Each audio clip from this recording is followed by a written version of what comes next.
Eat 'em up, Jack. Chick Tricker kept a house of call at 128 Park Row. There he sold strong drink, wine and beer, mostly beer, and the thirsty sat about at sloppy tables and enjoyed themselves. When night came there was music, and those who would, and could, arose and danced. 128 Park Row was in recent weeks abolished. The Committee of 14, one of those restless moral influences so common in New York, complained to the powers of excise and had the license revoked. It was a mild February evening. The day shift had gone off watch at 128, leaving the night shift in charge, and, all things running smoothly, Tricker decided upon an evening out. It might have been 10 o'clock when, in deference to that decision, he stepped into the street. It was commencing to snow, flakes as big and soft and clinging as a baby's hand. Not that Tricker, hardy soul, much minded snow. Tricker, having notions about meeting Indian Louis, swung across to Roosevelt Street. Dodging down 5 steps, he opened the door of a dingy wine cellar. It was the nesting place of a bevy of street musicians, a dozen of whom were scattered about, quaffing Chianti. Their harps, fiddles and hand organs had been chucked into corners, and a general air of relaxation pervaded the scene. The room was blue with smoke, rich in the odor of garlic, and, since the inmates all talked at once, there arose a prodigious racket. Near where Tricker seated himself reposed a hand organ. Crouched against it was a little, mouse-hued monkey, fast asleep. The day's work had told on him. Fatigued of much bowing and scraping for coppers, the diminutive monkey slept soundly. Not all the hubbub served to shake the serene profundity of his dreams. Tricker idly gave the handle of the organ a twist. Perhaps 3 notes were elicited. It was enough. The little monkey was weary, but he knew the voice and heard in it a trumpet call to duty. With the earliest squeak he sprang up, winking, blinking, and, doffing his small red hat, began begging for pennies. Tricker gave him a dime, not thinking it right to disturb his slumbers for nothing. The mouse-hued one tucked it away in some recondite pocket of his scanty jacket, and then, the organ having lapsed into silence, curled up for another snooze. Tricker paid for his glass of wine, and, since he saw nothing of Indian Louis, and as a source of interest had exhausted the monkey, lounged off into the dark. In Chatham Square Tricker met a big-chested policeman. Tricker knew the policeman, having encountered him officially. As the latter strutted along, a small, mustard-colored dog came crouching at his heels. "What's the dog for?" Tricker asked. Being in an easy mood, the trivial possessed a charm. The policeman bent upon the little dog a benign eye. The little dog glanced up shyly, wagging a wistful tail. "He's lost," vouchsafed the policeman, "and he's put it up to me to find out where he lives." He explained that all lost dogs make hot foot for the nearest policeman. "They know what a cop is for," said the big-chested one. Then, to the little dog, "Come on, my son, we'll land you all right yet." Tricker continued his stroll. At Dewey Street and the Bowery he entered Bamey Flynn's. There were phony customers hanging about. These loiterers were panhandlers of low degree, they were beneath the notice of Tricker, who was a purple patrician of the gangs. One of them could have lived all day on a quarter. It meant bed, 10 cents, and 3 glasses of beer, each with a free lunch which would serve as a meal. Bowery beer is sold by the glass, but the glass holds a quart. The Bowery has refused to be pinched by the beer TNLST. In Flynn's was the eminent Chuck Connors, his head on his arm and his arm on a table. Intoxicated? Perish the thought. Merely taking his usual 40 winks after dinner, which repast had consisted of 4 beef stews. Tricker gave him a facetious thump on the back, but he woke in a bilious mood, full of haughtiness and cold reserve. There is a notable feature in Flynn's. The East Side is in its way artistic. Most of the places are embellished with pictures done on the walls, presumably by the old monsters of the police news. On the rear wall offlands is a portrait of Washington on a violent white horse. The father of his country is in conventional blue and buff, waving a vehement blade. "Who is it?" demanded proprietor Flynn of the artist, when first brought to bay by the violent one on the horse. "Who is it?" retorted the artist indignantly. "Who should it be but Washington, the father of his country?" "Washington," repeated Flynn. "Who's Washington? Don't you know who Washington is? Say, you ought to go to night school. Washington's th duck who frees this country from th English. And he bay th English, did he? I can well believe it. Yes, can see be th face of him, he's a brave man." Then, following a rapt silence, "Say, I'll tell you what. Paint me a dead Englishman right down there be his horse's feut, and I'll give you $3 more." The generous offer was accepted, and the foreground enriched with a dead grenadier. Coming out of Flynn's, Tricker went briefly into the Chinese theatre. The pigtailed audience, sitting on the backs of the chairs with their feet in the wooden seats, were enjoying the performance hugely. Tricker listened to the dialogue but a moment, it was unsatisfactory and sounded like a cat fight. In finding his way out of Duias Street, Tricker stopped for a moment in a little dog one-way from which came the tump-tump of a piano and the scuffle of a dance. The room, not 30 feet long, was cut in two by a ramshackle partition. On the grimy wall hung a placard which cannied this moderate wart. The management seemed to be in the hands of a morose personage, as red as a boiled lobster, who acted behind the bar. The piano was of that flat, tin-pan tone which bespeaks the veteran. It was drummed upon by a bleary virtuoso, who at sight of Tricker, for whose favour he yearned, began banging forth a hurly-burly that must have set on edge the teeth of every piano in the vicinity. The darky who was dancing redoubled his exertions. Altogether, Tricker's entrance was not without eclat. Not that he seemed impressed as, flinging himself into a chair, he listlessly called for Apollinaris. "What do yous pay him?" asked Tricker of the boiled barkeeper, indicating as he did so the hard-working coloured person. A slighting glance. "Pad money, and it's tweaked too much. Pad money means pay for a bed."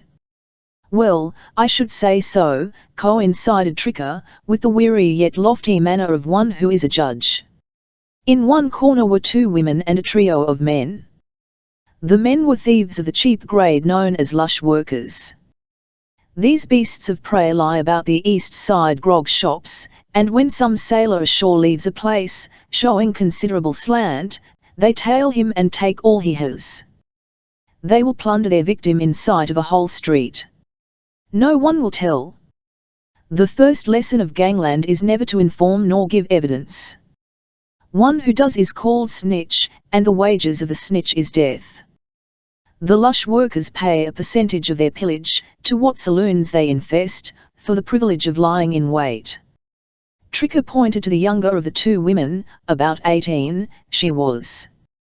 2 years ago, said Tricker, addressing the boiled barman, had her pinched and turned over to the Aid Society. She's so young I thought maybe they could save her. Save her, repeated the boiled one in weary disgust. Yous can't save em. I used to try that myself. That was long ago. Now, tossing his hand with a resigned air, now, whenever I see a skirt who's going to hell, I pay her fare. One of the three men was old and grey of hair. He used to be a ganoff, and had worked the rattlers and ferries in his youth. But he got settled a couple of times, and it broke his nerve. There is an age limit in pocket picking. No pickpocket is good after he passes 40 years, so far, Dr. Ozier was right. Children from 12 to 14 do the best work. Their hands are small and steady, their confidence has not been shaken by years in prison. There are 20 New York Fagans, the police use the Dickens name, training children to pick pockets. These Fagans have dummy objects faked up, their garments covered with tiny bells. The pockets are filled, watch, purse, card case, handkerchief, gloves. Not until a pupil can empty every pocket, without ringing a bell, is he fit to go out into the world and look for boobs. If Indian Louis shows up, remarked Tricker to the boiled lobster barman, as he made ready to go, tell him to blow round tomorrow evening to 128. Working his careless way back to the Bowery, Tricker strolled north to where that historic thoroughfare merges into 3rd Avenue. In Great Jones Street, round the corner from 3rd Avenue, Paul Kelly kept the New Brighton. Tricker decided to look in casually upon this hall of mirth, and, as one interested, study trade conditions. There was a coolness between himself and Kelly, albeit, both being of the 5 Points, they were of the same tribe. What then? As members of the gang nobility, had they not won the right to nurse a private feud? De Bracy and Bois Gilbert were both crusaders, and yet there is no record of any lost love between them. In the roll of gang honour Kelly's name was written high. Having been longer and more explosively before the public, his fame was even greater than Tricker's. There was, too, a profound background of politics to the New Brighton. It was strong with Tammany Hall, and, per incident, in right with the police. For these double reasons of Kelly's fame, and that atmosphere of final politics which invested it, the New Brighton was deeply popular. Every foot of dancing floor was in constant demand, while would-be merrymakers, crowded off for want of room, sat in a triple fringe about the walls. Along one side of the dancing room was ranged a row of tables. A young person, just struggling into gang notice, relinquished his chair at one of these to Tricker. This was in respectful recognition of the exalted position in gangland held by Tricker. Tricker unbent toward the young person in a tolerant nod, and accepted his submissive politeness as though doing him a favor. Tricker was right. His notice, even such as it was, graced and illustrated the polite young person in the eyes of all who beheld it, and identified him as one of whom the future would hear. Every East Side dance hall has a sheriff, who acts as floor manager and settles difficult questions of propriety. It often happens that, in an excess of ardor and a paucity of room, 2 couples in their dancing seek to the same space on the floor. He who makes 2 blades of grass grow where but one grew before, may help his race and doubtless does. The NLLE, however, stops with grass and does not reach to dancing. He who tries to make 2 couples dance, where only one had danced before, but lays the bed plates of a riot. Where all the gentlemen are spirited, and the ladies even more so, the result is certain in its character, and in no wise hard to guess. Wherefore the dance hall sheriff is not without a mission. Likewise his honourable post is full of peril, and he must be of the stern ore from which heroes are forged. The sheriff of the New Brighton was Eat 'em Up Jack McManus. He had been a prize fighter of more or less inconsequence, but a liking for mixed ale and a difficulty in getting to weight had long before cured him of that. He had won his nom de guerre on the battlefield, where good knights were wont to win their spurs.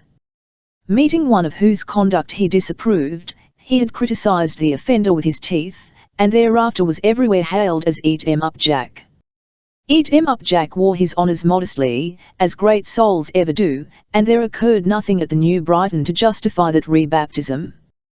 There he preserved the proprieties with a black jack, and never once brought his teeth into play. Did some boor transgress, Eat 'em Up Jack collared him, and cast him into the outer darkness of Great Jones Street. If the delinquent foolishly resisted, Eat 'em Up Jack emphasized that dismissal with his boot. In extreme instances he smote upon him with a black jack, ever worn ready on his wrist, although delicately hidden, when not upon active service, in his coat sleeve. Tricker, drinking seltzer and lemon, sat watching the dancers as they swept by. He himself was of too grave a cast to dance, it would have mismatched with his position. Eat 'em Up Jack, who could claim social elevation by virtue of his being sheriff, came and stood by Tricker's table. The pair greeted one another. Their manner, while marked of a careful courtesy, was distant and owned nothing of warmth. The feuds of Kelly were the feuds of Eat 'em Up Jack, and the latter knew that Tricker and Kelly stood not as brothers. As Eat 'em Up Jack paused by Tricker's table, passing an occasional remark with that visitor from Park Row, Bill Harrington with Goldie Coror hurled by on the currents of the beautiful blue Danube. Tricker's expert tastes rejected with disfavour the dancing of Goldie Coror. "Elle don't like the way she crows her feet," he said. Now Goldie Coror was the belle of the New Brighton. Moreover, Eat 'em Up Jack liked the way she threw her feet, and was honest in his admiration. As much might be said of Harrington, who had overheard Tricker's remark. Eat 'em Up Jack, defending his own judgment, declared that Goldie Coror was the sublimation of grace, and danced like a leaf in a puff of wind. He closed by discrediting not only the opinion but the parentage of Tricker, and advised him to be upon his way lest worse happen. "Beat it, before I bump me black Jack off your bean," was the way it was sternly put by Eat 'em Up Jack. Tricker, cool and undismayed, waved his hand as though brushing aside a wearisome insect. "Can that black Jack guff," he retorted. "You Stan, your being a fighter don't get yous nothing wit me."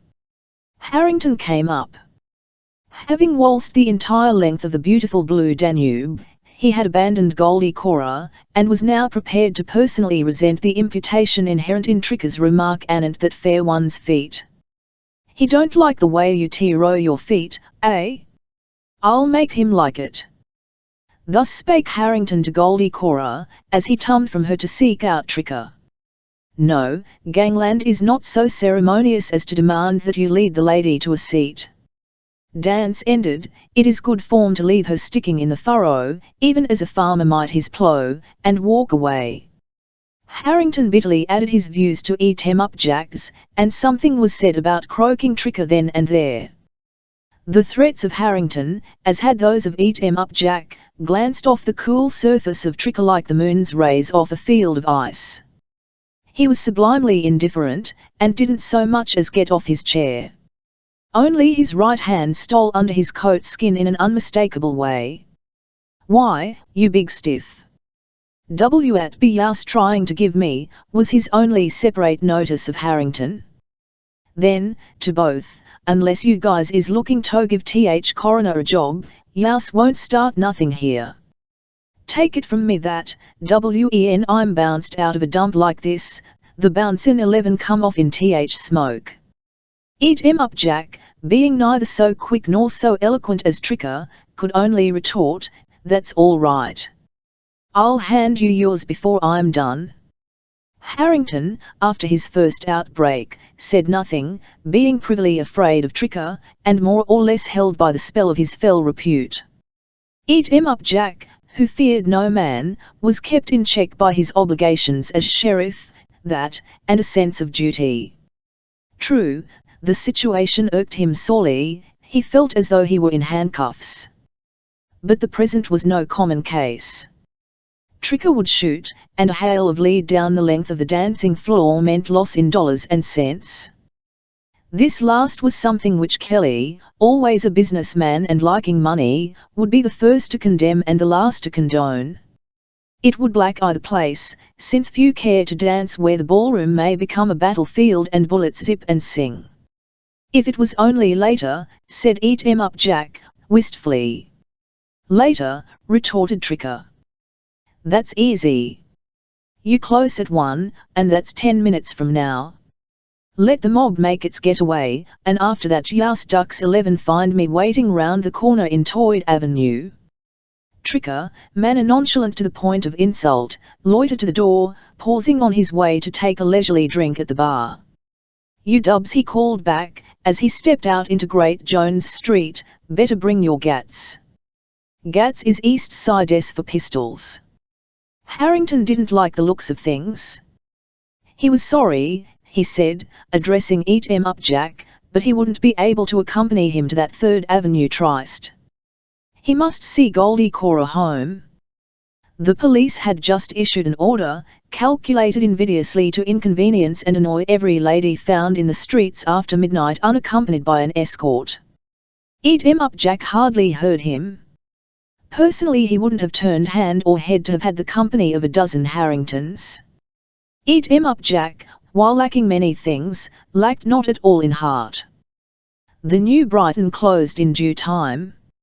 Eat 'em up Jack waited until sure the junction of Great Jones Street and 3rd Avenue was quite disfled.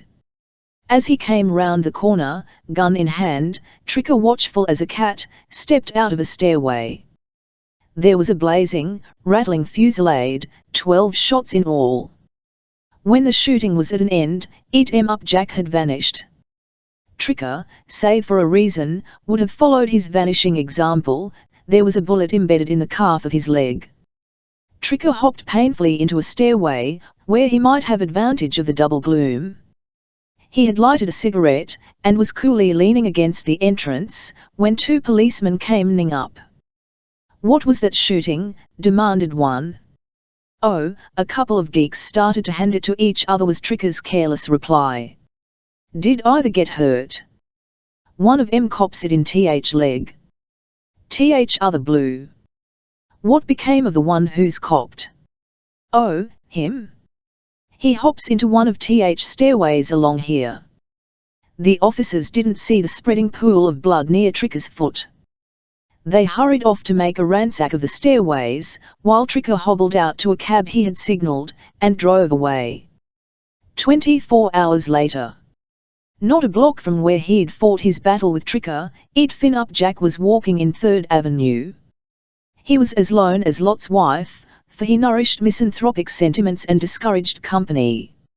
It was a moonless night and very dark, the snow still coming down. What with the storm and the hour, the streets were as empty as a church. As Eat 'em up Jack passed the building farthest from the corner lamp, a crouching figure stepped out of the doorway. Had it been 2 o'clock in the afternoon, instead of 2 o'clock in the morning, you would have seen that he of the crouching figure was smooth and dark-skinned as to face, and that his blue-black hair had been cut after a tonsorial fashion popular along the Bowery as the guinea lop. The crouching one carried in his hand what seemed to be a rolled-up newspaper.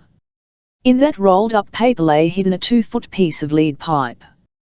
The crouching blue-black one crept after Eat 'em up Jack, making no more noise than a cat.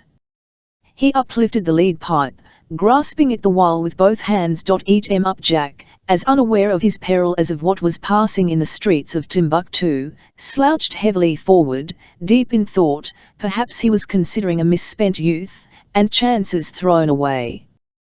The lead pipe came down. There was a dull crash, and Eat 'em up Jack, without word or cry, fell forward on his face. Blood ran from mouth and ears, and melted redly into the snow. The crouching blue-black one shrank back into the stairway, and was seen no more. The street returned to utter emptiness. There remained only the lifeless body of Eat 'em up Jack. Nothing beyond, save the softly falling veil of snow, with the street lamps shining through. The baby's fingers. It was a Central Office man who told me how the baby lost its fingers.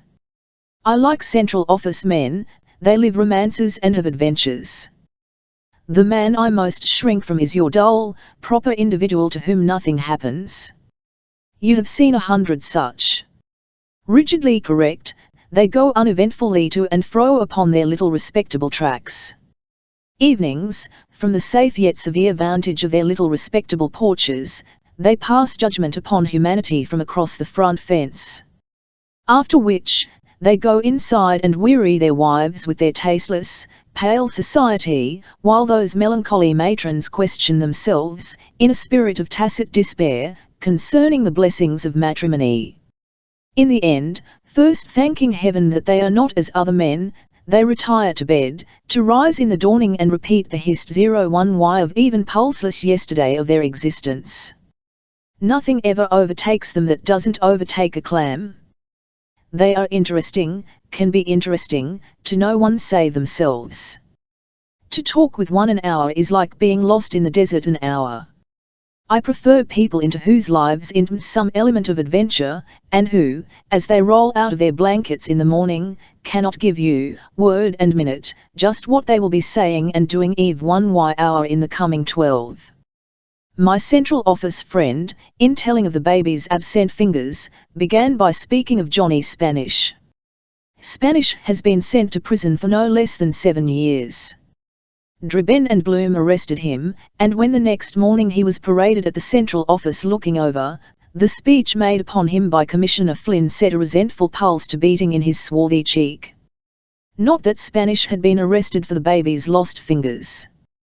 That story in the telling came later, although the wrong it registered had happened months before. Dribben and Bloom picked him up, as a piece of work it did them credit, for what occurred in Moshe Miller's place. As all the world knows, Moshe Miller, or as he is called among his intimates, Moshe the Strong Arm, conducts a beer house at 171 Norfolk Street. It was a placid April evening, and Moshe's brother, as bottle tosser, was busy behind the bar. Moshe himself was not in, which, for Moshe, may or may not have been greatly to the good. Spanish came into the place. His hat was low drawn over his black eyes. Moshe's brother, wiping glasses, didn't know him. "Where's Moshe?" asked Spanish. "Not here," quoth Moshe's brother. "You'll do," returned Spanish. "Give me $10 out of the damper." Moshe's brother held this proposal in finance to be foolishly impossible, and was explicit on that head. He not without scorn, that he was the last man in the world to give a casual caller $10 out of the damper or anything else. "I'll be back," replied Spanish, "and I bet then you'll give me that 10 spot." "That's Johnny," Spanish declared a bystander, when Spanish, muttering his discontent, had gone his threatening way. Moshe's brother doubted it. He had heard of Spanish, but had never seen him. It was his understanding that Spanish was not in town at all, having lambasted some time before. His wanted BTH cops, Moshe's brother argued. "You don't suppose he's sucker enough to walk into their midst? He wouldn't dare show up in town." "Don't con yourself," replied the bystander, who had a working knowledge of gangland and its notables. "That's Spanish, all right. He was out of town, but not because of the bulls. It's the dropper he's leery of, and now th droppers in hock he's chased back. You heard what he said about coming round again? Take my tip and rib yourself up wit a rod. That Spanish is a tough kid." The evening wore on at Moshe's. 1 hour, 2 hours, 3 went peaceably by. The clock pointed to 11. Without waving, a lowering figure appeared at the door. "There he is," exclaimed the learned bystander. Then he added with a note of pride, albeit shaky as to voice, "What did I tell yous?" The figure in the doorway strode forward. It was Spanish. A second figure, hat over eyes, followed hard on his heels. With a flourish possible only to the close student of Mr. Beadle's dime literature, Spanish drew 2 Colt's pistols. "Come through with that 10, said he to Moshe's brother. Moshe's brother came through, and came through swiftly. "El thought so," sneered Spanish, showing his side teeth like a dog whose feelings have been hull. "Now come through with th rest." Moshe's brother eagerly gave him the contents of the cash drawer, about $80.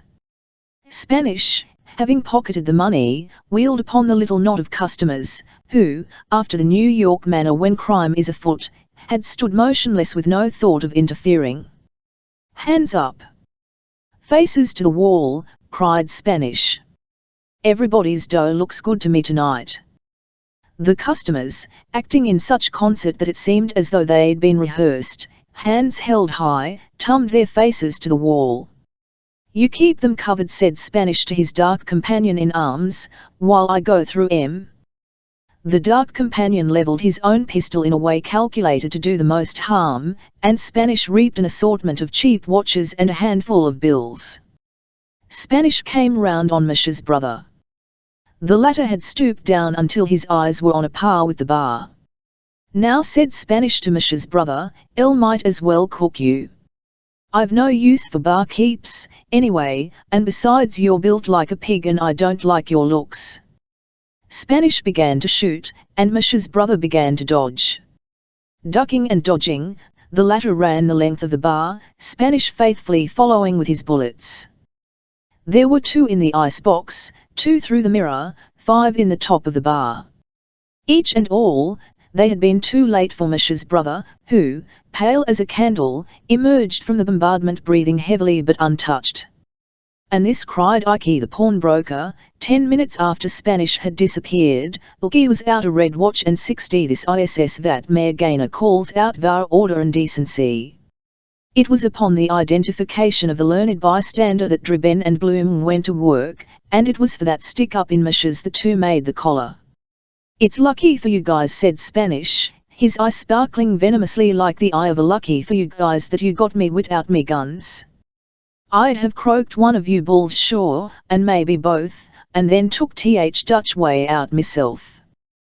The Dutch way out, with Spanish and his immediate circle, means suicide, it being a belief among them that the Dutch are a melancholy brood, and favour suicide as a means of relief when the burdens of life become more than they can bear. Spanish, however, did not have his gun when he was pinched, and therefore did not croak Dribben and Bloom, and do the Dutch act for himself. Dribben and Bloom are about their daily duties as thief-takers, as this is read, while Spanish is considering nature from between the Sing Sing bars. Dribben and Bloom say that, even if Spanish had had his guns, he would neither have croaked them nor come near it, and in what bluffs he put up to that lethal effect he was talking through his hat. For myself, I say nothing, neither one way nor the other, except that Dribben and Bloom are bold and enterprising officers, and Spanish is the very heart of quenchless desperation. By word of my Central Office informant, Spanish has seen 22 years and wasted most of them. His people dwell somewhere in the wilds of Long Island, and are as respectable as folk can be on $2 a day. Spanish did not live with his people, preferring the city, where he cut a figure in Suffolk, Norfolk, Forsyth, Hester, Grand, and other East Side avenues. At one time Spanish had a gallery number, and his picture held an important place in Central Office regard. It was taken out during what years the inadequate Bingham prevailed as Commissioner of Police. A row arose over a youth named Duffy, who was esteemed by an eminent judge. Duffy's picture was in the gallery, and the judge demanded its removal. It being inconvenient to refuse the judge, young Duffy's picture was taken out, and since to make fish of one while making flesh of others might have invited invidious comment, some hundreds of pictures, among them that of Spanish, were removed at the same time. It pleased Spanish vastly when his mug came out of the gallery. Not that its presence there was calculated to hurt his standing, not but what it was bound to go back as a certain incident of his method of life. Its removal was a wound to police vanity, and, hating the police, he found joy in whatsoever served to wring their azure withers. When, according to the rules of Bertillon, Spanish was thumb-printed, and measured, the police described him on their books as pickpocket and Fagin. The police affirmed that he not only worked the Broadway rattlers in his own improper person, but, paying a compliment to his genius for organization, that he had drawn about himself a group of children and taught them to steal for his sinful use. It is no more than truth to say, however, that never in New York City was Spanish convicted as either a Fagin or a pickpocket, and the police, as he charges, may have given him these titles as a cover for their ignorance, which some insist is of as deep an indigo as the hue of their own coats. Spanish was about 17 when he began making an East Side stir. He did not yearn to be respectable. He had borne witness to the hard-working respectability of his father and mother, and remembered nothing as having come from it more than aching muscles and empty pockets.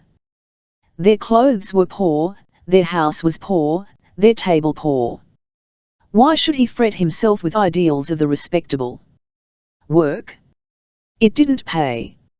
In his blood, too, flowed malignant cross-currents, which swept him towards idleness and all manner of violences. Nor did the lesson of the hour train him in self-restraint. All over New York City, in Fifth Avenue, at the 5 Points, the single was, "Get the money." The rich were never called upon to explain their prosperity. The poor were forever being asked to give some legal reason for their poverty. 2 men in a magistrate's court are fined $10 each. One pays, and walks free, the other doesn't, and goes to the island. Spanish sees, and hears, and understands. "Ah," cries he, "that boob went to the island not for what he did but for not having 10 bones." And the lesson of that thunderous murmur, reaching from the Battery to Kingsbridge, of "Get the money," rushes upon him, and he makes up his mind to heed it. Also, there are uncounted scores like Spanish, and other uncounted scores with better coats than his, who are hearing and seeing and reasoning the same way. Spanish stood but 5 feet 3, and his place was among the lightweights. Such as the dropper, who tilted the scales at 180, and whose name of dropper had been conferred upon him because every time he hit a man he dropped him, such as Ike the Blood, as hard and heavy as the dropper, and whose title of the Blood had not been granted in any spirit of factitiousness, laughed at him. What matter that his heart was high, his courage proof? Physically, he could do nothing with these dangerous ones, as big as dangerous. And so, ferociously ready to even things up, he began packing a rod. While Spanish, proceeding as best he might by his dim standards, was struggling for gang eminence and dollars, Alma, round, dark, vivacious, eyes as deep and soft and black as velvet, was the unchallenged belle of her Williamsburg set. Days she worked as a dressmaker, without getting rich. Nights she went to rackets, which are dances wide open and unfenced. Sundays she took in picnics, or rode up and down on the trolleys, those touring cars of the poor. Spanish met Alma and worshipped her, for so was the world made. Being thus in love, while before he, Spanish, had only needed money, now he had to have it. For love's price to a man is money, just as its price to a woman is tears. Casting about for ways and means, Spanish's money hunting eye fell upon Jigger. Jigger owned a stuss house in Forsyth Street, between Hester and Grand. Jigger was prosperous beyond the dreams of avarice. Multitudes, stabbing stuss, thronged his temple of chance. As a quick, sure way to amass riches, Spanish decided to become Jigger's partner. Between them they would divide the harvest of Forsyth Street stuss. The golden beauty of the thought lit up the dark face of Spanish with a smile that was like a splash of vicious sunshine. Alma, in the effulgence of her toilets, should overpower all rivalry. At rout and racket, he, Spanish, would lead the hard walk with her, and she should shine out upon gangland fashion like a fire in a forest. His soul having wallowed itself weary in these visions, Spanish sought Jigger as a step towards making the visions real. Spanish and his proposition met with obstruction. Jigger couldn't see it, wouldn't have it. Spanish was neither astonished nor dismayed. He had foreseen the Jiggerian reluctance, and was organized to break it down. When Jigger declined his proffered partnership, in which he, Jigger, must furnish the capital while Spanish contributed only his avarice, and asked, why should he, Spanish, was ready with an answer. Why should you? And Spanish repeated Jigger's question so that his reply might have double force. Because, if you don't, I'll bump your ass off. Gangland is so much like Missouri that you must always be prepared to show it. Gangland takes nothing on TNLST. And, if you try to run a bluff, it calls you. Spanish wore a low-browed, sullen, sour look. But he had killed no one, owned no dread repute, and Jigger was used to sullen, sour, low-browed looks. Thus, when Spanish spoke of bumping Jigger off, that courtier of fortune, full of a case-hardened skepticism, laughed low and long and mockingly. He told the death-threatening Spanish to come. Spanish didn't come running, but he came much nearer than Jigger liked. Crossing up with the perverse Jigger the next evening, at the corner of Forsyth and Grand, he opened upon that obstinate stuss dealer with a Colt S-38. Jigger managed to escape, but little Sadie Rutin, at 8, was killed. Jigger, who was unarmed, could not return the fire.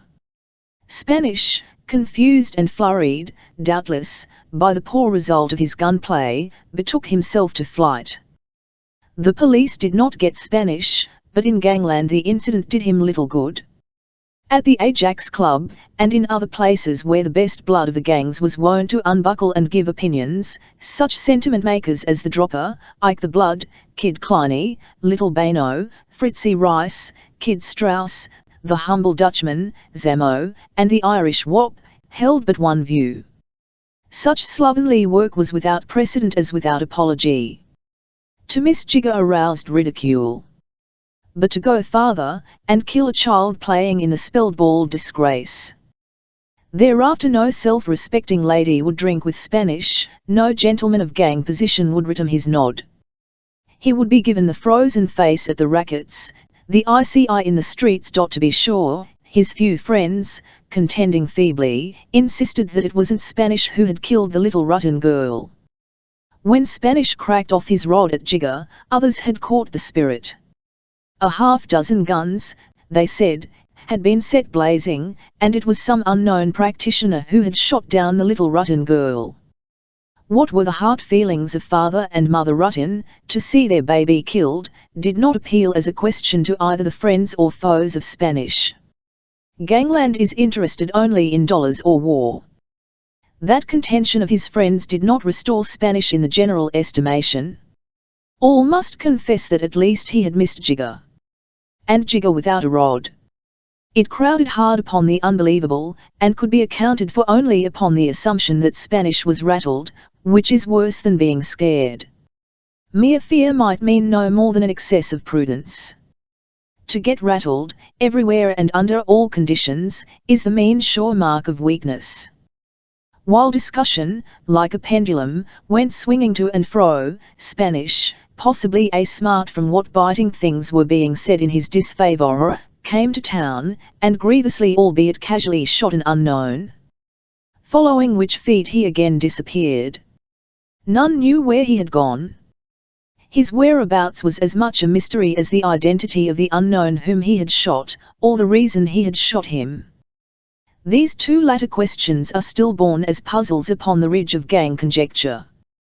That this time he had hit his man, however, lifted Spanish somewhat from out those lower reputational depths into which missing Jigger had cast him. The unknown, to be sure, did not die, the hospital books showed that. But he had stopped a bullet. Which last proved that Spanish wasn't always rattled when he pulled a gun. The incident, all things considered, became a trellis upon which the reputation of Spanish, before so prone and hopeless, began a little to climb. The strenuous life doesn't always blossom and bear good fruit. Balked in his intended partnership with Jigger, and subsequently missing Jigger, to say nothing of the business of the little Rutin girl, dead and down under the grass roots, Spanish not only failed to get the money, but succeeded in driving himself out of town. Many and vain were the gang guesses concerning him. Some said he was in Detroit, giving professional aid to a gifted booster. The latter was of the feminine gender, and, aside from her admitted genius for sharp lifting, was acclaimed the quickest hand with a hanger, by which you are to understand that outside pendant purse wherewith women equip themselves as they go F01th to shop, of all the gunmoles between the two oceans. Others insisted that Spanish was in Baltimore, and had joined out with a mob of poke-getters. The great, the disastrous thing, however, and to this all gangland agreed, was that he had so bungled his destinies as to put himself out of New York. Detroit. Baltimore, exclaimed the Dropper. Why, it's was there being in stir. A guy might as well be doing time as live in them burgs. The Dropper, in his iron-fisted way, was sincere in what he said. Later, he himself was given 18 spaces in Sing Sing, which exile he might have missed had he fled New York in time. But he couldn't, and didn't. And so the Central Office got him, The district attorney prosecuted him, the jury convicted him, and the judge sentenced him to that long captivity. Living in New York is not a preference, but an appetite, like drinking whiskey, and the dropper had acquired the habit. What was the dropper settled for? Robbery. It's too long to tell here, however, besides being another story. Some other day I may give it to you. Spanish, having abandoned New York, could no longer bear Alma loving company at picnic, rout and racket. What was Alma to do? She lived for routs, revelled in rackets, joyed in picnics. Must these delights be swept away? She couldn't go alone, it was too expensive. Besides, it would evince a lack of class. Alma, as proud and as wedded to her social position as any silken member of the temple and fine linen gang that ever rolled down Fifth Avenue in her brougham, revolved these matters upon her wheel of thought. Also, she came to conclusions. She, an admitted belle, could not consent to social obliteration.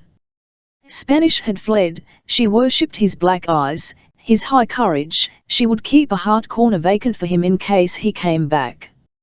Pending his return, however, she would go into society, and, for those reasons of expense and class and form, she would not go alone. Alma submitted her position to a barragand of her peers. Their judgment ran abreast of her own.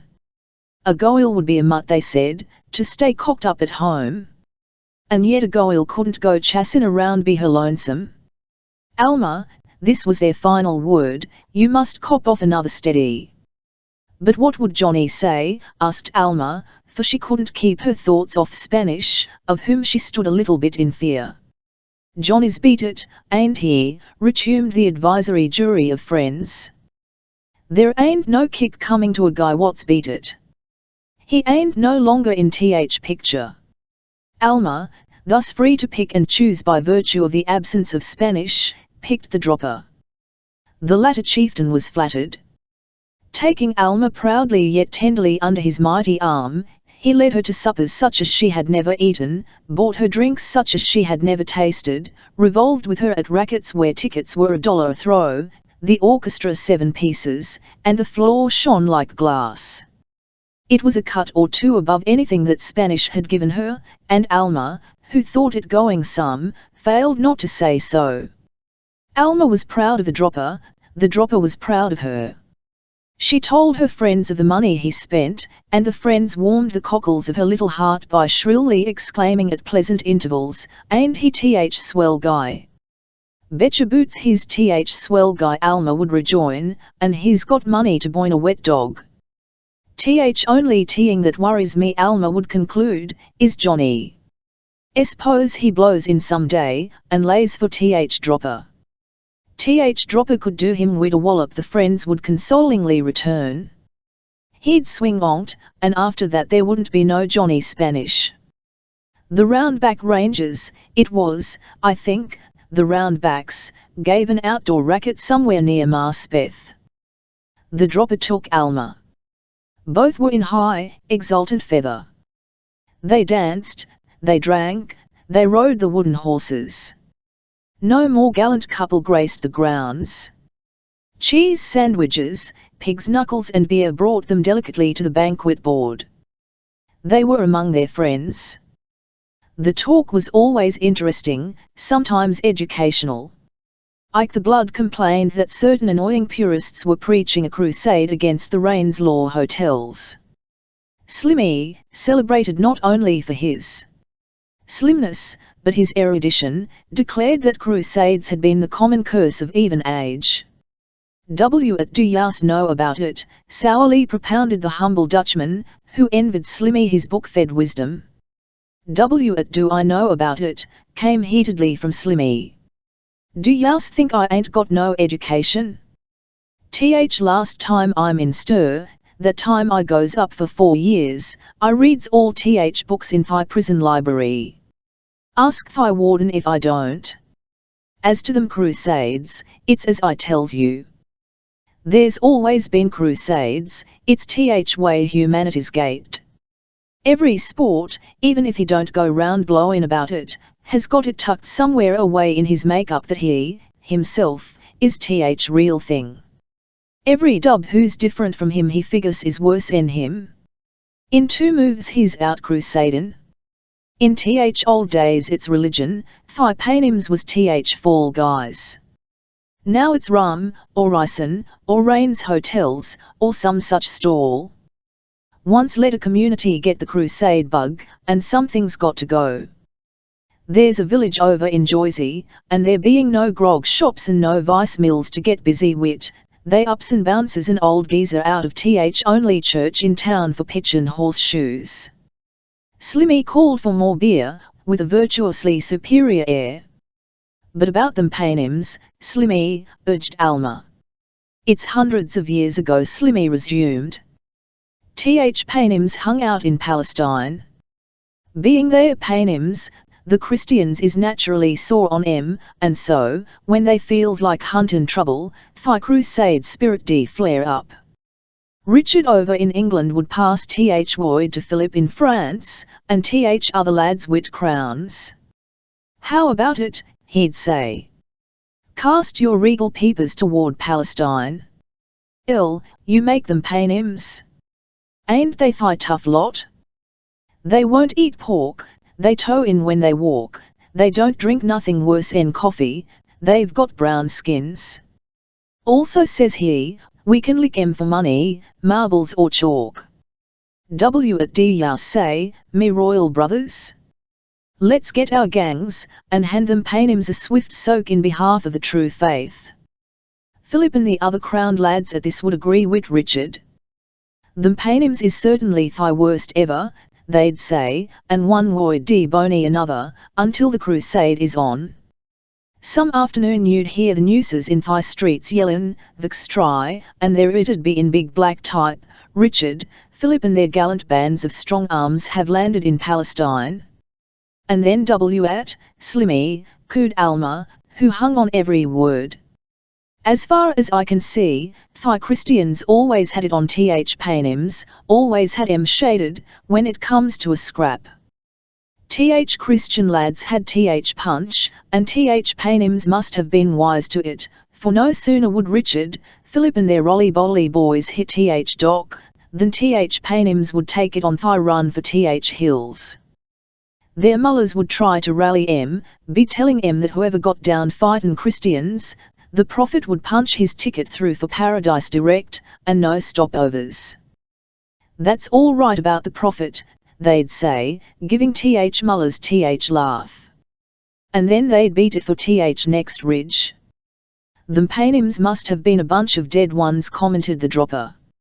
Not being able to get on a match, continued Slimmy, without heeding the dropper, paynims decline in their game, Christian hosts would rough house Thai country generally, and in a way of speaking stand Holy Land on its head. Do what they would, however, they couldn't coax paynims into ring wit 'em, and so after a while they decides that Palestine's bummest place they'd ever struck.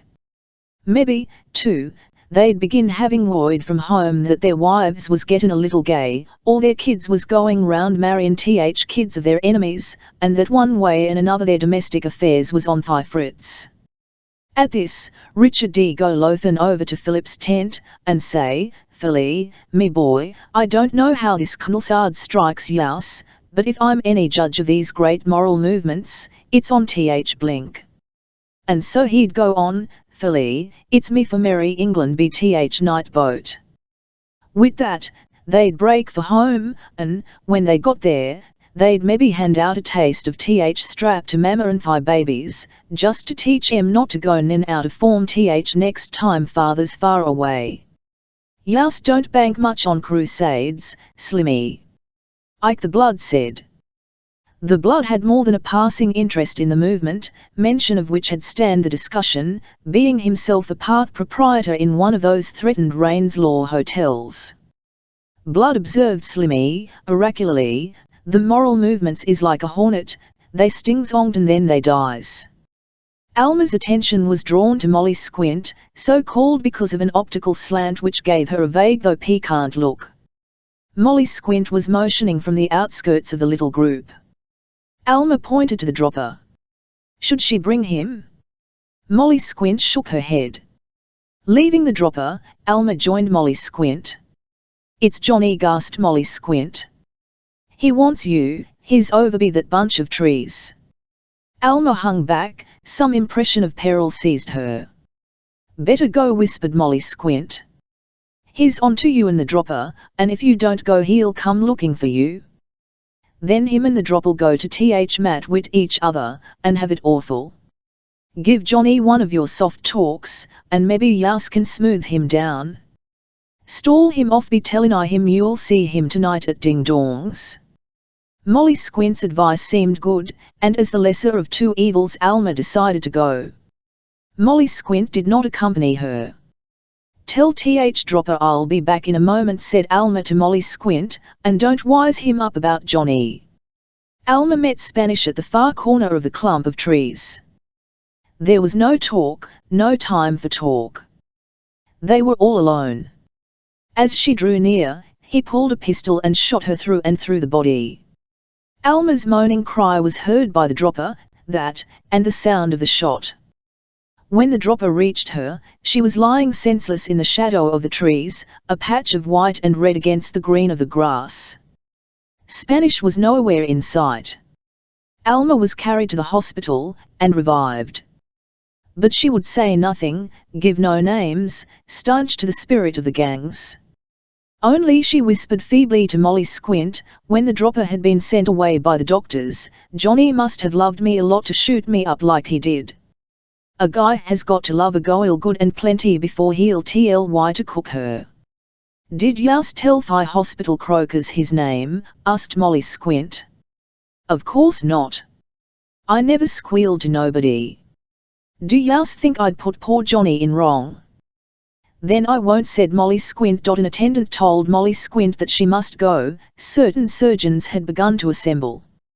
Molly Squint, tears falling, kissed Alma goodbye. Give Johnny all me love, whispered Alma. Tell him I'm no snitch, I'll stick. The dropper did not have to be told whose bullet had struck down his star, his Alma. That night, Kid Kleiny with him, he went looking for Spanish. The latter, as jealous as Satan, was looking for the dropper. Of the two, Spanish must have conducted his hunting with the greater circumspection or the greater luck. For about 11 of the clock he crept up behind the dropper, as the latter and Kid Kleiny were walking in East Broadway, and planted a bullet in his neck. Kid Kleiny bout-faced at the crack of the pistol, and was in fortunate time to stop Spanish's second bullet with one of the big buttons on his coat. Kid Kleiny fell by the side of the wounded dropper, jarred off his feet by the shock. He was able, however, when the police came up, to help place the dropper in an ambulance. Spanish vanished, as usual. The police could get no line on him, did get no line on him, until months later, when, as related, the dropper having been lagged for robbery, and safely caged, he came back to stick up the joint of Masha the strong arm, and be arrested by Driben and Bloom. The baby and I met casually in a Williamsburg street, where Alma had brought it to take the air, which was bad. Alma was thin-faced, hollow-eyed, but I could see that she had been pretty. She said she was 20 and the baby less than a year, and I think she told the truth. No one among Alma's friends finds fault with either the baby or herself, although both are without defense by the canons of high morality. There is warmth in the world, and, after all, the case of Alma and the baby is not so much beyond the common, except as to the baby's advent, which was dramatic and after the manner of Caesar. Folks say the affair reflects illustriously upon the hospital. Also, what surgeons officiated are inclined to plume themselves, for have not Alma and the baby lived? I confess that those boastful scientists are not wanting in excuse for strutting, although they ought, perhaps, in honor, to divide credit with Alma and the baby as being hard to kill. It is not an ugly baby as babies go. Not that I pretend to adjudge. As I paused by its battered perambulator, it held up a rose-leaf hand, as though inviting me to look, and I looked. The little claw possessed but 3 talons. The first 2 fingers had been shot away. When I asked how, Alma lowered her head sadly, saying nothing. It would have been foolish to ask the baby. It couldn't talk. Moreover, since the fingers were shot away before it was born, it could possess no clear memory as to details. It is a healthy baby. Alma loves it dearly, and can be depended upon to give it every care. That is, she can be if she lives, and on that head her worn thinness alarms her friends, who wish she were fatter. Some say her thinness is the work of the bullet. Others believe that a sorrow is sapping her heart. How Guy went to Elmira. The bottler was round, inoffensive, well-dressed, affable. He was also generous, as the East Side employs the term. Anyone could touch him for a quarter upon a plea of beef stew, and if plaintively a bed were mentioned, for as much as 50 cents. For the bottler was a money-maker, and had Suffolk Street position as among its richest capitalists. What Bridge Whist is to Fifth Avenue, so is Stuss to the East Side. No one save the dealer wins at Stuss, and yet the device possesses an alluring feature. When the victim gets up from the table, the bank under the descriptive of Vigresh returns him 1/10 of his losings. No one ever leaves a Stuss game broke, and that final ray of sure sunshine forms indubitably the strong attraction. Stuss licks up as with a tongue of fire a round full fifth of all the East Side earns, and to Vigresh should be given the black glory thereof. The bottler owned talents to make money. Morally careless, liking the easy way, with, over all, that bent for speculation which sets some folk to dealing in stocks and others to dealing cards, those money-making talents found expression in Stuss. Not that the bottler was so weak-minded as to buck the game. Wise, prudent, solvent, he went the other way about it, his theatre of operations being 135 Suffolk. Also, expanding liberally, the bottler endowed his victims, as, stripped of their last dollar, they shoved back their hopeless chairs, with not 10, but 15%, of what sums they had changed in. This rendered 135 Suffolk a most popular resort, and the foolish stood 4 deep about the bottler's tables every night in the week. The bottler lacked utterly the war hilt, and was in no wise a fighter. He had the brawn, but not the soul, and this heart sallowness would have threatened his standing save for those easy generosities. Gangland is not dull, and will overlook even a want of courage in one who, for bed and beef stews, freely places his purse at its disposal. There are 2 great gangs on the East Side. These are the 5 Points and the Monk Eastmans. There are smaller gangs, but each owes allegiance to either the one or the other of the 2 great gangs, and fights round its standard in event of general gang war. There is danger in belonging to either of these gangs. But there is greater danger in not. I speak of folk of the bottler's ways and walks. The 5 Points and Eastmans are at feud with one another, and the fires of their warfare are never permitted to die out. Membership in one means that it will buckler you against the other while you live, and avenge you should you fall. Membership in neither means that you will be raided and rough-housed and robbed by both. The bottler's Stuss house was, like every other of its kind, a castle dangerous. To the end that the peril of his days and nights be reduced to minimum, he united himself with the 5 Points. TNLE, he could not be counted upon as a stocker or strong arm, but he had money and would part with it, and gang war like all war demands treasure. Bonds must be given, fines paid, the bottler would have his uses. For the 5 Points opened their arms and their hearts to receive him. The Eastmans had suffered a disorganizing setback when the chief, who gave the September its name, went up the river for 10 years. On the heels of that sorrowful retirement, it became a case of York and Lancaster, 2 claimants for the throne stood forth. These were Richie Fitzpatrick and Kid Twist, both valorous, both with reputations of having killed, both with clouds of followers at their backs.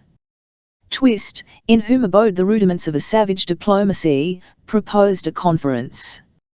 Fitzpatrick at that conference was shot to death, and Kid Dowell, a near friend of Twist, stood for the collar. Dahl was thus complacent because Fitzpatrick had not died by his hand. The police, the gangs and the politicians are not without a sinister wisdom.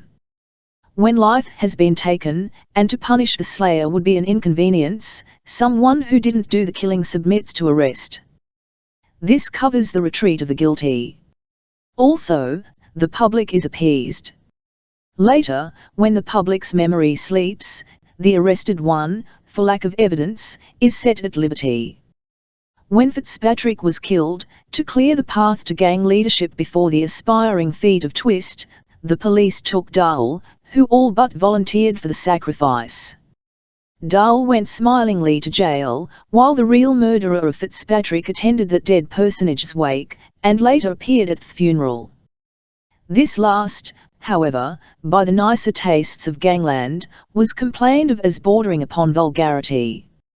Fitzpatrick was buried with a lily in his hand, and Twist was hailed chief of the Eastmans. Dahl remained in the tombs a reasonable number of weeks, and then resumed his position in society. It was but natural, and to the glory of stumbling human nature, that Dahl should dwell warmly in the grateful regard of Twist. Twist, now chief of the Eastmans, cast about to establish Dahl. There was the bottler, with his Stuskolkandar in Suffolk Street. Were not his affiliations with the 5 Points? Was he not therefore the enemy? The bottler was an Egyptian, and Twist resolved to spoil him in the interest of Dahl. Twist, with Dahl, waited upon the bottler. Argument was short and to the point. Said Twist, "Bottler, the kid," indicating the expectant Dahl, "is in with your Stusgraft from now on. It's to be an even break." The news almost checked the beating of the bottler's heart. Not that he was astonished.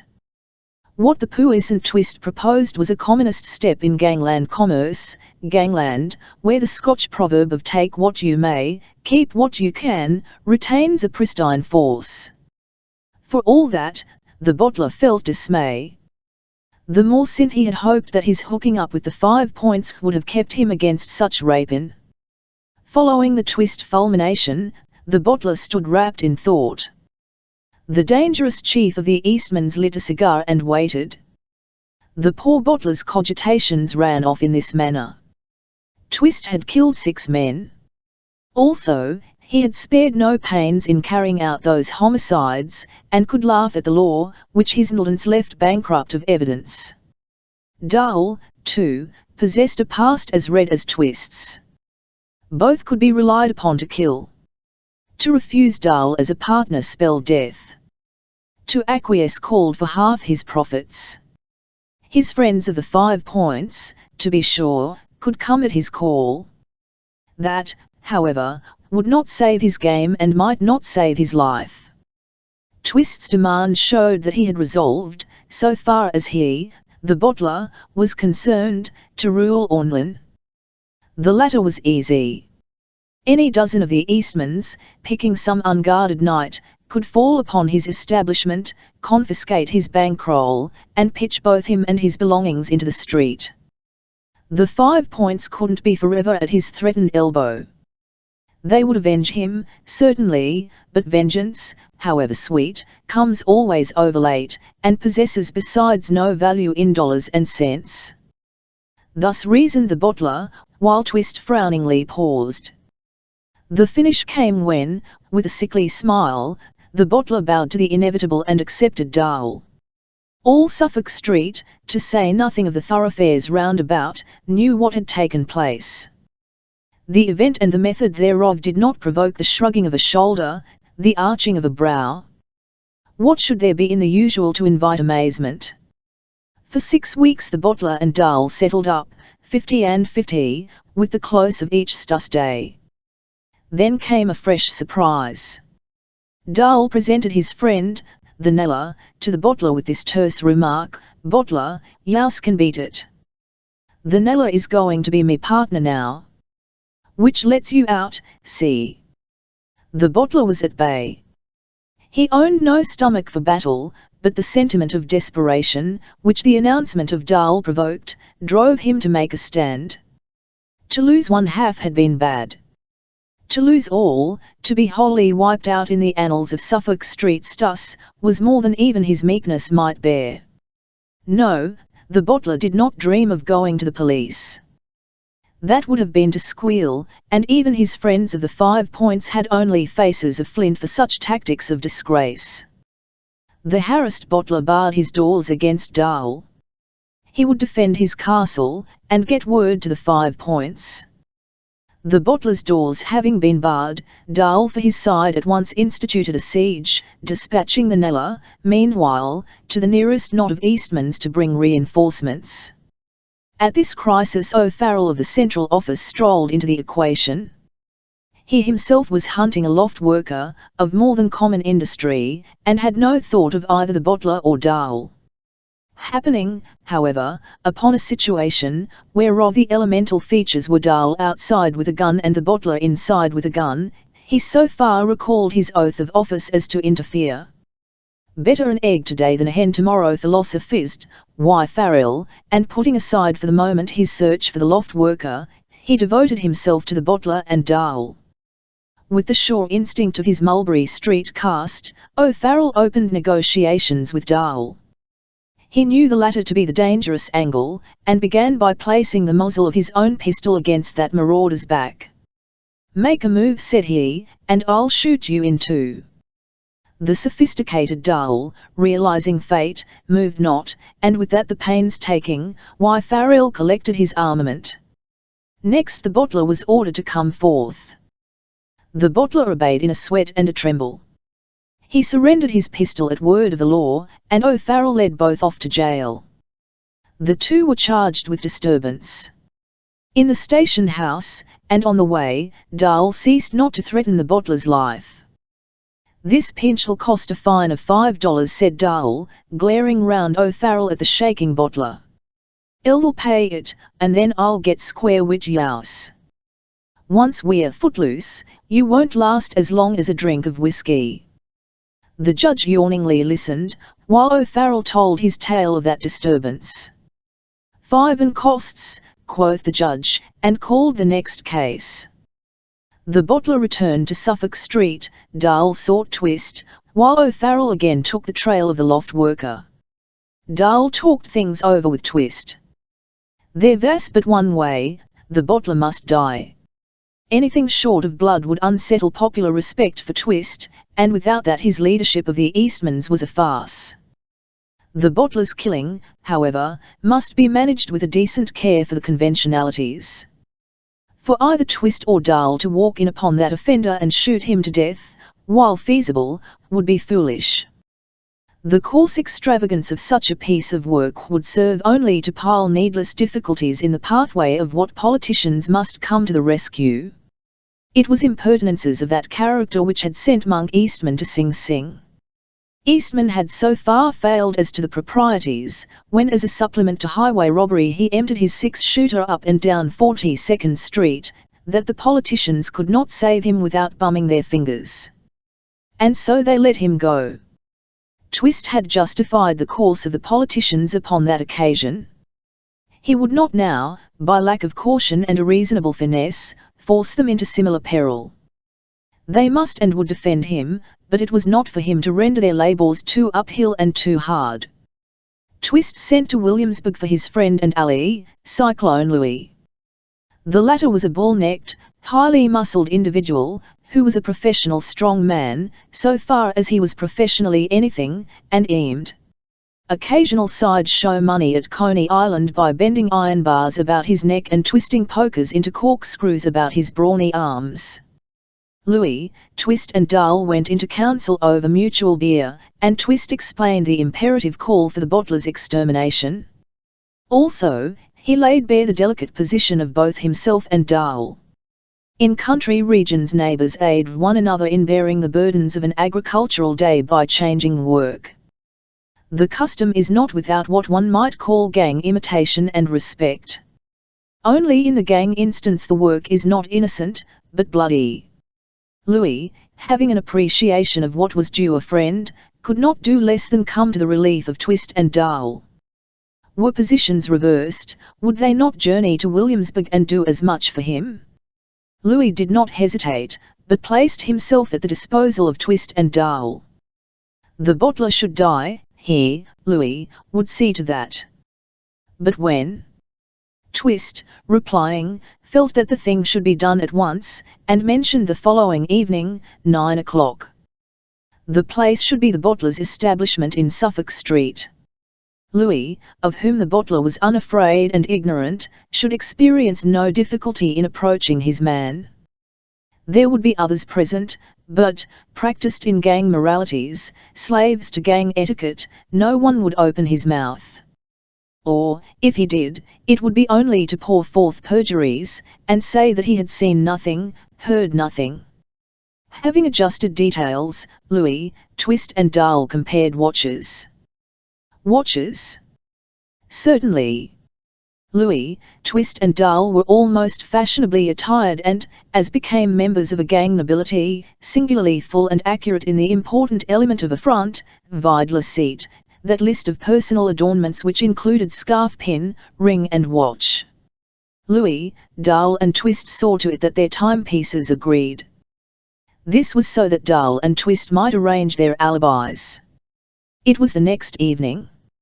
At 8:55 o'clock Twist was obtrusively in the Delancey Street police station, wrangling with the desk sergeant over the release of a follower who had carefully brought about his own arrest.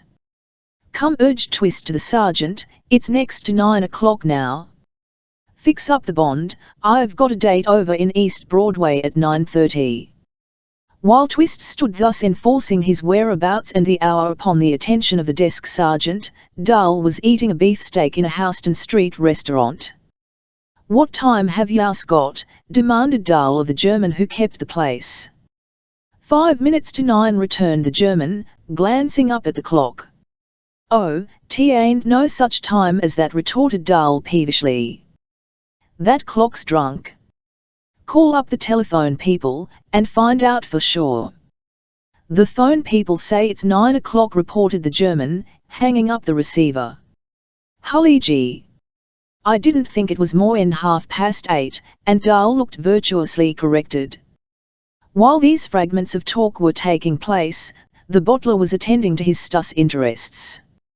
He looked pale and frightened, and his hunted eyes roved here and there. 5 minutes went by. The clock pointed to 9. A slouch hat stranger entered. As the clock struck the hour, he placed the muzzle of a pistol against the bottler's breast, and fired twice. Both bullets pierced the heart, and the bottler fell, dead without a word. There were 20 people in the room. When the police arrived they found only the dead bottler. O'Farrell recalled those trade differences which had culminated in the charge of disturbance, and arrested Dahl. "You ain't got me right," scoffed Dahl. And O'Farrell hadn't. There came the inquest, and Dahl was set free. The bottler was buried, and Twist and Dahl sent flowers and rode to the grave. The law slept, a bat-eyed constabulary went its way, but the gangs knew. In the whispered gossip of gangland every step of the bottler's murder was talked over and remembered. He must have been minus ears and eyes and understanding who did not know the story. The glance of gangland turned towards the 5 Points. What would be their action? They were bound to avenge. If not for the bottler's sake, then for their own. For the bottler had been under the shadow of their protection, and gang honor was involved. On the 5 Points' part there was no stumbling of the spirit. For the death of the bottler the 5 Points would exact the penalty of blood. Distinguished among the chivalry of the 5 Points was Kid Pieguy. Only a paucity of years, he was under 18, withheld Pieguy from topmost honors. Pieguy was not specifically assigned to avenge the departed bottler. Ambitious and gallantly anxious of advancement, however, he of his own motion carried the enterprise in the stomach of his thoughts. The winter snow melted into spring, spring lapsed into early summer. It was a brilliant evening, and Pieguy was disporting himself at Coney Island. Also Twist and Cyclone Louis, following some plan of relaxation, were themselves at Coney Island. Pieguy had seated himself at a beer table in Ding Dong's. Twist and Louis came in. Pie Guy, being of the 5 points, was recognized as a foe by Twisty, who lost no time in mentioning it. Being in a facetious mood, and by way of expressing his contempt for that gentleman, Twist made Pie Guy jump out of the window. It was no distance to the ground, and no physical hand could come. But to be compelled to leave Ding Dongs by way of the window, rubbed wrongwise the fur of Pie Guy's feelings. To jump from a window stamps one with disgrace. Twist and Louis, burly, muscular, strong as horses, were adepts of rough and tumble. Pie Guy, little, light and weak, knew that any thought of physical conflict would have been preposterous. And yet he was no one to sit quietly down with his humiliation.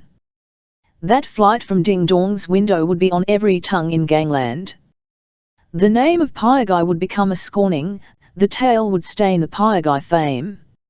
Louis and Twist sat down at the table in Ding Dong's, from which Pie Guy had been driven, and demanded refreshment in the guise of wine.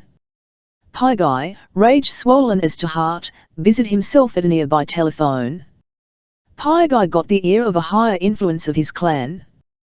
He told of his abrupt dismissal from Ding Dong's, and the then presence of Louis and Twist. The higher influence instructed Pie Guy to keep the two in sight. The very flower of the 5 points should be at Coney Island as fast as trolley cars could caney them. Tail M said the higher influence, referring to Twist and Louis, and when the fleet gets there go in with your canisters and bump M off. While waiting the advent of his promised forces, Pie Guy, maintaining the while an eye on Twist and Louis to the end that they escape not and disappear, made arrangements for a getaway. He established a coupe, a fast horse between the shafts and a personal friend on the box, where he, Pie Guy, could find it when his work was done. By the time this was accomplished, Pie Guy's recruits had put in an appearance. They did not descend upon Coney Island in a body, with savage uproar and loud cries. Much too military were they for that. Rather they seemed to ooze into position around Pie Guy, and they could not have made less noise had they been so many ghosts. The campaign was soon laid out. Louis and Twist still sat over their wine at Ding Dong's. Now and then they laughed, as though recalling the ignominious exit of means must be employed to draw them into the street. That accomplished, the 5 points Danettes were to drift up behind them, and at a signal from Pie Guy, empty their pistols into their backs. Pie Guy would fire a bullet into Twist, that was to be the signal. As Pie Guy whispered his instructions, there shone a licking eagerness in the faces of those who listened. Nothing so exalts the gangster like blood in anticipation, nothing so pleases him as to shoot from behind. Pie Guy pitched upon one whose name and face were unknown to Twist and Louis. The unknown would be the bearer of a blind message. It purported to come from a dancer in one of the cheap theatres of the place, calculated to bring forth Twist and Louis. "Stall em up this way," said Pie Guy, indicating a spot within touching distance of that coupe. "It's here, we'll put em over the jump." The place pitched upon for the killing was crowded with people. It was this VO-thronged condition which had led to its selection. The crowd would serve as a cover to 5 points operations. It would prevent a premature recognition of their assailants by Twist and Louis, it would screen the slayers from identification by casual citizens looking on. Pie Guy's messenger did well his work, and Twist and Louis moved magnificently albeit unsteadily into the open. They were sweeping the walk clear of lesser mortals, when the voice of Pie Guy arrested their attention. "Oh, there, Twist, look here."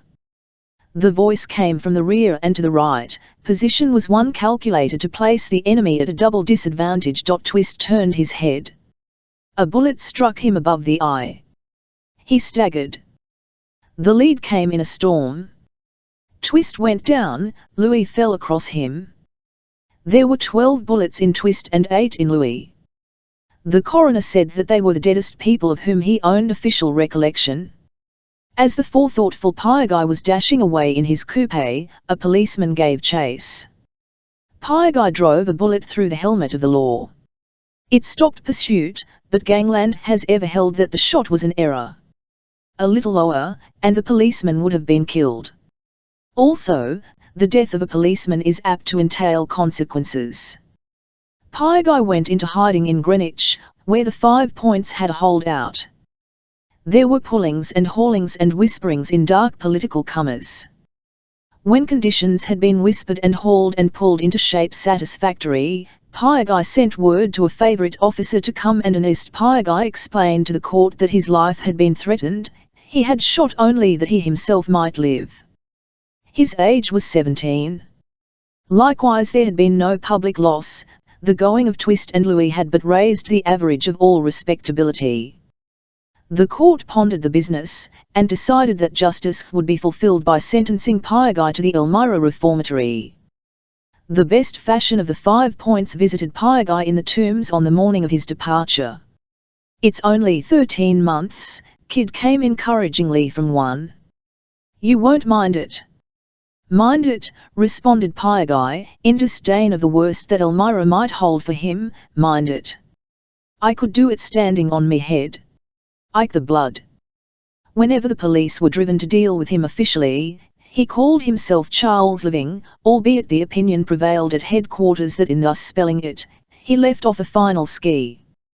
The police, in the wantonness of their ignorance, described him on their books as a burglar. This was foolishly wide.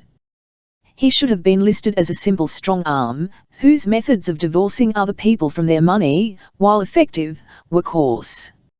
Also, it is perhaps proper to mention that his Gala 1Y number at the central office was .10,394. It was during the supremacy of Monk Eastman that he broke out, and he had just passed his 17th birthday. Being out, he at once attached himself to the gang fortunes of that chief, and it became no more than a question of weeks before his vast physical strength, the energy of his courage and a native ferocity of soul, won him his proud war name of Ike the Blood. Compared with the herd about him, in what stark elements made the gangster important in his world, he shone out upon the eyes of folk like stars of a clear cold night. Ike the Blood looked up to his chief, Monk Eastman, as sailors look up to the North Star, and it wrung his soul sorely when that gang captain went to Sing Sing. In the war over the succession and the baton of gang command, waged between Richie Fitzpatrick and Kid Twist, Ike the Blood was compelled to stand neutral. Powerless to take either side, liking both ambitious ones, the enlisted friend of both, his hands were tied, and later, first Fitzpatrick and then Twist, he followed both to the grave, sorrow not only on his lips but in his heart. It was one recent August day that I was granted an introduction to Ike the Blood. I was in the company of an intimate friend of mine. He holds high central office position in the police economy of New York. We were walking in Hemi Street, in the near vicinity of that vigorous organization, the Ajax Club, so called, I take it, because its members are forever deferring the lightnings of the law. My central office friend had mentioned Ike the Blood, speaking of him as a guiding light to such difficult ones as Little Carl, Y.T. Louis, Benny Weiss, Kid Newman, Tomahawk, Fritzy Rice, Dagley and the Lobster. Even as the names were in his mouth, his keen central office glance went roving through the open doorway of a Grog's Hope. "There's Ike the Blood now," said he, and tossed a thumb, which had assisted in necking many a malefactor with tastes to be violent, towards the Grog's Hope. Since to consider such pillars of East Side society was the great reason of my ramble, we entered the place. Ike the Blood was sitting in state at a table to the rear of the unclean bar, a dozen of his immediate followers. In the politics of gang life these formed a minor order of nobility, with him. Being addressed by my friend, he arose and joined us, none the less he seemed reticent and a bit disturbed. This was due to the official character of my friend, plus the fact that the jealous eyes of those others were upon him. It is no advantage to a leader, like Ike the Blood, to be seen in converse with a detective. Should one of his adherents be arrested within a day or a week, the esteemed one reverts to that conversation, and imagines vain things. "Take a walk with us," Ike said my friend. Ike the Blood was obviously reluctant. Sinking his voice, and giving a glance over his shoulder at his myrmidons, not 10 feet away, and every eye upon him, he remonstrated. "Say, I don't want to leave th push settin' here, to go chassin' off wid a bull. Fix it so I can come uptown sometime." "Very well," returned my friend, relenting, "I don't want to put you in Dutch with your fleet." There was a whispered brief word or two, and an arrangement for a meet was made, after which Ike the Blood lapsed into the uneasy circle he had quitted. As we left the Grog's Hope, we could hear him loudly calling for beer. Possibly the central office nearness of my friend had rendered him thirsty. Or it may have been that the beer was meant to wet down and allay whatever of sprouting suspicion had been engendered in the trustless breasts of his followers. It was a week later. The day, dark and showery, was, to be exact, the 8th of August. Faithful to that whispered Henry Street arrangement, Ike the Blood sat awaiting the coming of my friend and myself in the Bal Tabarin. He had spoken of the Stuss house of Phil Casey and Paper Box Johnny, in 29th Street, but my friend entered a protest. There was his central office character to be remembered. A natural embarrassment must ensue were he brought face to face with Stuss in a state of activity. Stuss was a crime, by surest word of law, and he had taken an oath of office. He did not care to pinch either Paper Box or Casey, and therefore preferred not to be drawn into a situation where the only alternative would be to either pull their joint or lay the bed plates of complaint against himself. "It's no good time to be up on charges," remonstrated my friend, "for the comish that's over us now would sooner grab a copper than a crook." Thus instructed, and feeling the delicacy of my friend's position, Ike the Blood had shifted suggestion to the Bal Tabarin. The latter house of entertainment, in 28th Street, was innocent of Stuss and indeed cards in any form. Kept by Sam Paul, it possessed a deserved popularity with Ike and the more select of his acquaintances. Ike the Blood appeared to better advantage in the Bal Tabarin than on that other, Henry Street, Grog's Hope occasion. Those suspicious ones, of lowering eye and doubtful brow, had been left behind, and their absence contributed to his relief, and therefore to his looks. Not that he had been sitting in the midst of loneliness at the Bal Tabarin. Whitey Dutch and Slimmy were with him, and who should have been better company than they? Also, their presence was of itself an honour, since they were of his own high caste, and many layers above a mere gang peasantry. They would take part in the conversation, too, and, if to talk and touch glasses with a central office bull were an offence, it would leave them as deep in the police mud as was he in the police mire. Ike the Blood received us gracefully, if not enthusiastically, and was so polite as to put me on a friendly footing with his companions. Greetings over, and settled to something like our ease, I engaged myself mentally in taking Ike's picture. His forehead narrow, back sloping at that lively angle identified by carpenters as a quarter pitch, was not the forehead of a philosopher. I got the impression, too, that his small brown eyes, sad rather than malignant, would in any heat of anger blaze like twin balls of brown fire. Cheekbones high, nose beaky, predatory, such a nose as Napoleon loved in his marshals, mouth coarsely sensitive, suggesting temperament, the broad, bony jaw giving promise of what staying qualities constitute the stock in trade of a bulldog, no moustache, no beard, a careless liberality of ear, that should complete the ponray.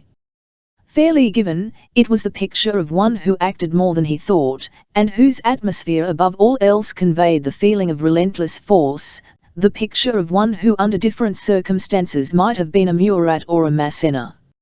My friend managed the conversation, and did it with central office tact. Knowing what I was after, he brought up gangland and the gangs, upon which topics Whitey Dutch, seeing no reasons for silence, spoke instructively. Aside from the great gangs, the Eastmans and the 5 Points, I learned that other smaller yet independent gangs existed. Also, from Whitey's discourse, it was made clear that just as countries had frontiers, so also were there frontiers to the countries of the gangs. The 5 Points, with 1,500 on its puissant muster rolls, was supreme, he said, between Broadway and the Bowery, 14th Street and City Hall Park. The Eastmans, with 1,000 warriors, flourished between Monroe and 14th Streets, the Bowery and the East River. The Gas House Gang, with only 200 in its nose count, was at home along 3rd Avenue between 11th and 18th Streets. The vivacious Gophers were altogether heroes of the West Side. They numbered full 500, each a holy terror, and ranged the region bounded by 7th Avenue, 14th Street, 10th Avenue and 42nd Street. The Gophers owned a rock-bottom fame for their fighting qualities, and, speaking in the sense militant, neither the Eastmans nor the 5 Points would care to mingle with them on slighter terms than 2-to-1. The fullness of Y.T. Dutch, himself of the 5 Points, in what justice he did the Gophers, marked his splendid breadth of soul. Ike the Blood, overhung by some cloud of moodiness, devoted himself moderately to beer, taking little or less part in the talk. Evidently there was something bearing him down. "'Ill ain't feeling gay at that, if Yous was to ask me, I couldn't tell Yous why." As though a thought had been suggested, he arose and stand for the door. "Ill won't be away 10 minutes," he said. Slimmy looked curiously at Y.T. Dutch. "He's chased off to one of them fortune-tellers," said Y.T. "Do Yous take any stock in them ginks who claims they can skin a deck of cards, or cock their eye into a teacup, and then put you next to everything that'll happen to you in a year?" Slimmy aimed this at me. Upon my assurance, given with emphasis, that I attached no weight to so-called seers and fortune-tellers, he was so magnanimous as to endorse my position. "They are a bunch of cheap bunks," he declared. "I've gone against 'em time and time, and there's nothing in it. One of 'em gives me his word, after me coming across wit 50 cents, "Thy time Belfast Danny's in trouble, that Danny'll be twanned out all right." 2 days later Danny gets settled for 5 years. "Ike's stuck on 'em," remarked Y.T. Slimmy and Y.T. Dutch, speaking freely and I think voraciously, told me many things. Y.T. explained that, while he and Slimmy were shining lights of the 5 Points, yet to be found fraternizing with Ike the Blood, an Eastman, was in perfect keeping with gang proprieties. For, as he pointed out, there was momentary truce between the Eastmans and the 5 Points. Among the gangs, in seasons of gang peace, the nobles, by word of Y.T., were expected to make stately calls of ceremony and good fellowship upon one another, as had been the wont among Highland chieftains in the days of Bruce and Wallace. "Speaking of Gas House Gang, how do they live?" I asked. "Stickin' up lushs mostly." "How much of this stick-up work goes on?" "Pull off as many as 25 stick-ups tonight." "There's no such number of squeals coming in at headquarters." The contradiction emanated from my central office friend, who felt criticized by inference. "Squeals!" exclaimed Y.T. Dutch with warmth, "should they squeal? The gas house push cook 'em if they squealed. Suppose right now I was to go out and get put in air, do you think I'd squeal?" "Well, I should say not, I'm no mutt. They'd about come gallopin' round tomorrow wid bale sticks, and break me arms and legs, or maybe knock me block off. Not a week ago, 3 gas house stockers stands me up in Rivington Street, and takes me clock, a red one wid 2 doors. Then they pinches a fiver out of me keck. They even takes me bank book. At license has a stiff like yous got to have $375 in bank, they says, like that. Next night they comes bluffin' round for me $375 plant, at do you think of that? But I'm there wid a gat myself that time, and ready to give 'em an argument. Ven they sees I'm framed up, they gets cold feet. But you can bet I don't do no squealing. Did you get back your watch?" "How could I get it back?" peevishly. "No, I don't get back me watch. All the same, I'll lay for them babies. Some day I'll get 'em right, and trim 'em to the Queen's taste. My friend, leading conversation in his specious central office way, spoke of Ike the Blood's iron fame, and slanted talk in that direction. "Ike can certainly go some," observed Slimmy meditatively. "Take it from me, there ain't any of 'em, even th toughest ever, wants his game. Tumming to YT, don't yous remember, YT, when he tears into Humpty Jackson and two of his mob, over in 13th Street, that time? There's nothing to it. Ike simply makes 'em jump t rough a hoop. Every lobster of 'em has his rod with him, too. They wouldn't have had the nerve to fire 'em if they'd pulled 'em," sneered YT. "Ike d have made 'em eth gut Apache all off thigh handles, too. Say, I don't think much of that gas house fleet. They talk strong, but they don't bring home thigh goods, see." It appeared that, in spite of his sanguinary title, Ike the Blood had never killed his man. "He's tried," explained Slimmy, who felt as though the absent one, in his blood guiltlessness, required defense, "but he all th time misses. Ike's th voiced shot wit a rod in th woiled. Sure, Mike. From YT Dutch, his nose in his drink, he couldn't hit thigh singer buildin'. How does he make his money?" I asked. Loft worker broke in, my friend. The remark was calculated to explode the others into fresh confidences. "Don't yous believe it," came in vigorous denial from YT Dutch. "Ike never cracked a bin in his life. You bulls," this was pointed especially at my "here's a dip, too. Why, it's a laugh. Ike couldn't pick th of a dead man, couldn't put his hand into a swimmin' tank. That's how fly he is." "Now don't try to string me," retorted my friend, severely. "Didn't Ike fill in with Little Maxie and his mob, when they worked the Jersey fairs? But that was only to do the strong-arm work, in case there's a scrap," protested YT. "On th level, Ike is worse than Big Abrams. He can't even stall. And as for getting a leather or a watch, getting a perfecto out of a cigar box would be about his limit. That Joy's is a bum place, yous can go there for cents. The last was interjected by Slimmy, who had a fine wit of his own, with the hopeful notion of diverting discussion to less exciting questions than pocket-picking at the New Jersey fairs. It developed that while Ike the Blood had now and then held up a stuss game for its bankroll, during some desperate ebb tide of his fortunes, he drew his big income from a yearly ball. "He gives a racket," declared YT Dutch, "that's how Ike gets his dough. Th last one he pulls off nets him about 2,500 plunks." "What price were the tickets?" I inquired. $2,500 sounded large. "Th tickets is 50 cents," returned YT, "but that's got nothing to do with it.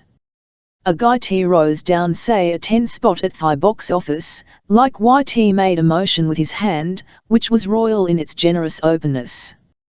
Gimme a paste aboard, he says, and that ends it, he ain't looking for no change back. Every sport does thigh same. Some froze in 5, some 10, some guy even changes in a 20 if he's pulled off a trick and is feeling flush. It's all right, there's nothing in being a piker. Ike himself sells thigh tickets, and thigh more you planks down th more he knows you like him." It was becoming plain. A gentleman of gang prominence gives a ball, a racket, and coins, so to speak, his disrepute. He of sternest and most bloody past takes in the most money. To discover one's status in gangland one has but to give a racket. The measure of the box receipts will be the dread measure of one's reputation. "One thing yous can say of Ike," observed Slimmy, wearing the while a look of virtue, "he never made no money off a woman. Never in all his life took $1 off a doll," added YT, corroboratively. Ike the Blood reappearing at this juncture, it was deemed best to cease, audibly, at least, all consideration of his merits. He might have regarded discussion, so personal to himself, with disfavor. Laughing lightly, he took his old place at the table, and beckoned the waiter. Compared with what had been its former cloudy expression, his face wore a look of relief. "Say, I don't mind telling yous guys," he said at last, breaking into an uneasy laugh, "but fact is, I skinned round into 6th Avenue to a fortune teller, a dandy, she is, one that froze a fit, or goes into a trance, or some such teeing." "A fortune teller," said Slimmy, as though he'd never heard the word before. "It's on account of a dream." In all spoke as might one who had put a century behind him. "In all years I've been knocking about, and I've had me troubles, I never gets a notch on me gun, see? Not that I went looking for any, not that I'm looking for any now. But last night I had a dream, dreams I croaks a guy. Maybe it's some ain I'd been eating, maybe it's because of me having a pretty hot argument morning before, but anyhow it bothers me, that dream does. You see, this to my friend, I'm figuring on opening a house over in 25th Street, and these West Side ducks is all for giving me frozen face. They say I oughta stick down on the East Side, where I belongs, and not come chassin' up here, cuttin' in on their graft. Anyhow, I dreams I puts foist notch on me gun, and so you consult a fortune teller," laughed my friend, who was not superstitious, but practical. "Wait till I tells you. As I says, I blows in on that trance party. I don't wise her up about any dream, but comes rough with little old $1 she charges, and says, 'There you be. Now roll your game for limit.' Which she proceeded to do," broke in my friend. "Listen. Old dame, after coppin' me dollar, stiffens back and shuts her eyes, and next, foist flash out of box she says, speakin' like wind in a keyhole, 'You're in midst of trouble, a man is killed.' Then she wakes up. Why didn't yous go crow? I says, want rest. Who is it gets croaked, other dub or me? Old dame insists that to go back, and get address of thy party who's been bumped off, she must have another $1. Oh, they are thy birds, them fortune tellers, to grab dough. But of course I can't stop there, so I bucks up wit another bone. 'There you be,' I says, 'now, is it me that gets it, or does he?' 'At he?' demanded Vit. 'How do I know?' The tone and manner were impatient. 'It's geek I'm having trouble wit.' Ike looked at me, as one who would understand and perhaps sympathize, and continued, 'This time thy old dame says party who's been cooked is some other guy, it ain't me. Can see now that it ain't you,' she says. 'You're riding away in a patrol wagon, with a lot of harness bulls.' 'That's good so far. So I gets thy collar,' I says. 'How about thy trial?' She answers, 'There ain't no trial,' and then she comes out of her trance, same as a diver comes up out o' the water. 'Is that all?' asked Slimmy. 'That's where she lets me off.' 'Why don't yous dig for another $1, said Vit, and tell old hag to put on her suit and go down in for rest.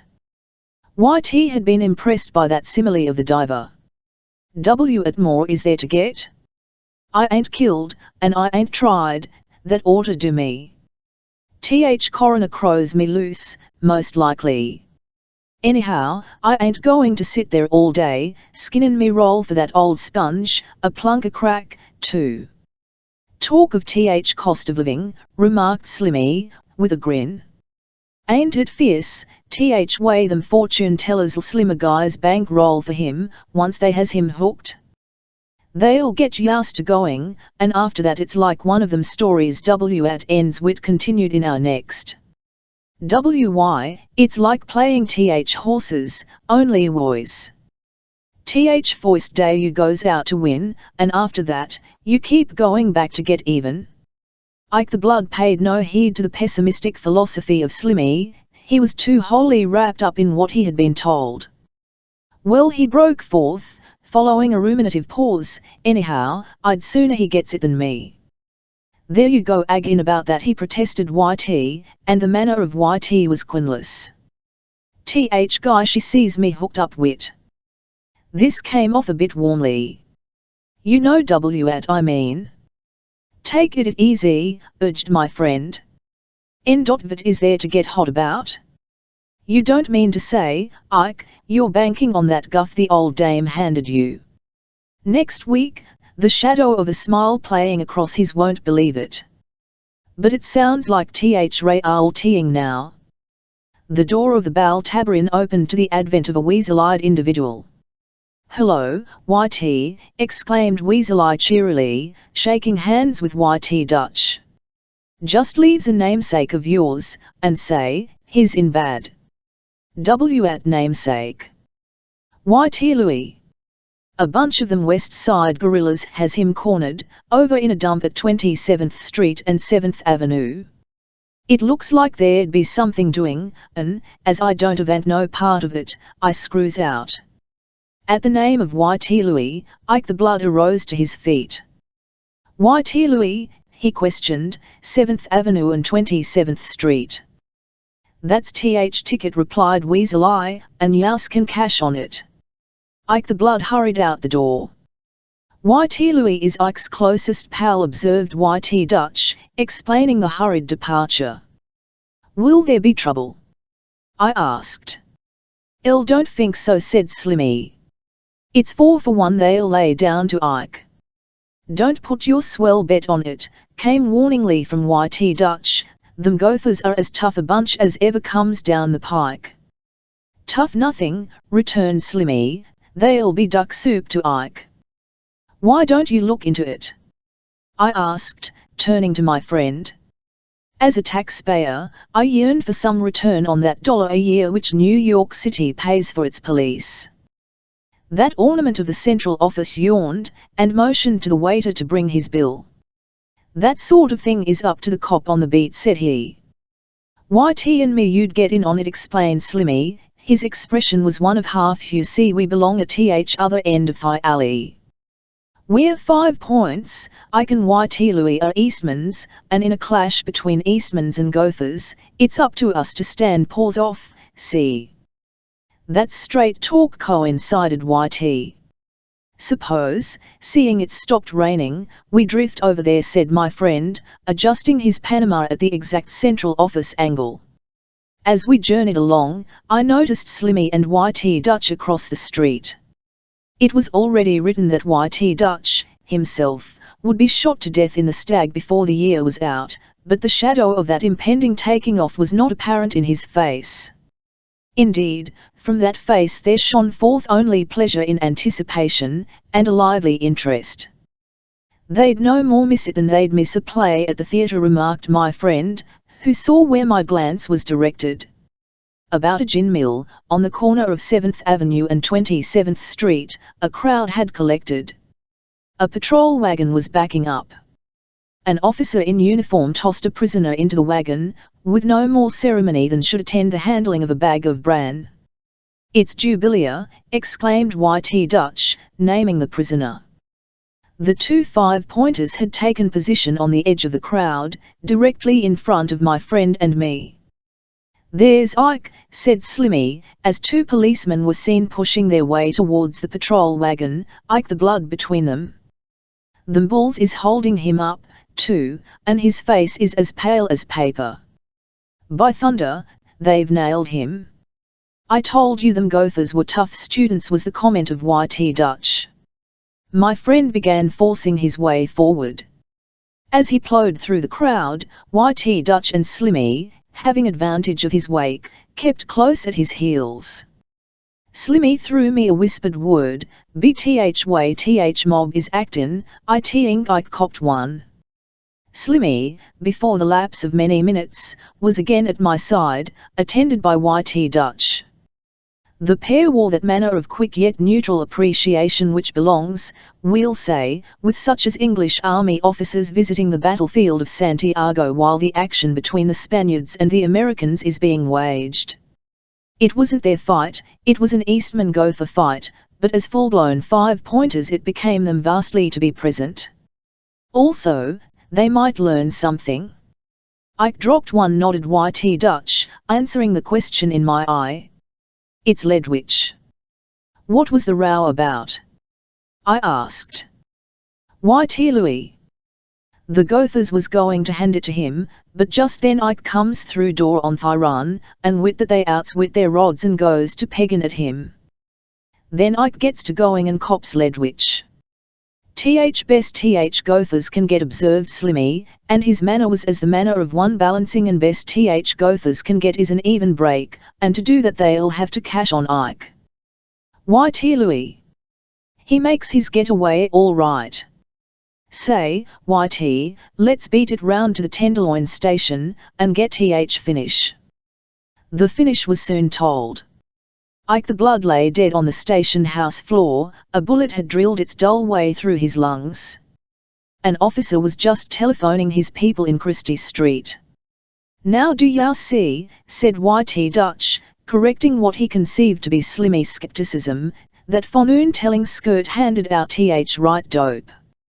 One croaked, LKE in hurry up wagon, no trial. That's spiel she makes, and it falls TNLE, see. Ike oughta have dug down for another bone, returned Slimmy, more than half convinced, she'd have put him hep to that bullet in his breather, maybe. At good you'd that have done. Good. If he'd got tip, he might have ducked, you can't tell. It's a bad business, I commented to my friend, who had rejoined me. It would be a good his cynical central office shoulders, if, with a change of names, it could happen every day in the year. By the way, I forgot my umbrella, let's go back to the Bal Tabarin. Indian Louis. No one knew his real name, not even the police, and the police, let me tell you, know much more than they can prove. The central office never once had the pleasure of mugging and measuring and parading him at the morning bawling out, and the Mulbeny Street records to the last were barren concerning him. For one brief space and only one did Mulberry Street nourish hopes. That was when he himself let it be thought that somewhere, sometime, somehow, he had taken someone's life. At this, Mulberry Street fairly shook the wide earth like a tablecloth in search of proof, but got not so much as one poor CNNB of confirmation. It was at Big Jack's in Chatham Square that local history first laid eyes on him. Big Jack is gone now, the Committee of 14 decided upon him virtuously as an immoralist, handed him the fatal blue paper, and he perished. Jack Sirocco, who was himself blue-papered in a Park Row hour, keeps the place now. Starting from Big Jack's, he soon began to be known in Flynn's, and Nigger Mike's, and about the Chatham Club. When his pals spoke to him they called him Louis. When they spoke of him they called him Indian Louis, or Spanish Louis, to the end that he be identified among the hosts of East Side Louis, who were and are as many as the leaves on a large tree. Rumour made Indian Louis a native of South America, and his dark skin, black eyes, thin lips, high cheekbones and high curved nose helped rumour out in this. Also, he was supposed to be of Spanish or Portuguese extraction. When Louis was buried, this latter assumption received a jolt. His funeral, conducted by a rabbi, was according to strictest Hebrew ceremonial. 2 pieces of porcelain were laid upon his eyes, as intimating that he had seen enough. A feather, which a breath would have disturbed, was placed upon his upper lip. This was to evidence him as fully and conclusively dead, although on that point, in all conscience, the coroner's finding should have been enough. The flowers, which Gangland sent to prove its grief, were put aside because too gay and pleasant. The body was laid upon straw. A would-be pallbearer, since his name was Cohen, had to be excluded from the rites, as any Orthodox Jew could have told him must be the case. For death and the dead are unclean, and a Cohen, who by virtue of his name is of the high priest caste, Aaron was a Cohen, and tends the altars, must touch nothing, approach nothing, that is unclean. The funeral was scrupulously held before the second sun went down, and had to be hurried a little, because the morgue authorities, hobbled of red tape, move as slowly as the sea itself in giving up the dead. The coffin, of poorest pine, was knocked to pieces in the grave, before the clods of earth were shovelled in and the doomsday sods laid on. The garments of him who acted as principal mourner were faithfully torn, that is to say, the rabbi cut a careful slit in the lapel of that mourner's waistcoat where it wouldn't show. You will see from this, that every detail was wholly by most ancient Jewish prescription. And the business led to talk. Those about Flynn's, Nigger Mike's and the Chatham Club, to say naught of members of the Humpty Jackson gang, and others who in his latter days had been near if not dear to him, confessed that it went far in contradiction of any Spanish or Portuguese ancestry for Louis. Louis was a mystery, and studied to be so. And to be a mystery is as difficult as being a hypocrite. One wrong word, one moment off your guard, and 10, a flood of light. The mystery vanishes, the hypocrisy is laid bare. You are no longer a riddle. Or, if so, then a riddle that has been solved. And he who was a riddle, but has been solved, is everywhere scoffed at and despised. Louis must have possessed a genius for mystery, since not once did he fall down in that difficult rôle. He denied nothing, confirmed nothing, of the many tales told about him. A waif word wagged that he had been in the army, without pointing to any regiment, and that he had been in the navy, without indicating what boat. Louis, it is to be thought, somewhat fostered this confusion. It deepened him as a mystery, and made him more impressive. Louis was careful, also, that his costume should assist. He made up all in black, black shoes, black trousers, black coat, black hat of semi-sombrero type. Even in what may be spoken of as the matter of linen, although there was no linen about it, he adhered to that funereal hue, and in lieu of a shirt or a sweater, collar close up to the chin, and all as black as his coat. As he walked the streets, black eyes challenging, threatening, from underneath the black, wide-rimmed hat, he showed not from top to toe a fleck of white. Among what tales went here and there concerning Louis, there was one which described him as the deadest of dead shots. This he accentuated by a brace of big Colt's pistols, which bore him constant company, daylight and dark. There was no evidence of his having used this artillery, no word of any killing to his perilous glory. Indeed, he couldn't have pointed to so much as one wounded man. Only once did those pistols come into play. Walensky's Stuss house, in 3rd Avenue near 14th Street, was put in the air. The hold-ups descended upon Walensky's, grabbed $80, which was on the table, and sent Walensky into his safe for $300 more. While this went on, Louis stood in the door, a gun in each fist, defying the gaping, staring, pop-eyed public to interfere. He ran no risk, as everyone well knew. The East Side, while valorous, never volunteers. There was no more chance of outside interference to save Walensky from being plundered, than of outside contributions to make him up another role. The incident might have helped in building up for Louis a reputation, had it not been that all that was starkly heroic therein melted when, 2 days later, the ravished $380 was privily restored to Walensky, with the assurance that the entire business was a jest. Walensky knew nothing humorous had been intended, and that his bundle was returned in deference only to the orders of one high in politics and power.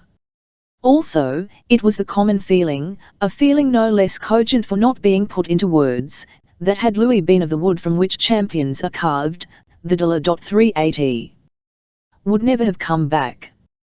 To refrain from some intended stick-up upon grave orders given, might mean no more than nonsense and a right discipline. But to send back money, once in actual hand and when the risk and work of which it stood the harvest had been encountered and performed, was to fly in the face of gang ethics. An order to that effect, however eminent its source, should have been met with stony refusal. There was one tale which should go, perhaps, to the right side of the reputational ledger, as indicating that Louis had nerve.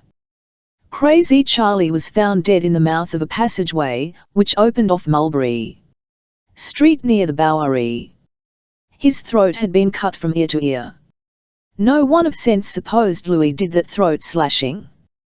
Crazy Charlie was a hophead, without a dollar in his jeans, and Louis never did anything except for money. He would no more have gone about a profitless killing, than he would have wasted time and effort by fishing in a bathtub. For all that, on the whispered hint of the ghost, who himself was killed finally as a snitch, 2 plainclothes men from the Eldridge Street station grabbed Louis.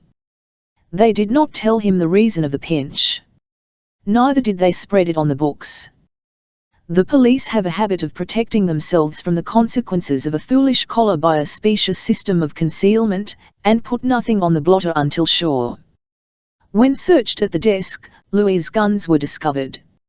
Also, from inside his waistcoat was taken a 7-inch knife, which, as said the police sergeant, might have slit the windpipe of Crazy Charlie or any other bug. But, as anyone with eyes might see, the knife was as purely virginal as when it came from a Feinlehmann wheel in its far-off Sheffield home. It had slit nothing. Still, those plainclothes dicks did not despair. They hoped to startle Louis into a confession. With a view to his moral and physical stampede, they conveyed Louis in a closed patrol wagon, at midnight, to the morgue.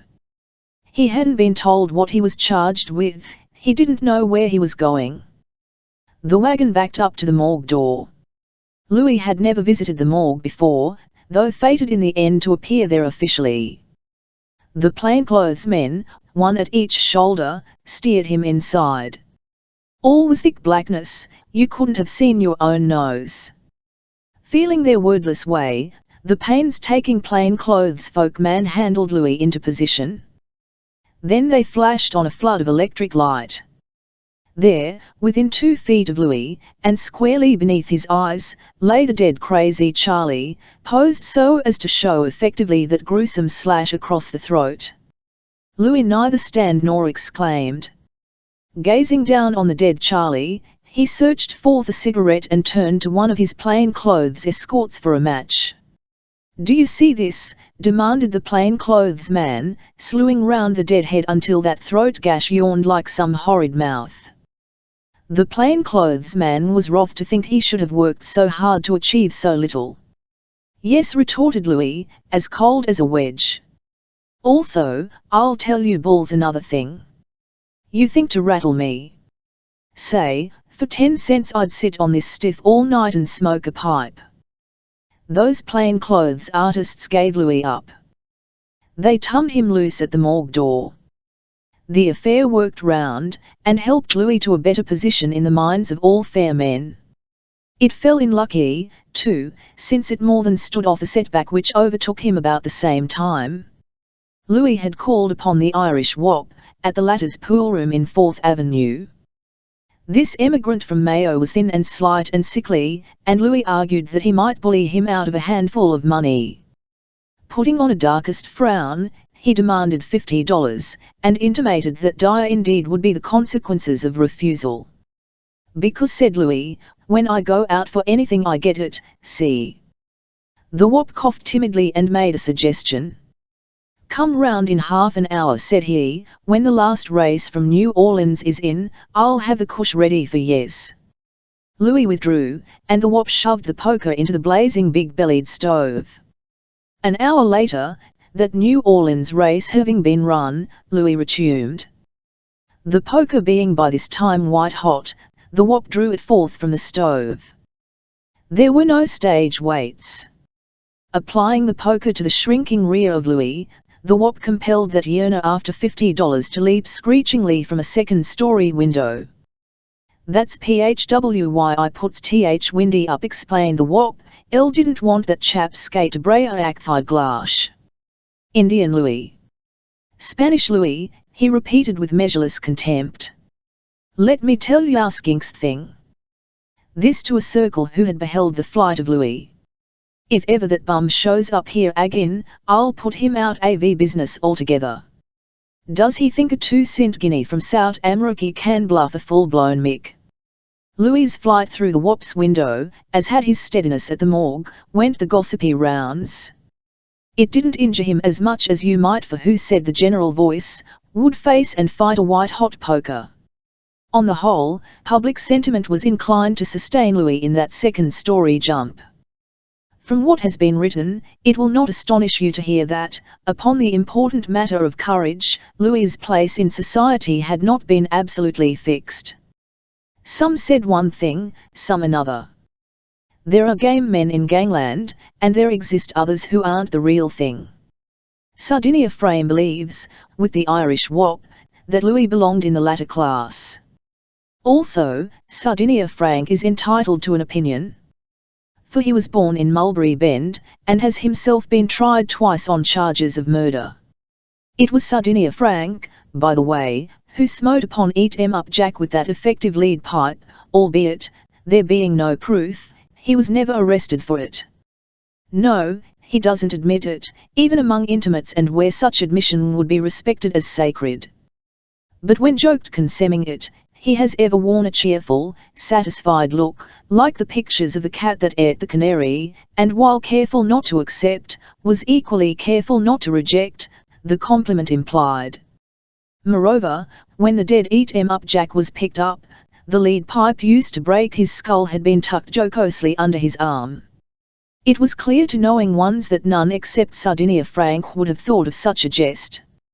To him it would have come readily enough, since death always appealed to his sense of humour.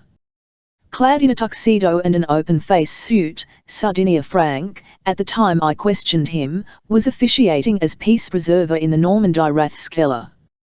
By way of opener, I spoke of his mission on the Rathskeller earth. "I'm here to keep out everybody I know," said he simply. There was a pathetic side to this which, in his ingenuousness, Frank failed wholly to remark. "About Indian Louis?" I at last said. It was within an hour after Louis had been killed. "I'll tell yous about Louis," returned Frank. "Of course, he's dead, and lying on a slab in Th morgue right now. They phoned me word 10 minutes ago. But that don't make no difference. He was a bluff, he wasn't Th goods. He went around wid his hat over his eyes, bulldozing everybody he could, and letting on to be a hero. And he's got what heroes get."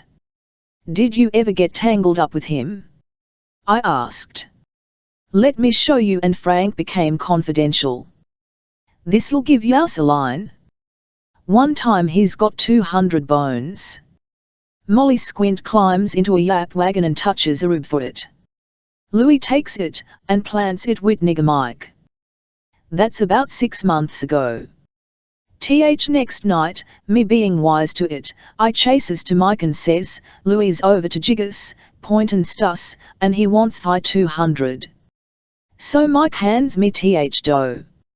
I splits it 5 ways with thy gang who's along, each of us gettin' his little old bit of $40 apiece. Louis, when he finds out next day, makes an awful beef. He tells everybody he's going to hand it to me, going to cook me on sight, see? I hears of it, and I hunts Louis up in Jack Syracuse. Say, Louis, I says, about that cooking me. Th bully way would be to come right now over to Hoboken, and bump me off tonight. I'll go wid yous.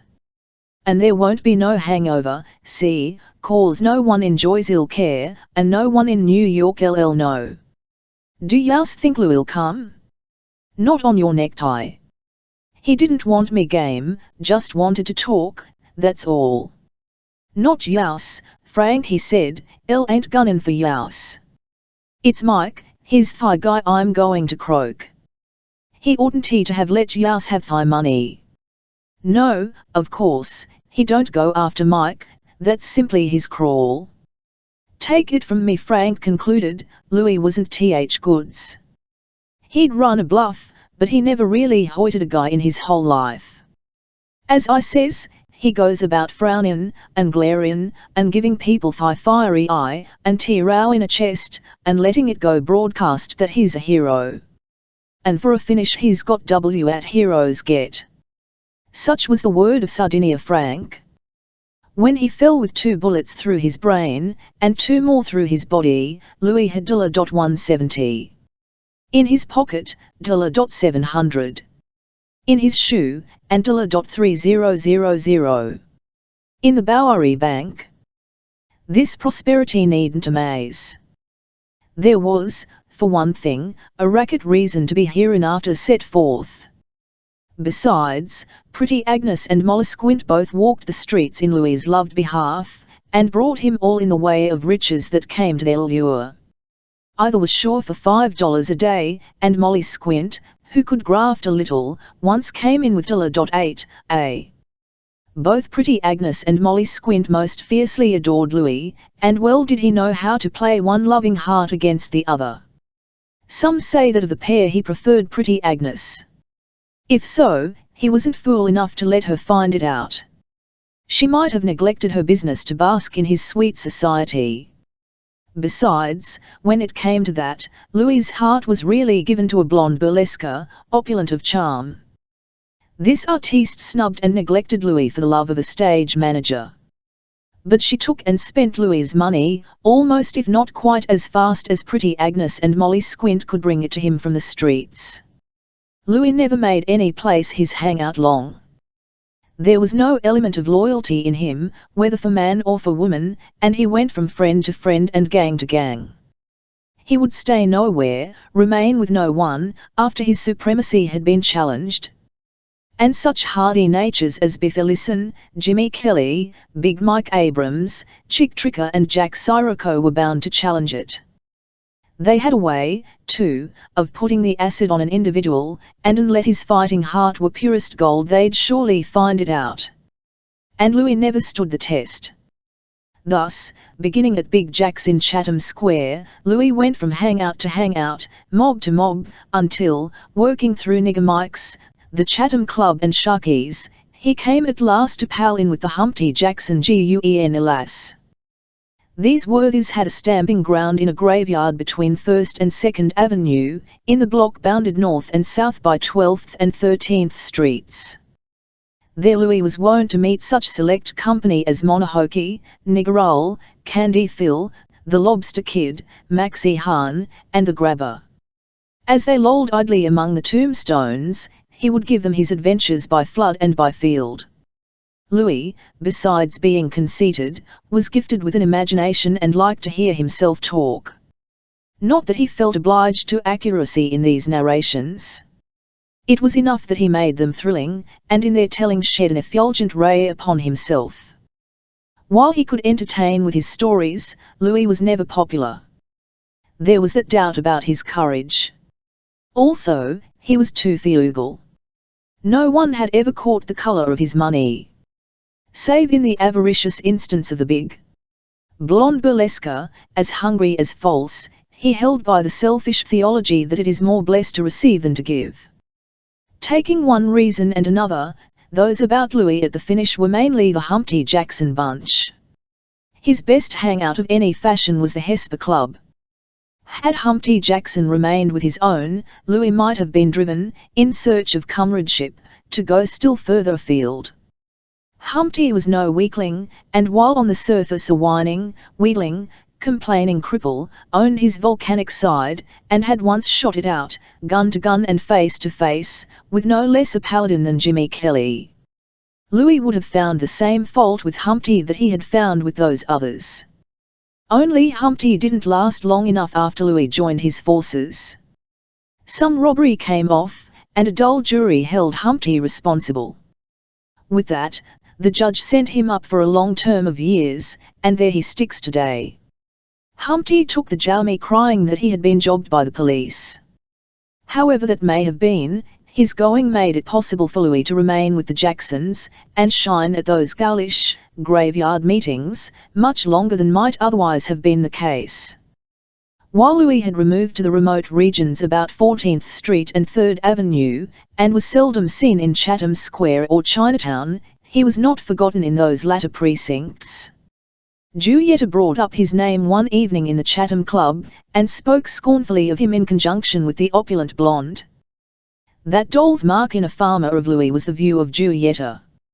At that remarked the dropper, for this was in the days of his liberty and before he had been put away, farmer or no farmer, it's coming easier for him now than when he was in the Navy, eating sour belly out of a harmless cask and drinking bilge.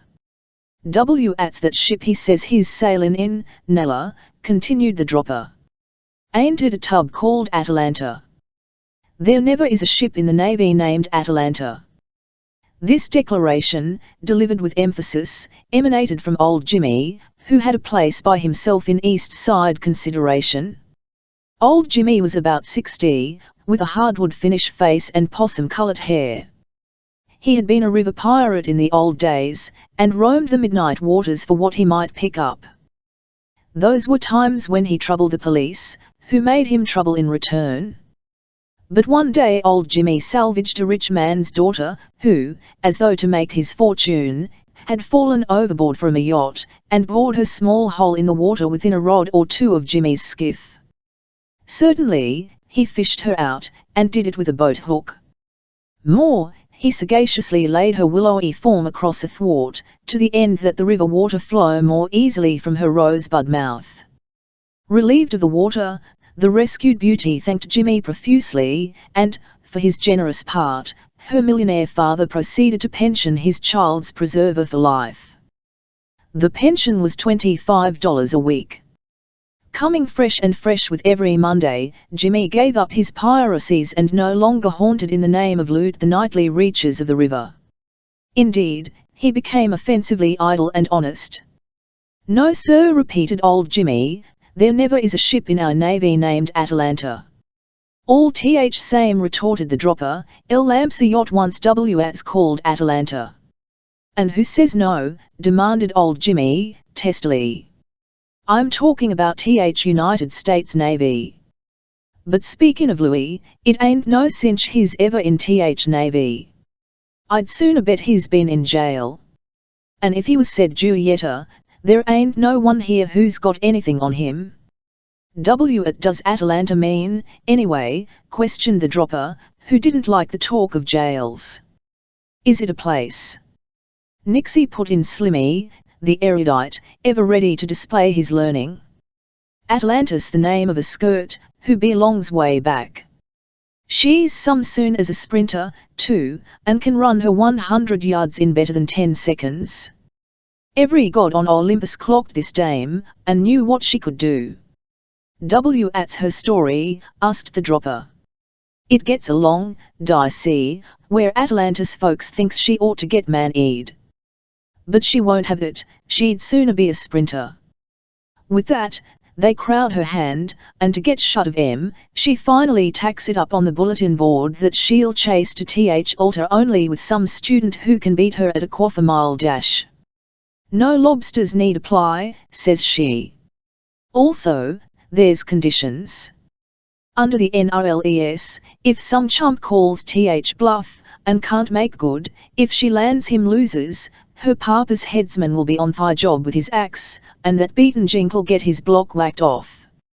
"And does anyone go against such a game?" queried Julieta. "Sure. A whole fleet of young Archibalds and Reginalds went up against it. They all lose, and his giblets with cleaver chops off their youthful beans. But the luck turns. One day a sure thing geek shows up whose moniker is Hippo Mens. Hippie's a fly Indian, there ain't going to be no headsman in his. Hippie's hip to skirts, too, and knows where board is off their fence. He organizes with 3 gold apples, see, and every time little Atalanta shootin' star goes flashin' by, he chucks down one of 'em in front of her. She simply eats it up, she can't get by not one, and she loses so much time grabbin' for hippie noses in a winner." "Good boy," broke forth the dropper. "And do they hook up?" "They are married, but it don't last. You see, it's Venus who shows hippie how to crab Atalanta's act and stakes him to gold apples. And later, when he double-crosses Venus, that goddess changes him and his baby mine into a couple of lions." The Irish wop had been listening impatiently. It was when Governor Hughes flourished in Albany, and the race tracks were being threatened. The wop, as a poolroom keeper, was vastly concerned. "I see," said the wop, appealing directly to old Jimmy as the East Side nester, that Laad Hughes is marking it hot for Belmont and Keenan th wrist avth Ryson gang. What's he so hard on Ryson for? Do yes 100k on playing th ponies as a vice, Jimmy? Well, responded old Jimmy with a conservative air, don't know as I'd call it a vice so much as a bonehead play. They call it Thishpo RRTAV Kings, observed Di Wop, loftily. Old Jimmy snorted. Sport of kings, said he. Sport of come-ons, rather. Them sport of kings Jsibo 11 go on, too, and give you a lot of guff about Ryson being healthy.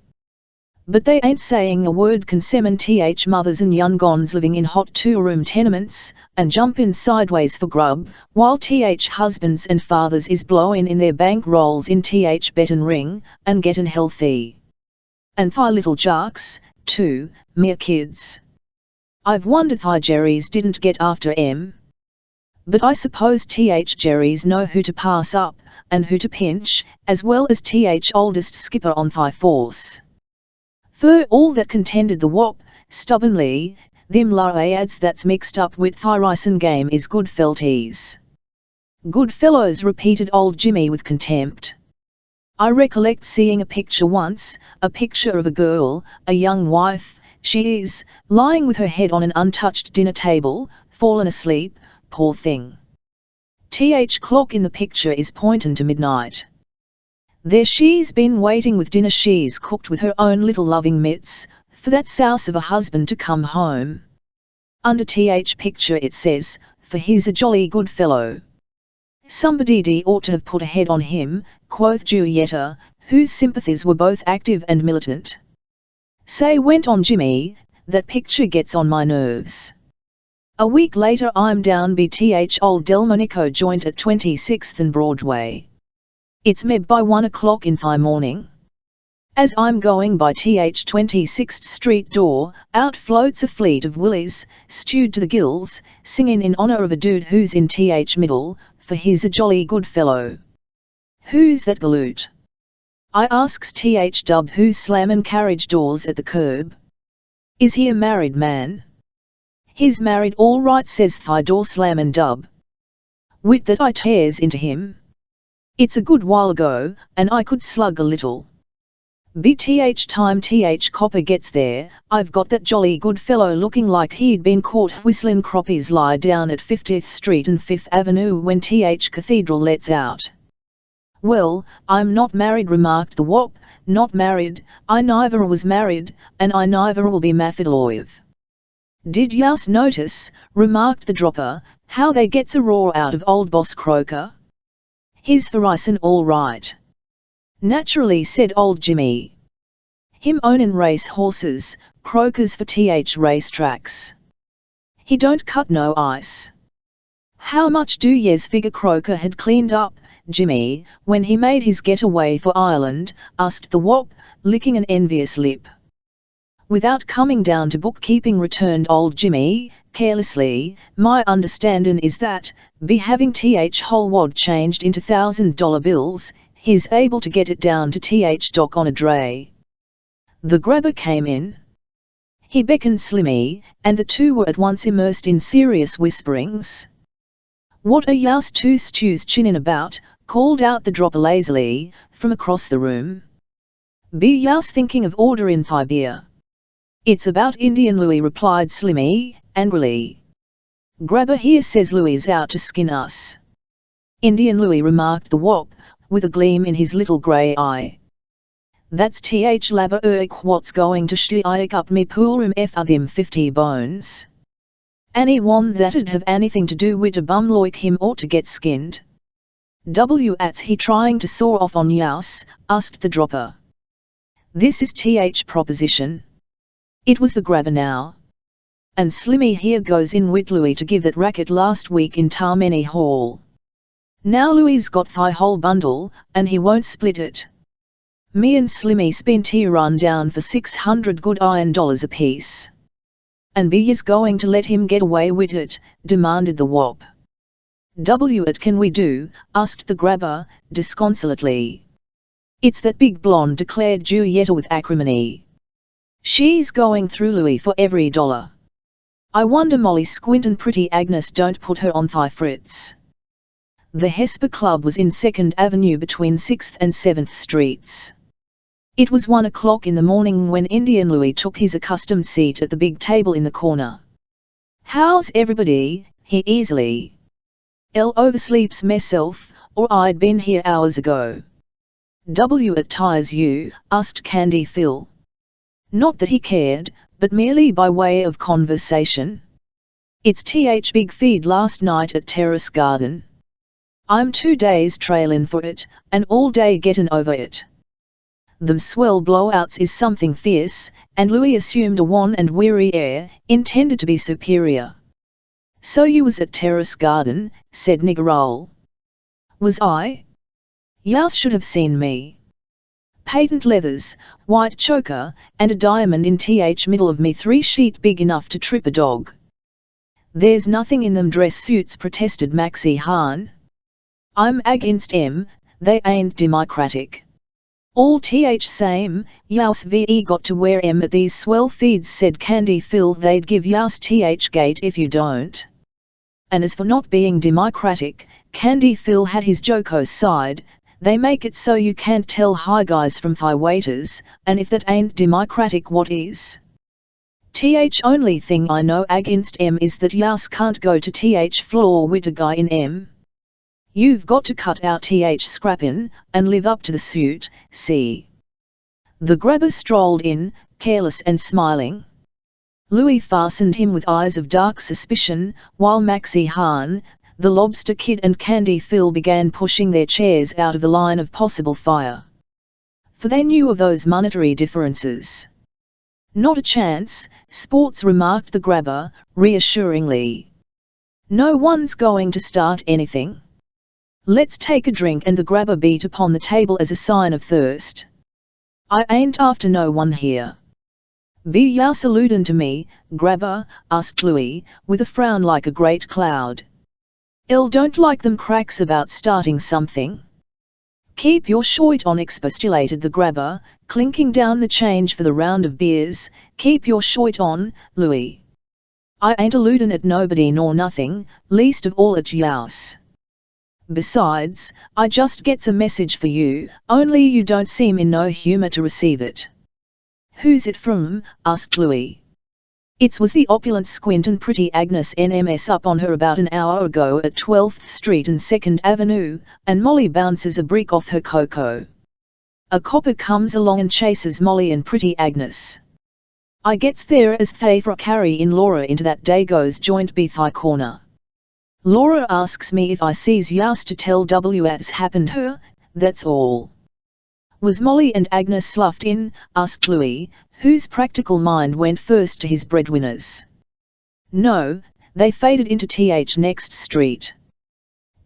Cop don't want to pinch 'em anyway." "About Laura, was she hoited much?" 10 sticks, and a week in Roosevelt Hospital, that's the best she can get. Must chase round and look her over," was Louis's anxious conclusion. "What's that Dago joint she's at?" "It's BTH corner," said the grabber, "and upstairs. I forgets the wop's Monaca." As Louis hesitated over these vague directions, the grabber set down his glass. "Say, to show there's no hard feeling, I'll go wid yous." As Louis and the grabber disappeared through the door, Candy Phil threw up both hands as one astonished to the verge of nervous shock. "Well, what do yous think of that?" he exclaimed. Always figured Louis had bats in his belfry, now I knows it. They'll croak him sure." Niggerole and the Lobster Kid arose as though to follow. At this, Candy Phil broke out fiercely. "What's wrong wid yous stews? Stick where you be." "But they'll cook Louis," expostulated the Lobster Kid. "It ain't no skin off your nose if they do. Why should yous go buttin' in?" Louis and the grabber were in 12th Street, hurrying towards 2nd Avenue. Not a soul, except themselves, was abroad. The grabber walked on Louis's right, which showed that either the latter was not the gunplayer he pretended, or the word from Laura had thrown him off his guard. Suddenly, as the pair passed a dark hallway, the grabber's left arm stole round Louis's neck. "About that dough, Louis," hissed the grabber, at the same time tightening his left arm. Louis half-tummed to free himself from the artful grabber. As he did so, the grabber's ready right hand brought his pistol into action, and one bullet and then another flashed through Louis's brain. A slim form rushed out of the dark hallway, and fired 2 bullets into Louis's body. Louis was dead before he struck the pavement. The grabber, with his slim companion, darted through the dark hallway, out a rear door and over a back fence. 60 seconds later they were quietly walking in 13th Street, examples of law-abiding peace. "It was easiest ever, Slimmy," whispered the grabber, when he had recovered his breath. "El knew that stall about Laurel'd fetch him. Who was at Hesper Club? Oni Candy Phil, Lobster Kid and 2 or 3 other blokes. Every one of a right guy. They won't rap." "Thim Larayads," remarked the wop, judiciously, when he heard of Louis taking off, "thim Larayads must have lost their heads. There's 600 or 700 bones on that bum, and they never copped a splinter." The word came 2 ways to the central office. One report said Indian Louis and another Johnny Spanish. Detective O'Farrell invaded Chinatown, and dug up Big Mike Abrams, that the doubt might be removed. "It's Indian Louis, all right," said Big Mike, following a moment's silent survey of the rigid form. Then, in a most unlooked-for vein of sentiment, "They all get here at last." "That's no dream," agreed the morgue attendant. "And, say, liked his joke as well as any, been expectin' you for some time." "Sure," returned Big Mike, with a friendly grin, "I'll come chassin' along, feet foist, some morning. But don't forget that while I'm waiting I'm working. I've sent 2 stiffs down here to yous already, to help keep you going till I comes. Accordine to chances, however, me own turn oughtn't to be so very far away." Big Mike Abraham's turn was just 3 weeks away. "Who were those 2, Mike, you sent down here to the morgue?" asked Farrell, carelessly. O'Farrell had a cat-like fame for slyness. "Say," grinned Big Mike, derisively, "look me over. I ain't wearing no medals, am I, for giving meself up to you bulls?" How Jackie N slew the doc. In person he was tall, languid, slender, as neat as a cat, and his sallow face, over which had settled the opium pallor, was not an ugly face. Also, there abode such weakness, some good, and no harm in him.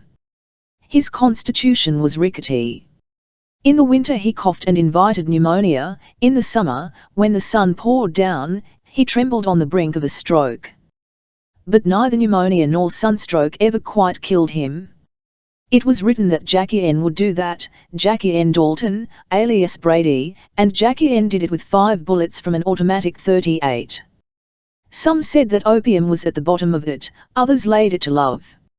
It is still greatly talked over in what pipe joints abound in Mart, Pell and Dewey's, not to mention the wider Catherine Street, in the neighbourhood of number 19, where he had his flat and received his friends. They called him the Doc. 20 years ago the Doc studied dentistry with his father, who flourished reputably as a tooth surgeon at the Troy Dental Parlours in Roosevelt Street. The father died before the Doc had been given a diploma, and the Doc, having meanwhile picked up the opium habit, was never able afterwards to see the use. Why should he be examined or ask for a license? What foolishness! Magnanimously waving aside every thought of the sort, he plunged into the practice of his cheerless art among those who went in and out of Chinatown, and who lived precariously by pocket-picking, porch-climbing, safe-blowing and all-round strong-arm methods, and, careless of the statute in such case made and provided, he proceeded to file and drill and cap and fill and bridge and plug and pull their aching cuspids, bicuspids and molars, and all with as quick an instinct and as deft a touch as though his eyes were sharpened and his hand made steady by the dental sheepskins of a dozen colleges. That he was an outlaw among tooth-drawers served only to knit him more closely to the hearts of his patients, themselves merest outlaws among men. The doc kept his flat in Catherine Street as bright and burnished as the captain's cabin of a man of war. There was no prodigious wealth of furniture, no avalanche of ornament to overwhelm the taste.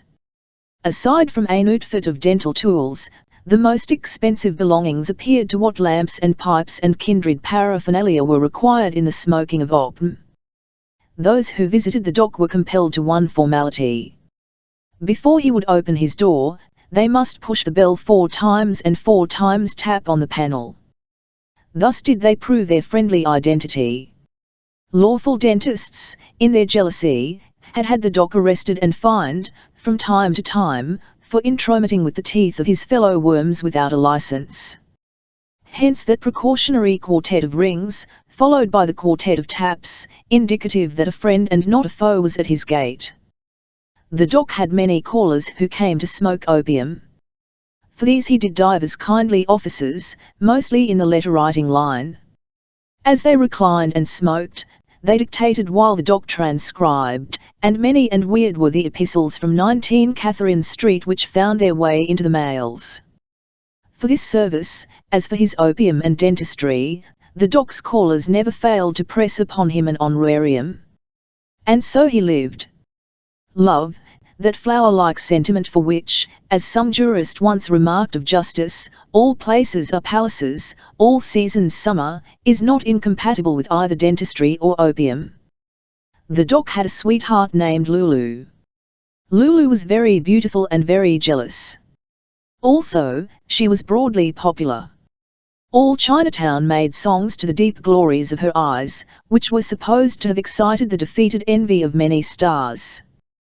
The doc, in what odd hours he could snatch from TCX, th drawing and opium smoking, worshipped at the shrine of Lulu, and Lulu was wrapped up in the doc. Number 19 Catherine Street served as their Garden of Eden. Now it is among the many defects of opium that it renders migrate 01 the fancy. An ebon evidence of this was to be given at number 19. The I love of the doc became, as it were, pipe deflected, and one day left Lulu, and, after a deal of fond circling, settled like some errant dove upon a rival belle called May. Likewise, there was a dangerous side to this dulcet, new situation. The enchanting May, when the doc chose her for his goddess, vice Lulu thrown down, could not be described as altogether disengaged. Was she not also the goddess of Jackie N? Had not that emist safe robber laid his heart at her feet? Moreover, there were reasons even more substantial. The gentle May was in her way a breadwinner. When the fortunes of Jackie N were low, she became their mutual meal ticket. May was the most expensive shoplifter in all of broad New York. If not upon heart arguments, then upon arguments of the pocket, not to say stomach, Jackie N might be expected to fiercely resent any effort to win her love away. Jackie N? Not much is to be told by an appearance, although physiognomists have sung otherwise. The egg of the eagle is less impressive than the egg of the goose. And yet it hotly houses in its heart an eagle. The egg of the nightingale shows but meanly side by side with the egg of the crow. And yet it hides within its modest bosom the limpid music of the moon. So it is with men. Jackie N was not an imposing personality. But neither is the tarantula. He was 5 feet and an inch in stunted stature, and weighed a mean shadow under 110 pounds. Like the doc, who had stolen his love away, Jackie N's hollow cheeks were of that pasty grey which speaks of opium. Also, from opium, the pupils of his vermin eyes had become as the points of 2 dull pins. Shriveled, degenerate, a tattered rag of humanity, Jackie N was none the less a perilous spirit, and so the doc, too late, would learn. From that Eden at 19 Catherine Street, the fair Lulu had been put into the street. This was to make pleasant room for the visits of the fairer May. Jackie N was untroubled, knowing nothing about it. He was for the moment too wholly engaged, being in the throes of a campaign against the Savoy Theatre safe, from which strongbox he looked forward to a harvest of thousands. The desolate Lulu went everywhere seeking Jackie N, to tell him of his wrongs. Her search was vain. Those plans touching the Savoy safe had withdrawn him from his accustomed haunts. One night, however, the safe was blown and plundered. Alas and alack! Jackie N's share, from those hoped-for thousands, dwindled to a paltry $60, not enough for a single spree. In his resentment, Jackie N, with the aid of a bevy of friends, hastily stuck up a wayfarer, whom he met in Division Street. The wayfarer's pockets proved empty. It was even more of a waterhaul than had been the Savoy safe. The double disappointment turned Jackie N's mood to gall, and it was while his humour was thus bilious that he one day walked into the Chatham Club. There was a distinguished company gathered at the Chatham Club. Nanny Miller, Blinky the Lob by Gow, Dago Angelo, Roxy, Jimida, Johnny Rice, Stagger, Jimmy Foy, and St. Louis Bill, all were there. And these were but a handful of what high examples sat about the Chatham Club, and with calls for and still more beer, kept Nigger Mike and his assistants on the joyful jump. When Jackie N came in, Mike greeted him warmly, and placed a chair next to that of Johnny Rice. Conversation broke out concerning the dead and departed Kid Twist.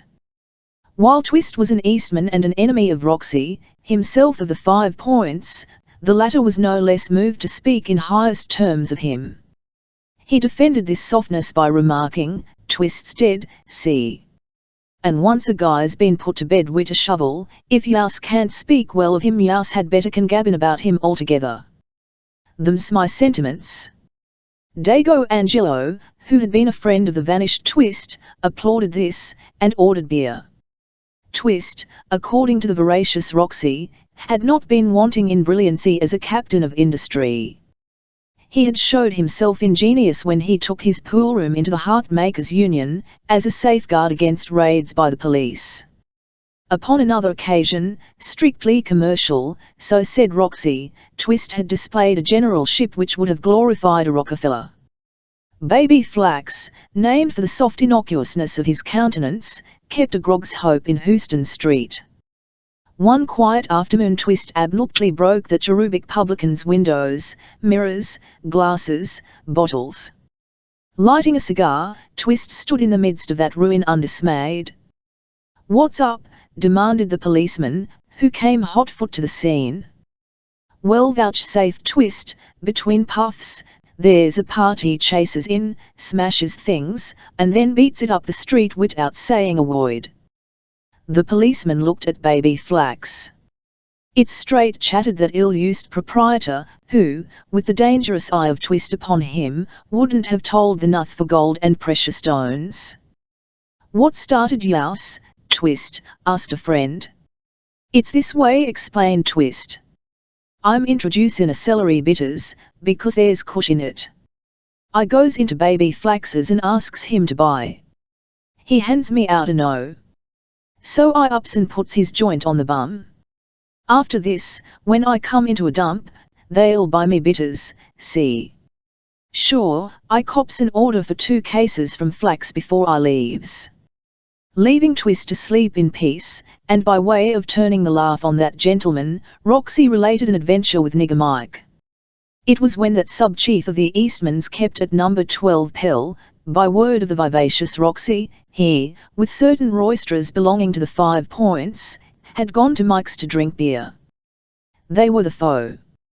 But no less he served them, as he was doing now, for such was and is the bland etiquette of the gangs.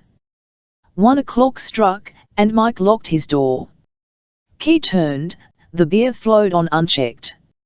At 1:30, when Mike himself was a lawbreaker under the excise statute by full 30 criminal minutes, Roxy with his 5 Points merrymakers arose, beat up Mike and his few retainers, skinned the damper for 50 bones, and departed singing songs of victory.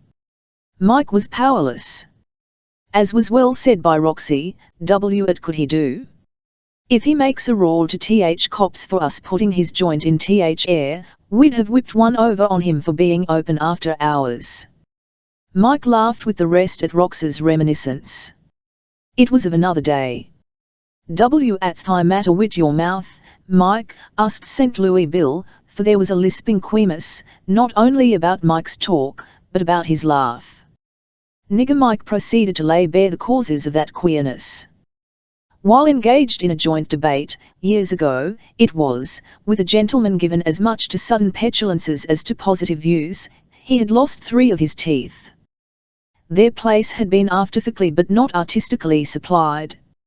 "And lately they've been feeling funny," explained Mike, alluding to the supplemental teeth, "and I twans 'em over to TH doc to fix. That guy who made 'em for me foist must have been a bum dentist. And at that, what do you think he charges? I'm a Dutchman if he don't lash me to TH mast for $40.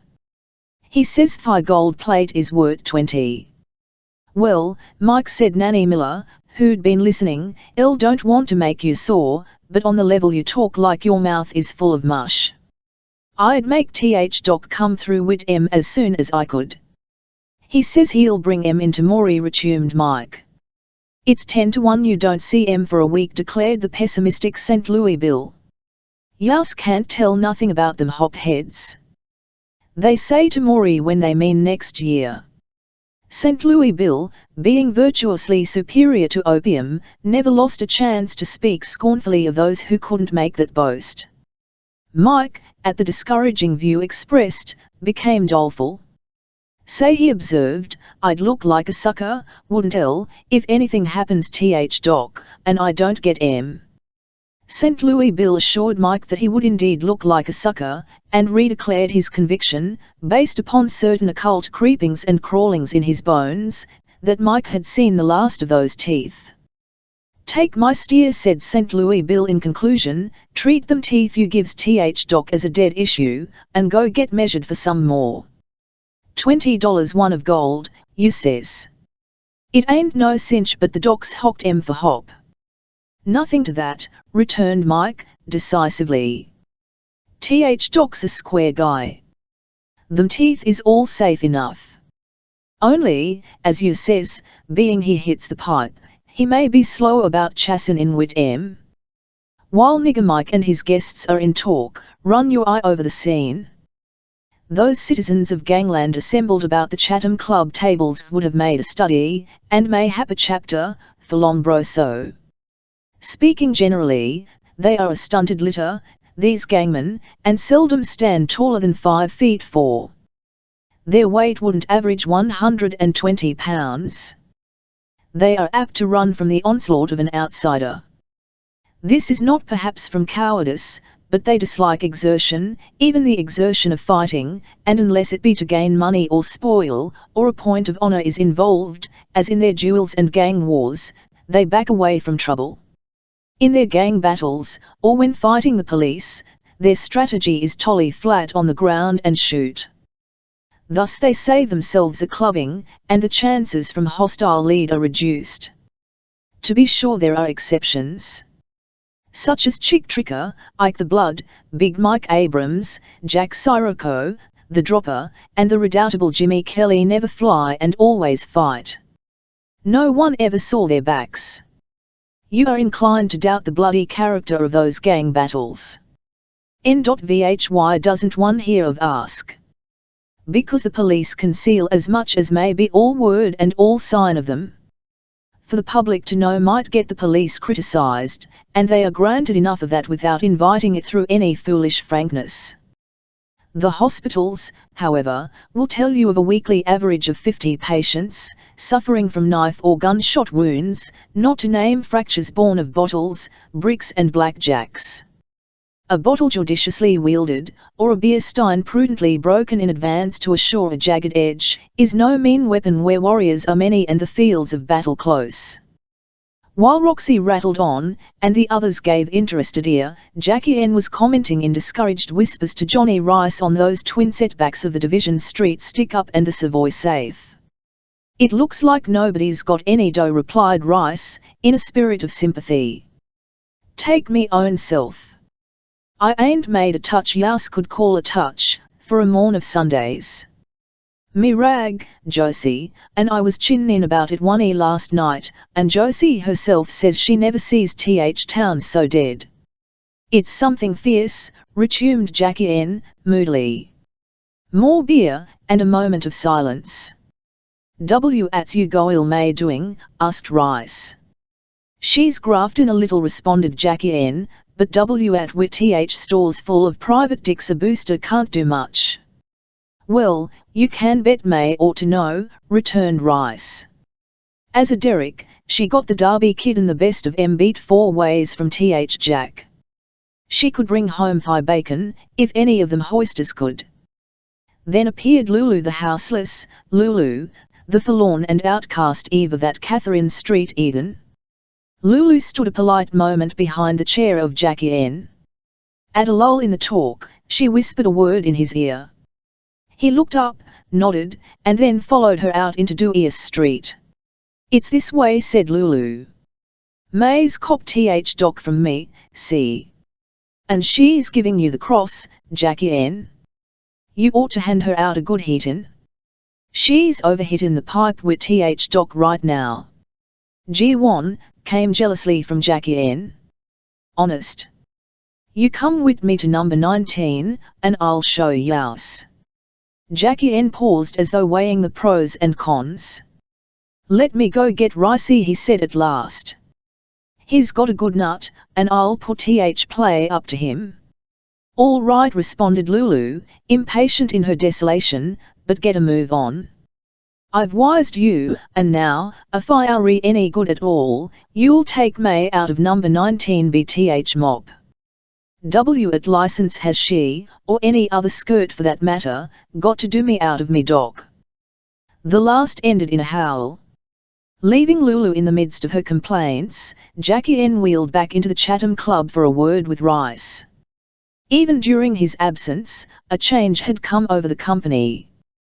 He found Rice, St. Louis Bill and Nanny Miller, holding anxious confab with a rat-faced person who had just come in. See here, Jackie N said St. Louis Bill in an excited whisper, there's been a rap about that Savoy safe trick, and Thibaults are right now looking for whole mob. They say it's us, too, who put that rube in the air over in Division Street. And question is broke in Nanny Miller, who was quick to act, do we stand pat, or do we do a Lamister? There's only one answer to that, said St. Louis Bill. For my end of it I'm going to lamb. Jackie N had May and his heart troubles upon the back of his regard. Still he heard, and he arrived at a decision. He would yes, for flight was preferable to 4 stone walls. But he must have revenge upon the doc and May. With balls after me, and me away, you'd be coming too soft for thought Jackie N. What do ya say, asked St. Louis Bill, who was getting nervous. How did yas get the word, demanded Jackie N, turning upon Ratfuss. It was he who had brought the warning.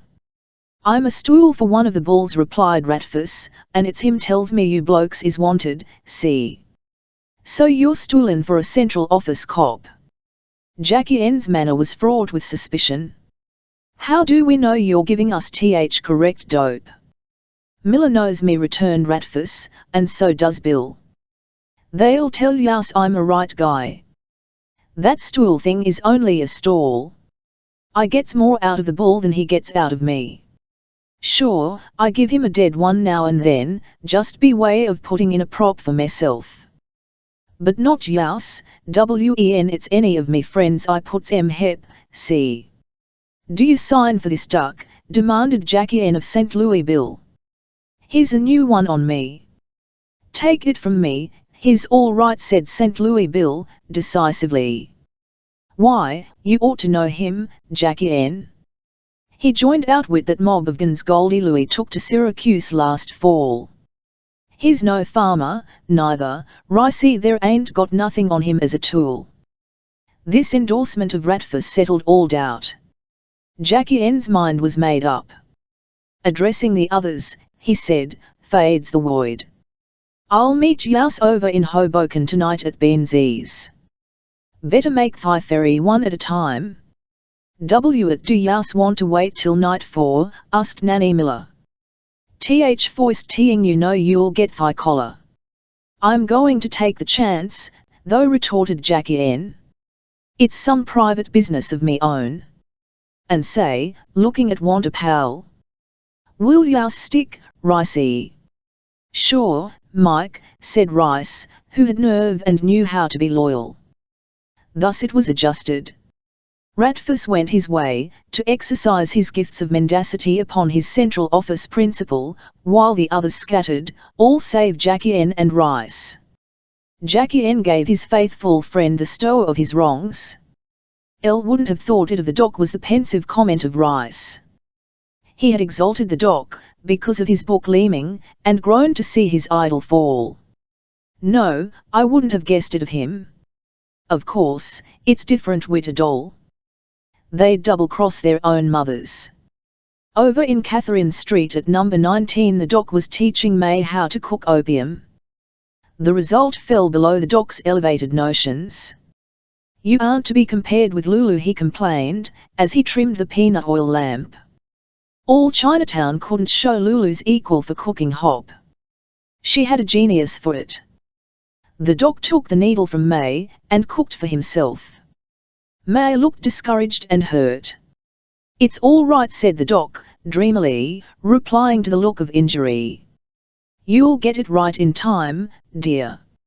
Only, of course, you'll never quite equal Lulu, that would be impossible.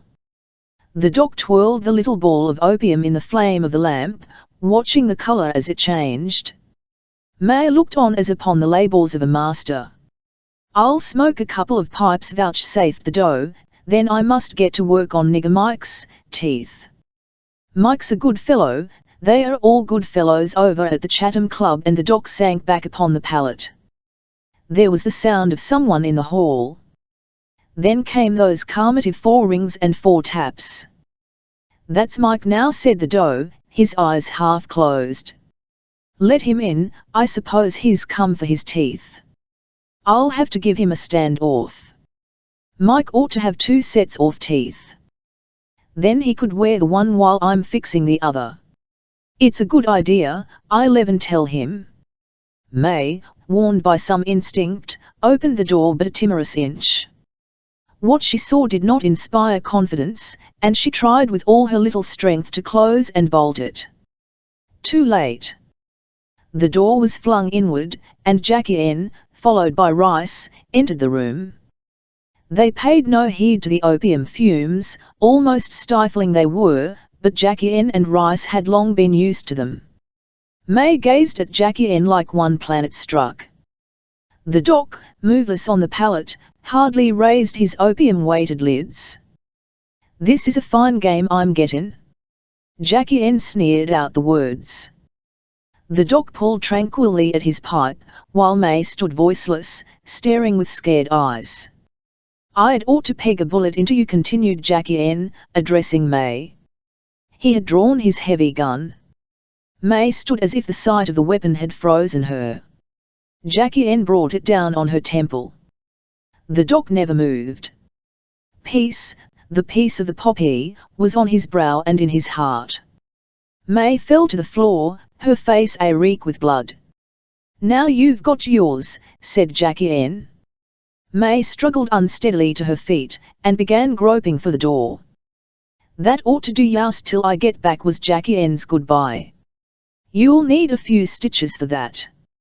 Unruffled, untroubled, the doc drew blandly at the mouthpiece of the pipe. Jackie N surveyed him. Go on, cried Rice, hand it to him, if you're going to. Rice was becoming fretted. He hadn't Jackie N's sustaining interest. Besides, he was thinking of that word from the central office, and how much safer he would be with Benzie, on the Hoboken side of the Hudson. Jackie N took a step nearer. The doc smiled, eyes just showing through the dreamy lids. Turn it loose, cried Rice. The gun exploded 5 times, and 5 bullets ploughed their way into the doc's body. Not a cry, not a movement. The bland, pleased smile never left the sallow face. With his mouth to the pipestem, the doc dreamed on. In the street, Jackie N and Rice passed Lulu. As they brushed by her, Rice fell back a pace and whispered, "He croaked th doc." Lulu gave a gulping cry and hurried on. "Is that you, Lulu?" asked the doc, his drug-uplifted soul untouched, untroubled by what had passed, and what would come. Still, he must have dimly known, for his next words, softly spoken, were, "I'm sorry about Mike's teeth. Cook me a pill, dear, I want one last good smoke." Leonie the troublemaker. It was a perfect day for a funeral. The thin October air had in it a half-chill, like the cutting edge of the coming winter, still 6 weeks away. The leaves, crisp and brown from early frosts, seemed to rustle approval of the mournful completeness of things. Florists' shops had been ransacked, greenhouses laid waste, the leading carriages were moving jungles of blossoms. It was magnificent, and as the procession wound its slow way into Calvary, the heart of the undertaker swelled with pride. Not that he was justified, the glory was the glory of Paperbox Johnny, who stood back of all this gloomy splendor with his purse. Remember was Paperbox's word to the undertaker, "I'm no piker, and neither was Phil, so wade in with th bridle off, and make th spiel same as if you was burying yourself." Thus exhorted, and knowing the solvency of Paperbox, the undertaker had no more than broken even with his responsibilities. Later, Paperbox became smitten of concern because he hadn't thought to hire a brass band. A brass band, he argued, breathing Chopin's funeral march, would have given the business a last artistic touch. "I'd ought to have me nut caved in for forgettin' it," he declared, "but Phil being croaked like he was, got me rattled. I'm all in fire air right now. Me head won't be on straight agin for a morn." In the face of Paperbox's self-condemnation, one's expert in those sonarful matters of crepe and Immanel's, averred that the funeral was a credit to Casey, and regrets were expressed that the bullet in that dead hero's brain forbade his sitting up in the hearse and enjoying what was being done in his honor. As the first shovelful of earth awoke the hollow responses of the coffin, there occurred what story writers are fond of describing as a dramatic incident. As though the hollow coffin note had been the dead voice of Casey calling, Dago Frankie knelt at the edge of the grave. Lifting his hands to heaven, he vowed to shed without mercy the blood of Goldie Louie and Brother Bill Orr, on sight. The vow was well received by the uncovered ring of Malmas, and no one doubted but Case's eternal slumbers would be the sounder for it. In the beginning, she went by the name of Leonie, the same being subsequently lengthened, for good and sufficient reasons, to Leonie the troublemaker. As against this, however, her moniker, with the addition, Badger as written upon her picture, gallery number 7409, T0 be found in that interesting art collection maintained by the police, was given as Mabel Gray. Leonie, according to Detective Bidinger of that city's central office, was born in Chicago, upon a spot not distant from the banks of the classic drainage canal. She came to New York, and began attracting police attention about 8 years ago. In those days, radiant as a star, face of innocent beauty, her affections were given to an eminent pickpocket known and dreaded as Crazy Barry, and it was the dance she led that bird-headed person's unsettled destinies which won her the nom de corps of troublemaker. It was unfortunate, perhaps, since it led to many grievous complications, that Leonie's love lacked every quality of the permanent. Hot, fierce, it resembled in its intensity a fire in a lumber yard. Also, like a fire in a lumber yard, it soon burned itself out. Her health was as the heart of a wild goose, and wondrous migratory. Having loved Crazy Barry for a space, Leonie turned cool, then cold, then fell away from him altogether. At this, Crazy Barry, himself a volcano of sensibility, with none of Leonie's saving genius to grow cold, waxed wroth and chafed. While in this mixed and storm-tossed humour, he came upon Leone in the company of a fellow Ganoff known as Mactar Fife. In testimony of what hell pangs were tearing at his soul, Crazy Bar fell upon Mactaff, and cut him into red ribbons with a knife. He would have cut his throat, and spoke of doing so, but was prevailed upon to refrain by Kid Jacobs, who pointed out the electro-cut iron ore inconveniences sure to follow such a ceremony. "They'd slam yous in th chair, sure," was the sober-headed way that Jacobs put it. Crazy Barry, one hand in Mactar Fife's hair, had drawn the latter's head across his knee, the better to attend to the throat-cutting. Convinced, however, by the words of Jacobs, he let the head, throat all unslashed, fall heavily to the floor. After which, first wiping the blood from his knife on Mactar Fife's coat, for he had an instinct to be neat, he lane missed it for parts unknown, while Mactar Fife was conveyed to the New York hospital. This chanced in the 6th Avenue Temple of Entertainment kept by the late Paddy the Pig.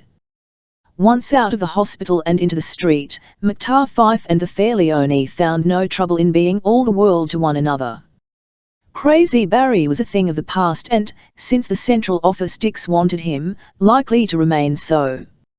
Mactar Fife was of the swell mob. He worked with Goldie Louis, Fog Eye Howard and Brother Bill Orr. Ask any central office bull, half learned in his trade of crook catcher, and he'll tell you that these names are of a pick-purse peerage. Mactaff himself was the stinger, and personally pinched the poke, or flimped the thimble, or SPNMG the prop, of whatever boob was being trimmed. The others, every one a star, were proud to act as his stalls, and that, more than any central office assurance, should show how near the top was Mactaff in Ganoff estimation. Every profession has its drawbacks, and that of picking pockets possesses several. For one irritating element, it is apt to take the practitioner out of town for weeks on end.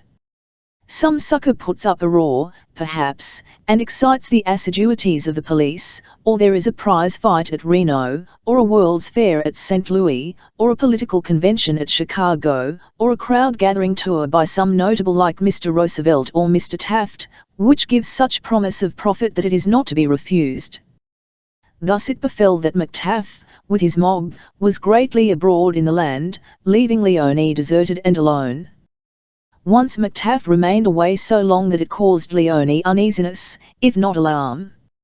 Max fell for something was the way she set forth her fears to Big Kitty. "You can gamble his in hock somewheres, or I'd have got the office from him by wire or letter long ago."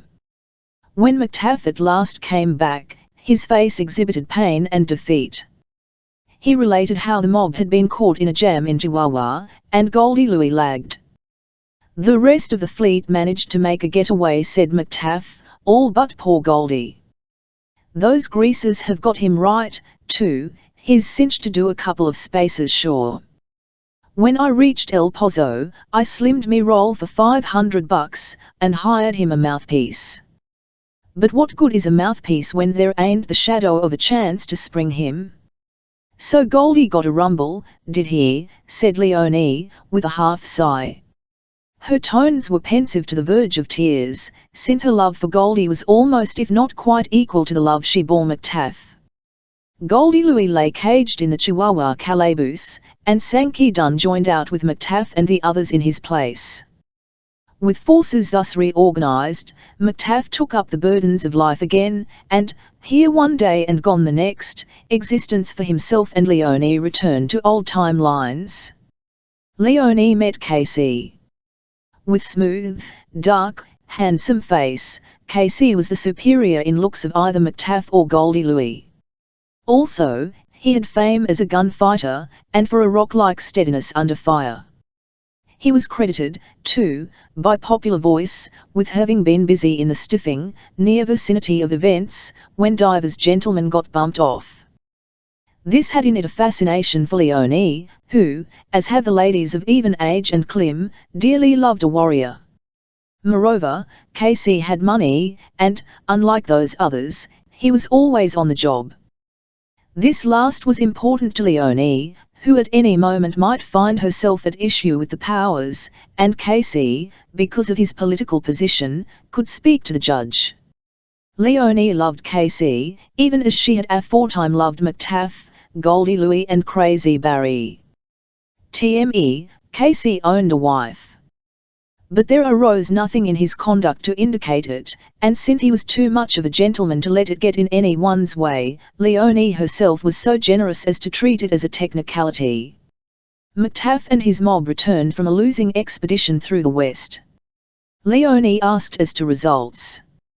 "Why," explained McTaff, sulkily, "thy trip was not only a waterhaul, but it leaves me on the nut for 1,200 bones." McTaff thumbed his pockets inside out, by way of corroboration.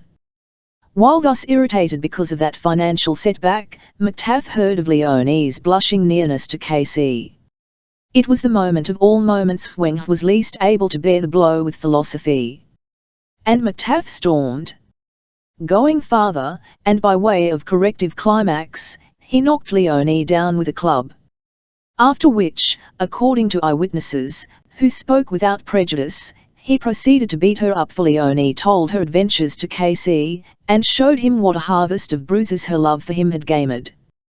Casey, who hadn't been bomb and brought up in Mulberry Bend to become a leading light of gangland for nothing, took his gun and issued forth on the trail of McTaff. McTaff left town. Also, that he didn't take his mob with him proved that not graft, but fear of Casey, was the bug beneath the chip of his disappearance. His sherried Casey told Leonie, when that ill-used beauty asked if he had avenged her bruises. "But he'll blow in agin, and when he does I'll cook." Goldie Louie came up from Chihuahua, his yellow hair shot with grey, the prison pallor in the starved hollows of his cheeks.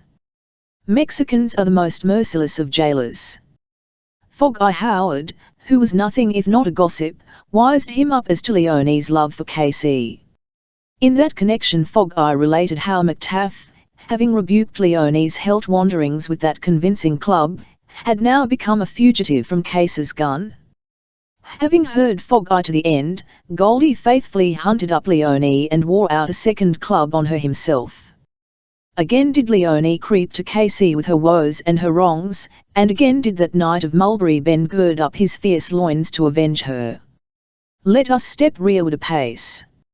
After the Committee of 14, in its uneasy purities, had caused Chick Tricker's Park Row license to be revoked, Tricker, seeking a livelihood, became the owner of the Stag in 28th Street, just off Broadway. That license revocation had been a financial jolt, and now in new quarters, with Berlin Augie, whom he had brought with him as partner, he was striving, in every way not likely to invoke police interference, to re-establish his prostrate destiny. It was the evening next after the one upon which Goldie Louie, following the example of the vanished McTaff, had expressed club-wise his disapproval of Leonie's love for Casey. The Stag was a riot of life and light and laughter, music and conversation and drink prevailed. In the rear room, fenced off from the bar by swinging doors, was Goldie Louie, together with Fog-Eye Howard, Brother Bill Orr and Sankey Dunn. There, too, Whitey Dutch was entertaining certain of the choicest among the 5 Pointers. Scattered here and there were Little the Baltimore Rat, Louis Buck, Stager Bennett, Jack Cohalan, the Humble Dutchman, and others of renown in the grimy chivalry of crime. There were fair ones, too, and the silken sex found dulcet representation in such unchallenged belles as Pretty Agnes, Julietta, Dutch Ida, and Anna Gold. TNLE, an artist in womanly beauty, might have found defects in each of these. And if so, Venus had a mole on her cheek, Helen a scar on her chin. Tricker was not with his guests at the Stag that night. His father had been reported sick, and Tricker was in filial attendance at the 14th Street bedside of his stricken sire. In his absence, Augie took charge, and under his genial management beer flowed, coin came in, and all Stag things went moving merrily. Whitey Dutch, speaking to Stagger Bennett concerning Pyguy, aforetime put away in the Elmira Reformato for the Coney Island killing of Cyclone Louie and Kid Twist, made quite a tale of how Pyguy, having served his time, had again shown up in town. Whitey mentioned, as a matter for general congratulation, that Pyagai's Elmira experience had not robbed him of his right to vote, as would have been the blighting case had he gone to Sing Sing. "There's nothing in that disfranchisement thing, anyhow," grumbled the humble Dutchman, who sat sourly listening. "I've been up th Rivertwict, and I've voted a dozen times every election since. The lawmarkin' stiffs is going to take your vote away. Say, that gives me a pain." The humble Dutchman got off the last in tones of supreme contempt. Grouped around a table near the centre, and under convoy of a Central Office representative who performed towards them in the triple role of guide, philosopher and friend, were gathered a half-dozen Fifth Avenue males and females, all members in good standing of the Pulpal and Fine Linen gang. Augie, in the absence of Tricker, had received them graciously, pressed cigars and drinks upon them, declining the while their proffered money of the realm in a manner composite of suavity and princely ease. "It's an honour, Lloyds and gents," said Augie, "merely to see your maps in the Stag at all. As for thigh booze and smokes, they are on th house. Your dough don't go here, see." The Pulpal and Fine Linen contingent called their visit slumming. If they could have heard what Augie, despite his beaming smiles and royal liberality touching those refreshments, called both them and their visit, after they had left, it might have set their patrician ears afire. Having done the Stag, and seen and heard and misunderstood things to their slumming souls' content, the Purple and Fine Linen gang said goodbye. They must drop in, they explained, at the Haymarket, just around the corner in 6th Avenue. Invited them to come again, but was visibly relieved once they had gone their slumming way. "I was afraid every minute some duck'd start something," said Augie, "and of course if anything did break loose, any little teeing, if it ain't no more than soakin' some dub in thigh jaw, one of them Fifth Avenue dameses, you'd be bound to tear a fit." "Say," broke in Anna Gold resentfully, "it's something fierce way them high society fairies comes buttin' in on us. What do they think they are trying to give us, anyway? For th price of a beer, I'd have snatched one of them baby dolls bald-headed. I'd have nailed her bth mop, and ven I'd got tea rough doing stunts wid her, she wouldn't have had to tell no one she'd been slummin'." "Now, forget it," interposed Augie warningly. "You go reachin' for any skirts puffs round here, and it'll be the hurry-up wagon at a gallopin' you for the cooler, Anna. The Stag's a quiet joint, and that rough house stuff don't go. Chick won't stand for no one to get hoited." "Oh, Chick won't stand for no one to get hoited," Ret 01 Ted the acrid Anna, in mighty dudgeon. "And the Stag's a quiet joint. Why, it ain't 6 weeks since a guy pulls a canister in this very room, and shoots Joe Rocks full of holes. You helps take him to the hospital yourself. Cut out that Joe Rocks stuff," commanded August GY, with vast heat, "or you'll hit the street on your frizzes, don't make no mistake." Observing the stormy slant the talk was taking, YT Dutch diplomatically ordered beer, and thus put an end to debate. It was a move full of wisdom. Augie was made nervous by the absence of Tricker, and Anna the voluble, on many a field, had shown herself a lady of spirit. While the evening at the Stag thus went happily wearing towards the smaller hours, over in 29th Street, a block away, the Stuss game of Casey and Paperbox Johnny was in full and profitable blast. Paperbox himself was in active charge. Casey had for the moment abandoned business and Evu thought of it. Leonie had just informed him of those visitations at the hands of Goldie Louis, and set him to thinking on other things than cards. "And he says," concluded Leonie, preparing to go, "after he's beat me half to death, now chase round and tell your Dago friend, Casey, that my monacre ain't McTaff, and that if he starts to hand me anything, I'll put him down in Bellevue for the count." The dark face of Casey displayed both anger and resolution. He made neither threat nor comment, but his eyes were full of summer fires. Leonie departed with an avowed purpose of subjecting her injuries to the curative effects of arnica, while Casey continued to gloom and glower, drinking deeply the while to take the edge off his feelings. Harry Lemmy, a once promising prize fighter of the welterweight variety, showed up. Also, he had no more than settled to the drink, which Casey, whom the wrongs of his idolized Leone could not render unmindful of the claims of hospitality, had ordered, when Jack Kenny and Charlie Young appeared. The latter, not alive to the fatal importance of such news, spoke of the stag, which he had left but the moment before, and of the presence there of Goldie Louis. "McTaff's stalls, Fog Eye, Brother Bill and Sankey Dunn, are lush in wit," him said Young. "You know Sankey filled in with thy mob time Goldie gets settled in Mexico." Goldie Louis, only a block away, set the torch to Case's heart. "Where's Dago Frankie?" he asked. Dago Frankie was his nearest and most trusted friend. "He's over in 6th Avenue shootin' craps," replied Lemmy. "Shall I go dig him up?" "It don't matter," said Casey, after a moment's thought. Then, getting up from his chair, he inquired, "Have you guys got your cannons?" "Sure ting," came the general chorus, with a closer from Kenny. "I've got two," he said. "A sport might get along without a change of shorts in New York, but he never ought to be without a change of guns." "What's on, Phil?" asked Charlie Young, anxiously, as Casey pulled a magazine pistol, and carefully made sure that its stomach was full of cartridges. "What's on?"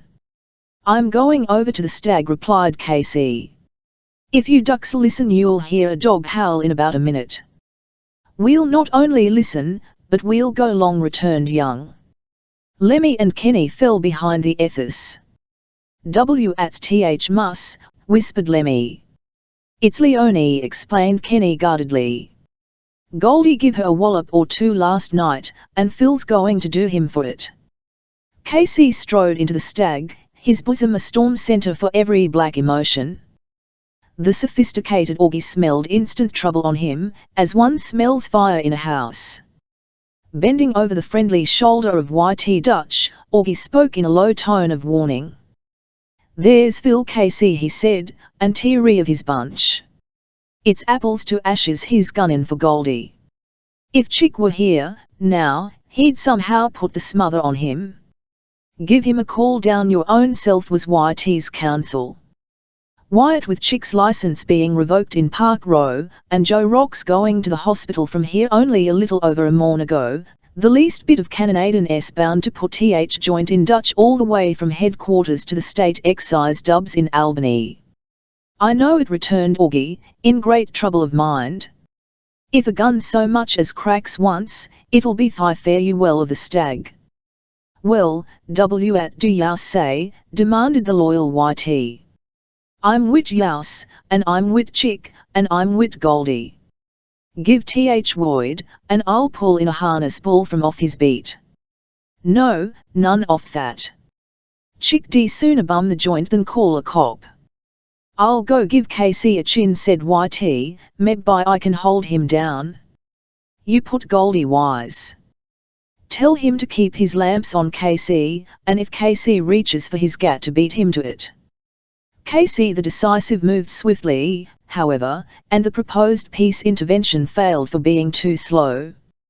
Casey got a glimpse of Goldie through the separating screen doors. It was all he wanted. The next moment he had charged through. Chairs crashed, tables were overthrown, women shrieked and men cursed. 20 guns were out. Casey fired 6 times at Goldie Louis, and 6 times missed that lucky meddler with other people's pocketbooks. Not that Case's effins were altogether thrown away. His first bullet lodged in the stomach of Fog Eye, while his third broke the arm of Brother Bill. Y.T. Dutch reached Casey as the latter began his artillery practice, and sought by word and moderate force to induce a TNLCE. Losing patience, however, Y.T., as Casey fired his final shot, pulled his own gun and put a bullet through that berserk's head. As Casey fell forward, a second bullet, coming from anywhere, buried itself in his back. "By the Lord, I've croaked Phil," was the exclamation of Y.T., addressed to no one in particular. They were Y.T.'s last words. Someone shoved the muzzle of a gun against his temple, and he fell by the side of Casey. No sure list of dead and wounded for that evening's Battle of the Stag will ever be compiled. The guests scattered like a flock of blackbirds. Some fled limping and groaning, others nursing an injured arm, while 3 or 4, too badly hurt to travel, were dragged into nooks of safety by friends who'd come through untouched. There was blood to the east, blood to the west, on the 28th Street pavements, and a wounded gentleman was picked up in Broadway, 2 blocks away. The wounded one, full of a fine riddance and adhering strictly to gang teachings, declared that the bullet which had STNLCK him was a bullet of mystery. Also, he gave his word of honor that, personally, he had never once heard of the Stag.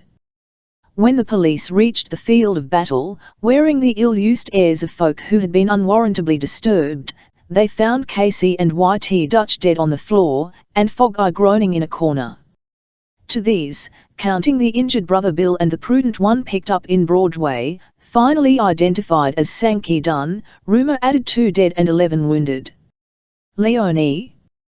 The central office dicks who met that lamp of loveliness the other evening in Broadway reported her as in abundant spirits, and more beautiful than ever. She had received a letter from McTaff, she said, who sent his love, and her eyes shone like twin stars because of the joy she felt. Mac always had a good heart, said Leonie. Paperbox Johnny, all in tears, bore sorrowful word of her loss to Mrs. Casey, calling that matron from her slumbers to receive it. Paperbox managed delicately. It's time to dig up Black, sobbed Paperbox. They've copped Phil, repeated Mrs. Casey, sleepily. Where is he? On a slab in the morgue. Yousty better chase yourself over. All right, returned Mrs. Casey, making ready to go back to bed. I will after a while. The wages of the snitch. Knowledge is power, and power is a good thing, as you yourself well know. Since Eve opened the way, and she and Adam paid the price, a high one, I sometimes think you are entitled to every kind of knowledge. Also, you are entitled to all that you can get. But having acquired knowledge, you are not entitled to peddle it out in secret to central office bulls, at a cost of liberty and often life to other men. When you do that you are a snitch, and have thrown away your right to live. Anyone is free to kill you out of hand, having regard only to his own safety. For such is the common law of gangland. Let me ladle out a cautionary spoonful. As you go about accumulating knowledge, you should fix your eye upon 1 or 2 great youths. You must never forget that when you are close enough to see a man you are close enough to be seen. It is likewise foolish, weakly to assume that you are the only gas jet in the chandelier, the only pebble on the beach, or possess the only Kodak throughout the entire length of the boardwalk. Bear ever in mind that while you are getting the picture of some other fellow, he in all human chance is snapping yours. This last is not so much by virtue of any law of gangland as by a law of nature. Its purpose is to preserve that equilibrium, wanting which, the universe itself would slip into chaos and the music of the spheres become but the rawest tuning of the elemental instruments. The stars would no longer sing together, but shriek together, and space itself would be driven to stop its ears. Folk who fail to canny these grave matters upon the constant shoulder of their regard, get into trouble. At Gouverneur Hospital, where he died, the register gave his name as Samuel Wendell and let it go at that. The central office, which finds its profit in amplification, said, Samuel Wendell, alias Kid Unger, alias the Ghost, and further identified him as brother to Johnny the Mock. Samuel Wendell, alias Kid Unger, alias the Ghost, brother to Johnny the Mock, was not the original Ghost. Until less than 2 years ago the title was honorably worn by Mashia, who got 20 spaces for a night trick he turned in Brooklyn. Since Mashia could not use the name in Sing Sing, Wendell, alias Kid Unger, brother to Johnny the Mock, adopted it for his own. It fitted well with his midnight methods and noiseless, gliding, skulking ways. Moreover, since it was upon his own sly rap to the bulls, who made the collar, that Mashia got pinched, he may have felt himself entitled to the name as part of his reward. The Indian scalps his victim, and upon a similar principle Wendell, alias Unger, brother to Johnny the Mock, when Mashia was handed that breathtaking 20 years, may have decided to call himself the Ghost. It will never be precisely known how and why and by whose hand the ghost was killed, although it is common opinion that Pretty Agnes had much to do with it. Also, common opinion is more often right than many might believe. In view of that possible connection with the bumping off of the ghost, Pretty Agnes is worth a word. She could not have been called old. When upon a certain Saturday evening, not remote, she stepped into Jack Siroco's in Chatham Square, her years counted fewer than 19. Still, she had seen a good deal, or a bad deal, whichever you prefer. Pretty Agnes' father, a longshoreman, had found his bread along the docks. None better ever shaped for a boss stevedore, or trotted up a gangplank with a 280-pound sack of sugar on his back. One day he fell between the side of a moored ship and the stringpiece of the wharf, and the ship, being at that moment ground against the wharf by the swell from a passing steamer, he was crushed. Those who looked on called him a fool for having been killed in so poor a way. He was too dead to resent the criticism, and after that his widow, the mother of Pretty Agnes, took in washing. Her mother washed, and Pretty Agnes carried home the clothes. This went on for 3 years. One wind-blown afternoon, as the mother was hanging out clothes on the roof, a high one, and refreshing her energies with intermittent gin from the bottle of her neighbour, the generous Mrs. Callahan, she stepped backward down an air shaft. She struck the flags 10 stories below, and left Pretty Agnes to out for herself. Looking out for herself, Pretty Agnes worked in a sweatshop in Division Street. Here she made $3 a week and needed 5. The sweatshop owner, for she was a dream of loveliness, with a fog of blue-black hair and deep brown eyes, offered to make up the lacking too, and was accepted. Round, ripe, willowy, Pretty Agnes graduated from the Division Street sweatshop to a store in 23rd Street. There she served as a cloak model, making $14 a week while needing 20. The manager of the cloak store was as generous as had been the owner of the sweatshop, and benevolently made up the absent 6. For Pretty Agnes was lovelier than ever. All work and no play makes Jack a dull boy. Also, it has the same effect on Jill.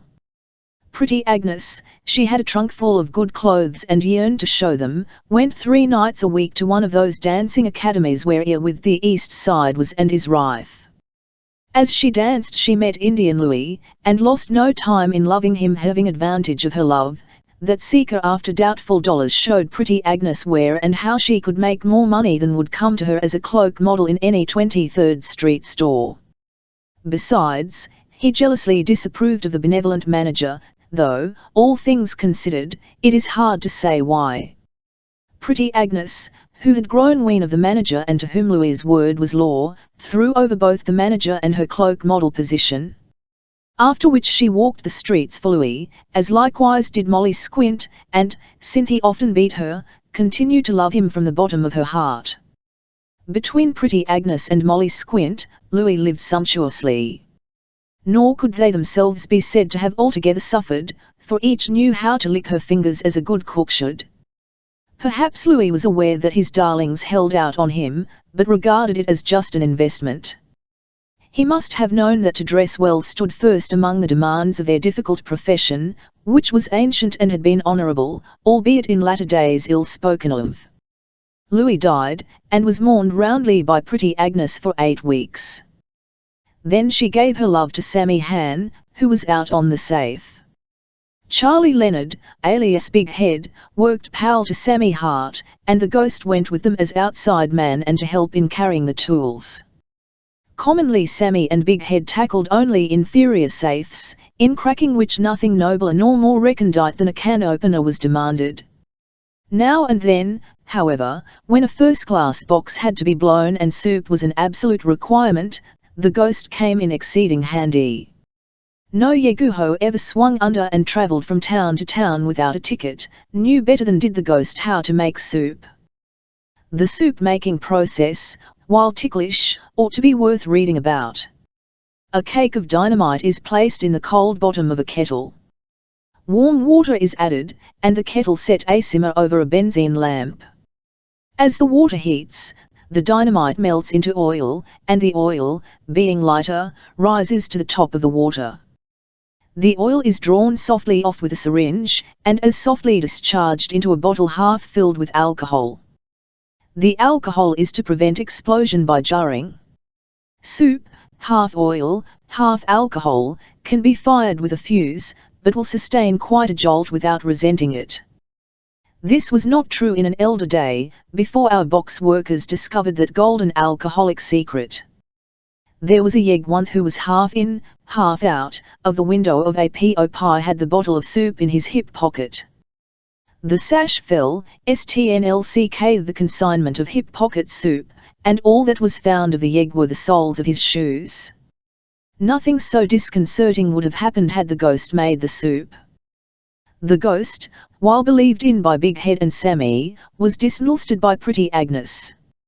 She disnulsted him because of his bad repute as a snitch. She called Sammy's attention to what tales were abroad to the black effect that the ghost was a copper in his mildewed soul, and one time and another had served stool pigeon to many dicks.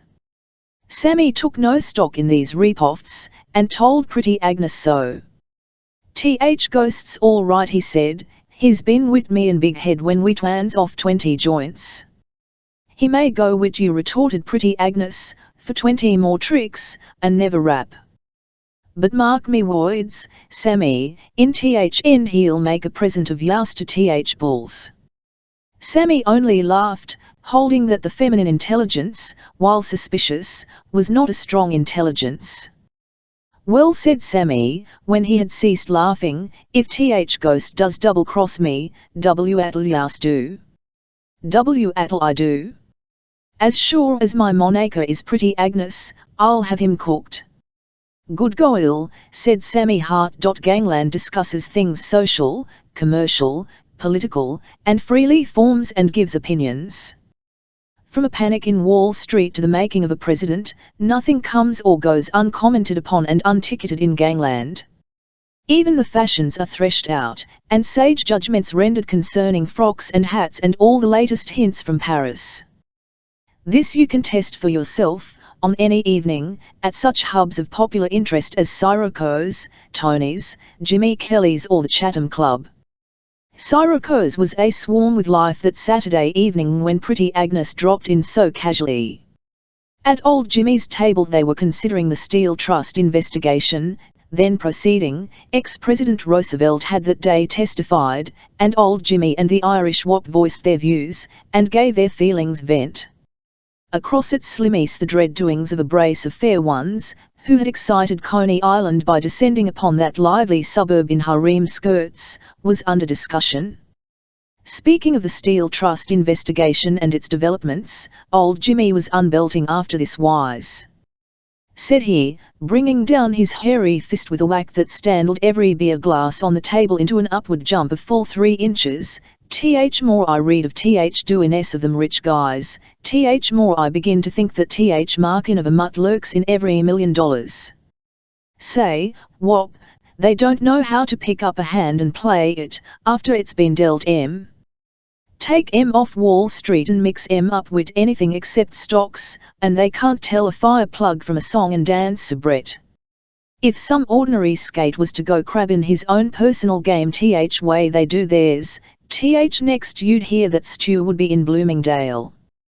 "What's eating yez now, Jimmy?" inquired the wop, carelessly. "Is it that steel TNLSHT thing Thai Power Apers is so full of? That and Way Morgan and balance of that fur-line push fall over themselves. Big thing they are shy on is diplomacy. When it comes to diplomacy, they are a lot of dead ones. And what's diplomacy? Why?" The wop didn't like big words. His feeling was to first question, then resent them. "What's diplomacy? Why?" he repeated. "Diplomacy," said old Jimmy, "is any cunning move that lands trick. You wake up and hear a noise, and you think it's some porch climber, like Nella here, tuning off thigh joint. At that, not knowing but he's framed up with a gun, you don't feel like going to mat with him. What do? Well, you use diplomacy. You tosses maybe a dumbbell over banisters, and lets it go bumping along from step to step, marking more row than some geezer failin' downstairs with a kitchen stove. Racket throws a scare into Thinella, and he beats it, see. And that's diplomacy, said the wop. Also, it's exactly what them Wall Streeters ale got. Look at way they're always fightin' Roosevelt.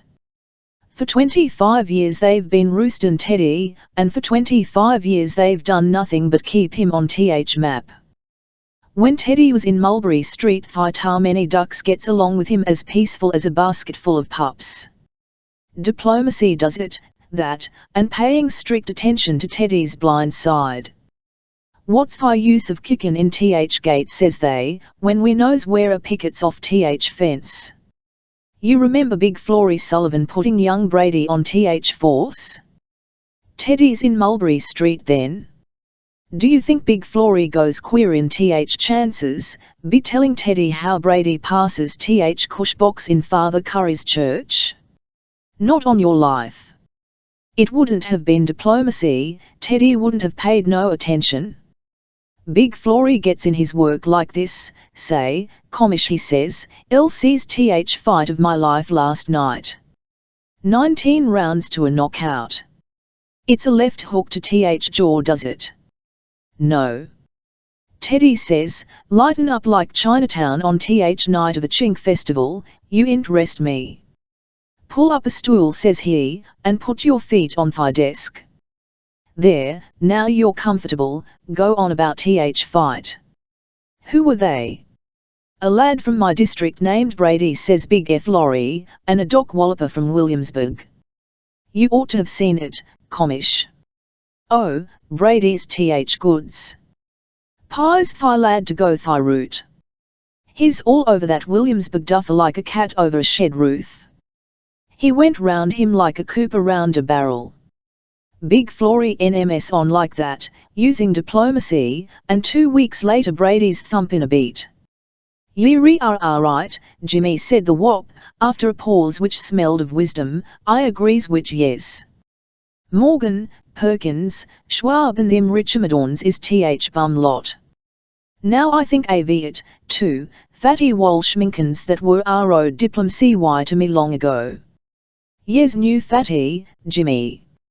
Fatty and me was twins. Fatty's foin la ad, only now he's dead, more reached him. Time I'm in tombs for bouncing brick off head av that orange man, who's whistling battle av boin to see how long I can stand it, Fatty's warden, and say, he made place home to me. He's talking, Fatty is, one day about Mayor Huey Grant, and it's then he speaks av diplomacy. He says Huey didn't have any. Don't you believe it, interrupted old Jimmy, Fatty had Huey down wrong. When it comes to diplomacy, Huey could suck an egg and never chip shell. It's a special case loik. Fatty's district, diocese, has nothing in it but Italians. One day they are marking ready to celebrate something. Fatty's in it, av course, being leader, and he chases down to City Hall and wins out a permit for Dago parade. What's Huey got to do with that? Lushton. It strikes Huey, him being mayor, it'll be thy dead wise play, when Fatty marches by with his guineas, to give them gay, encouraging face. Huey thinks Fatty and his pushcart ads is celebrating some Dago St. Patrick's Day, DSC. It's there Fatty claims that Huey shows no diplomacy he'd ought to have asked. Asked what? I'm coming to it. Fatty knows nothing about what's on Huey's chest. His first tip is when he sees Huey, and balance many administration cocked up in a hammer-down grandstand they've faked together in City Hall Park. Fatty pipes as he and his black hand bunch comes rowlin' along down Broadway, and Thigh sight AV that grandstand full AV harps, who a th head, almost gives him heart failure. Fatty holds his eye to lions, sets them to Marayak and Twam, and comes sprintin' and puffin' on ahead. Do a sneak, he cries, when he comes near enough to pass were our road mother above. Don't yez know what these wops AV mine is celebratin'? It's chassin' Pope out AV Rome. Duck, I tell yez, duck. Sure, Hui and wrist AV gang took it on run. Fatty could Murray arch all right, because there's nobody but black-handers in his district. But with Hui and others it's different. They might have got his grace, Thigh Archbishop, after them. Going back to Teddy, observed old Jimmy, as he called for beer, them rich lobsters is always stirrin' him up. And they always gets worst of it. They've never brought home bacon yet. Ties put one over on every time. Yez can gamble that TID's la ad that can fight, cried the wop in tones of glee, his baby that's always looking for an argument. Then in a burst, both rapturous and irrelevant, Ties Thigh idle AV Thigh criminal element. Don't think that's against him, interjected the Nella, defensively. Nor me neither, said old Jimmy. When it comes down to tax, who's quicker with applaudin' mit at sight of an honest man than Thigh criminal, so he ain't bumpin' into their graft. Who is it hisses Thigh Villian in Thigh play till you can hear him in Hoboken? Ain't it some dub just off the island? Once a blind Tom show is at Miners, and a souse in gallery is so carried away by grief at death of little Eva, he falls down 2 flights of stairs. I gets a flash at him as they tosses him into ambulance, and I hopes to join church if it ain't a murderer. I asks Judge Batten Dan to put away on Blackwell's for beatin' up his own little girl till she can't get into her frock. Wall Streeters and college professors, when it comes to endorsin' an honest man, can't take no medals off criminal element. PHWY has Morgan and wrist AV them Wall Street geeks got it in FRTIDE, queried the wop. What's he done to em? Nothing, only they claims it ain't larceny if you steal more in $100,000, and Teddy won't stand for a limit. If that's what they are in a clinch about, then I'm for TIDE, declared the wop. Ain't it him, too, that says Thigh only difference between a rich man and a poor man is a bank? More power to him, why not? Would this beer be anything but beer, if it came through a spigot AV go old, from a keg AV silver, and Thigh barboy had used a demonstrated bung starter in tapping it? Over at Slimmy's table, where the weaker sex predominated, the talk was along lighter lines. Molly Squint spoke in condemnation of those harem skirts at Coney Island. What do yous think, she asked, of them she-scouts showing up at Luna Park in harem skirts? Coarse work that, very coarse. It goes to prove how some frails ain't more than half-baked. Why does a dame go to front in such togs, asked Slimmy disgustedly. Because she's stuck on herself, said the Nella, who had drifted over from old Jimmy and the wop, where the talk was growing too heavy for him, and besides, it's an easy way of getting spotlight. Take anything like this harem skirt stunt, and oodles of crazy mollies'll fall for it. Yous can't hand it out too raw. So if it's going to stir things up, and draw attention, they are Johnny at the rat hole even time. We ladies, remarked Julietta, like a complacent Portia giving judgment, certainly do like to be present at ball game. And if we can't be gate, can't heel in, we'll climb Thigh fence. Likewise, we're right there whenever it's latest thing. Especially, if we've got a face that'd stop Trump in Thigh Street. Do yous remember, this to Anna Gold, when bicycles is new, how a lot of old ironbound fairies, with maps that'd give yous a fit of sickness, never wastes a moment in wheelin' to front. Do I remember when bicycles is new, retorted Anna Gold, resentfully. How old do yous think I be? Th Nella's right, said Slimmy, cutting skillfully in with a view to keeping the peace. Reason why them dames breaks in on bicycles, and other new deals, is because it attracts attention, and attracting attention is their notion of being great. Which shows that they don't know th difference between being famous and being notorious. Slimmy, having thus declared himself, looked as wise as a tree full of owls. Well, what is th difference? Demanded Anna Gold. What's th difference between fame and notoriety? Repeated Slimmy, brow lofty, manner high. It's th difference, Goldie, between having your picture took at thigh joint of a respectable photographer, and being thigh coppers at th central office. As to harem skirts, however, I'm like Molly there. Generally speakin', I strings with th loidies, but when they springs a make-up like them harem skins, I pack in. Harem skirts is where I get off. Of course, said Big Kitty, who while speaking little spoke always to the point. Yow Souses understands that them dolls who shakes up Coney has an ace buried. They are simply a brace of roof gardeners framin' up a little ink. I s'pose they figured they'd make a hit. Did they? This was in reply to Molly Squint, who had asked the question. Well, if becomin' thy reason why th bull on post rings in a riot call, and brings out th reserves, is your day of a hit, Molly, them dames is certainly th big scream. Them harem skirts won't do, observed the Nella, firmly, yous hear me, they won't do. And that goes merry widdy hats, too, called out the wop, from across the room.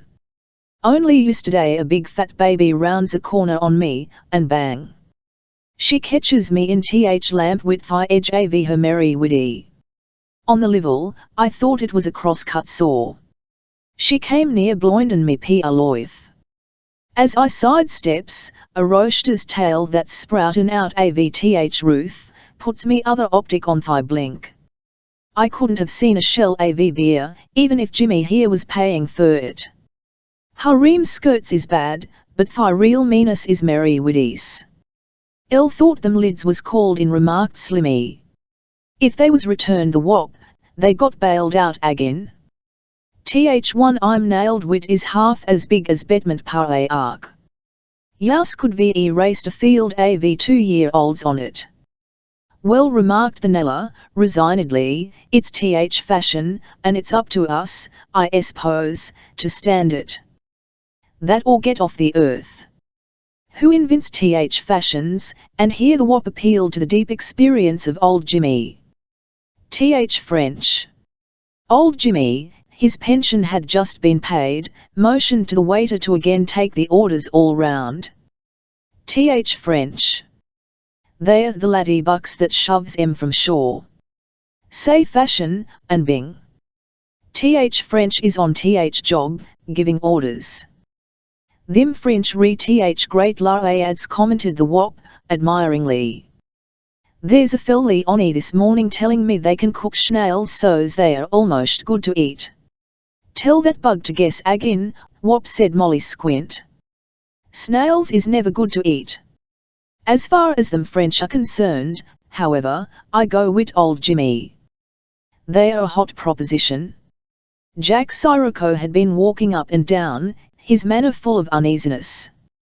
What's wrong, Jack? At last asked old Jimmy, who had observed that proprietor's anxiety.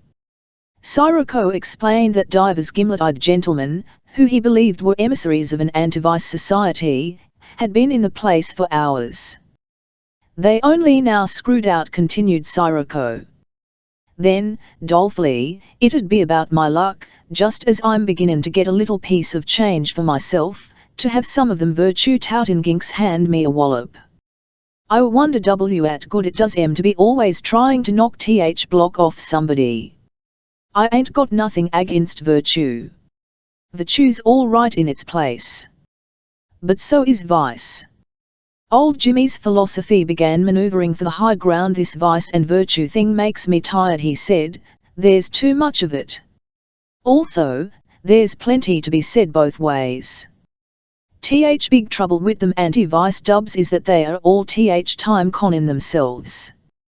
They feel moral when it's merely dyspepsia, they think they are virtues when they are only sick. In the end, too, virtue always falls down. Virtue never puts a real crimp in vice yet. Virtue's a sprinter, and for 100 yards it makes vice look like a crab. But vice is a stayer, and in marathon of events it romps in winner. Virtue likes a rocking chair, vice puts in most of its time on its feet. Virtue belongs to the union, it's for 8-hour day, with holidays and Saturday afternoons off. Vice is always willing to break wage schedule, work overtime or do anything else to oblige. Virtue wants 2 months in the country every summer, vice never asks for a vacation since world begins. The WAP loudly cheered old Jimmy's views. Sirocco, however, continued gloomy. For said the latter with a sigh, I can feel it that them anti-vice guys has put the high sign on me. They'll never rest now until they've got me number. Pretty Agnes, on coming in, had taken a corner table by herself. She heard, but did not join in the talk.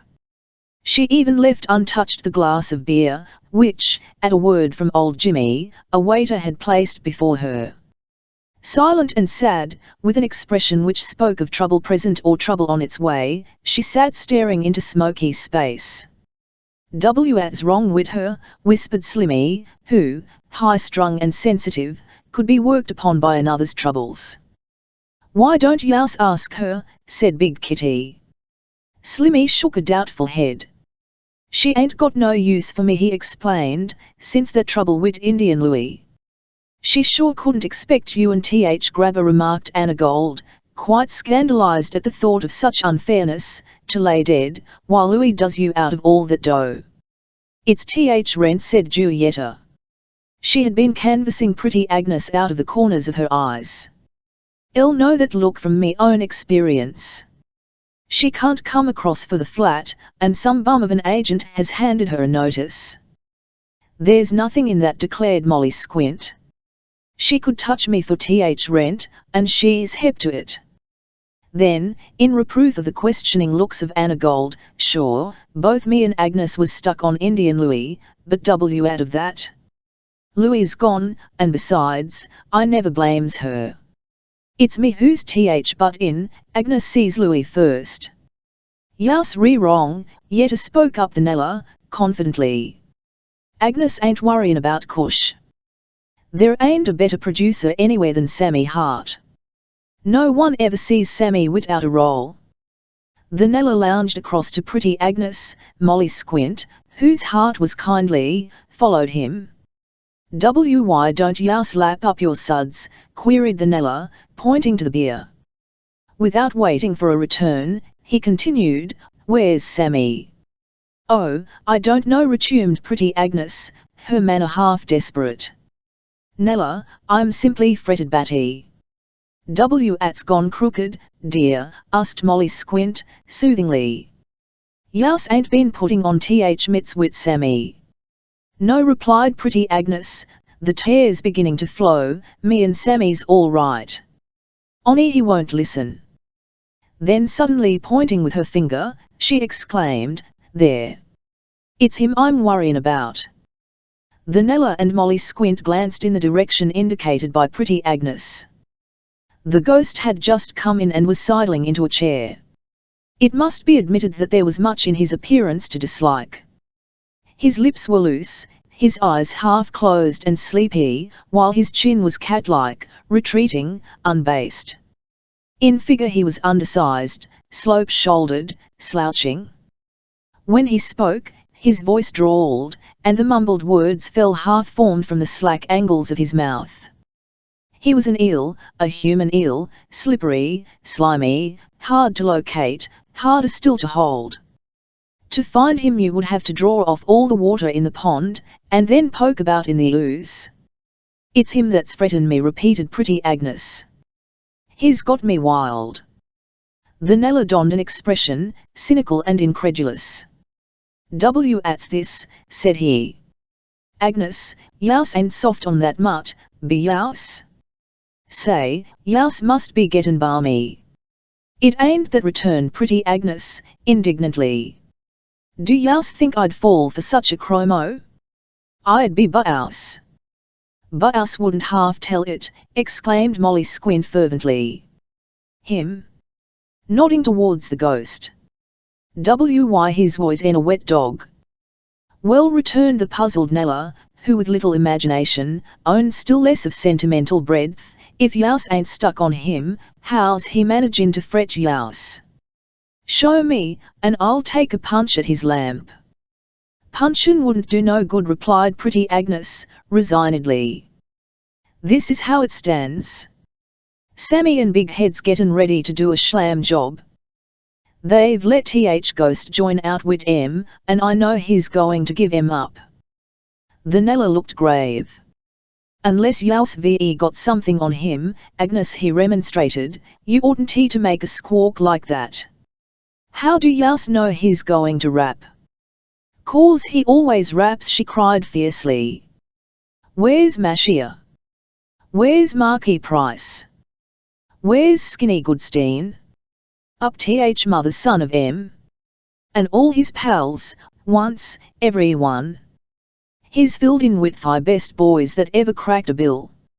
And every one of 'em's doing their bits, while he's here drinking beer. I tell youse thy ghost's a snitch. Youse can see copper written on his face.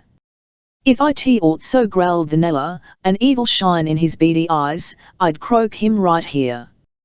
Then, as offering a solution, if youse re so sure he's a stool, why don't youse tail him and see if he makes a meet wit any bulls? Tail nothing, scoffed pretty Agnes, bitterly, me mind's made up. All I'll do is wait. If Sammy falls, it'll be Th Ghost's last rap. I know a party who's crazy gone on me. For 2 weeks I've been handin' him Th ice pitcher. All I has to do is soften up a little, and he'll cook Th Ghost thigh minute I says thyroid. Pretty Agnes, as though the sight of the ghost were too much for her feelings, left the place. The ghost himself appeared uneasy, and didn't remain long. The Nella turned soberly to Molly Squint. Do youse think, said he, there's anything in that crack of Agnes? Search me, returned Molly Squint, conservatively. Ain't saying a word. It's funny about youse squits, remarked the Nella, his manner an imitation of old Jimmy's. Here's Agnes talking off having thy ghost trimmed in case he tips off Sammy to Th Dix, and yet when Slimmy and Th Grabber puts Indian Louie over Th Jump, neither Agnes nor you ever so much as you don't understand, said Molly Squint, tolerantly. Sammy's nice to Agnes. Louie? Th best he ever hands us is to sting us for our rolls, and then go blow 'em on that blonde. There's a big difference, Nella, if youse could only see it. Well, replied the Nella, who boasted a heart untouched, all I can say is youse dolls are too many for me. You've got me wingin'. Midnight. The theatre of operations was a cigar store, in Canal Street near the Bowery. The ghost was on the outside. The safe was a back number, to think of Soup would have been paying it a compliment. After an hour's work with a can opener, Sammy and Big Head declared themselves within 10 minutes of the money. All that remained was to batter in the inlining of the box. Big Head cocked a sudden and suspicious ear. What's that? He whispered. Sammy had just reversed the can opener, for an attack upon that sheet iron lining. He paused in mid-swing, and listened. It's a pinch, he cried, crashing down the heavy iron tool with a cataract of curses. It's a pinch, and Th Ghost is in on it. Agnes had him right. It was a pinch sure enough. Even as Sammy spoke, Rochefort and Worthiemer of the central office were covering them with their pistols. Hands up, came from Worthiemer. You've got us bang right, sighed Big Head. Outside they found Cohen, also of the central office, with the knuckles on the ghost. That's only a throw-off, sneered Sammy, pointing to the bracelets. The ghost began to whine. The loose lips became looser than ever, the drooping lids drooped lower still. "Why, Sammy," he remonstrated weepingly, "yous don't think I'd go and give yous up?" "That's all right," retorted Sammy, with sullen emphasis. "Yous'll get yours, ghost." Had the ghost been wise he would have remained in the tombs, it was his best chance. But the ghost was not wise. Within the week he was walking the streets, and trying to explain a freedom which so sharply contrasted with the caged condition of Big Head and Sammy Hart. Gangland turned its back on him, his explanations were not received. And, sluggish and thick as he was, Gangland made him feel it. It was black night in University Place. The ghost was his way towards the Bridge Saloon. A taxicab came slowly crabbing along the curb. It stopped, a quick figure slipped out and, muzzle on the very spot, put a bullet through the base of the ghost's brain. The quick figure leaped back into the cab. The door slammed, and the cab dashed off into the darkness at racing speed. In that splinter of time required to start the cab you might have seen, had you been near enough, two white small hands clutch with a kind of rapturous acceptance at the quick figure, as it sprang into the cab, and heard the eager voice of a woman saying promise for promise, and word for word. Who wouldn't give soul and body for death of a snake that will bite no more? Little Bo Coom. Since then no Chinaman will go into the room. I had this from Lue Fook, himself an eminent member of the On Leon Tong and a leading merchant of Chinatown. Lue Fook didn't pretend to know of his own knowledge, but spoke by hearsay. He said that the room was haunted. No one would live there, being too wise, although the owner had lowered the rent from $20 a month to $10 monthly should be no inducement to live in a place where, at odd, not to say untoward hours, you hear sounds of scuffling and wing beating, such as is made by a chicken when its head is chopped off. Also, little Bo Coom's blood still stains the floor in a broad red patch, and refuses to give way to soap and water. The wife of the Italian janitor, who cannot afford to be superstitious, and bemoans a room unrented, has SCNLBBED half through the boards in unavailing efforts to wash away the dull red splotch. Detective Raphael of the Central Office heard of the ghost. He thought it would make for the moral uplift of Chinatown to explode so foolish a tale. Yong Dok begged Raphael not to visit the haunted room where the blood of little Bo Coom spoke in dumb, dull crimson from the floor. It would set the ghosts to talking. "Then come with me, and act as interpreter," quoth Raphael, and he threw Yong Dok over his heavy shoulder and began to climb the stairs. Yong Dok fainted, and lay as limp as a wet bath towel. Lue Fook said that Yong Dok would die if taken to the haunted room, so Raphael forbore and set him down. In an hour Yong Dok had measurably recovered, but Chen Fu insists that he hasn't been the same man since. Lo Fong, Lo Jing and Chu Hua, three hatchet men belonging to the four brothers, were charged with the murder. But the coroner let Chu Hua go, and the special sessions JTUY disagreed as to Lo Fong and Lo Jing, and so one way and another they were all set free.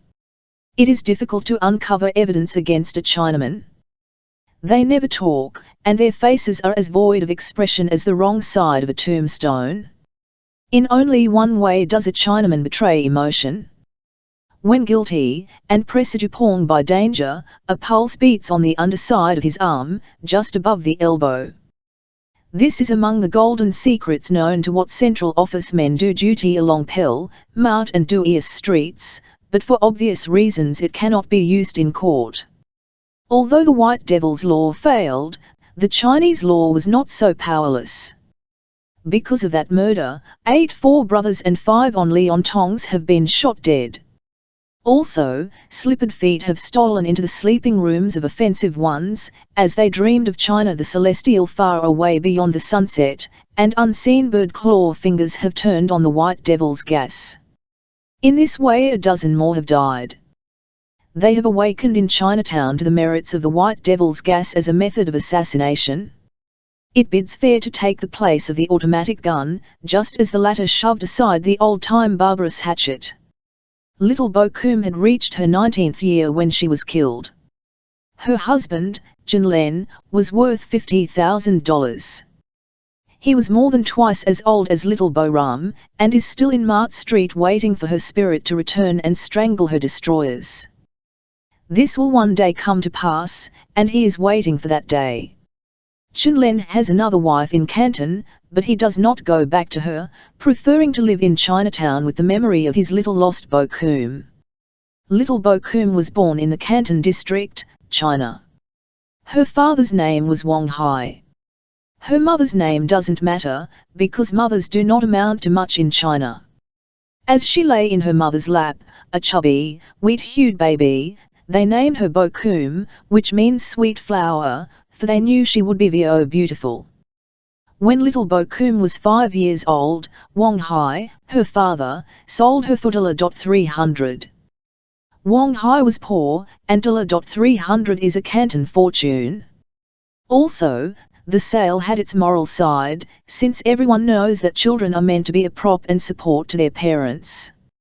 Little Bo Kum was bought and sold, as was well understood by both Wang Hai, the father, and the man who chinked down his hard $300 silver as the price, with the purpose of rearing her to a profession which, while not without honor among Orientals, is frowned upon by the white devils, and never named by them in best society. Much pains were bestowed upon her education, for her owner held that in the trade which at the age of 15 she was to take up, she should be able to paint, embroider, quote Confucius, recite verses, and in all things be a mirror of the graces.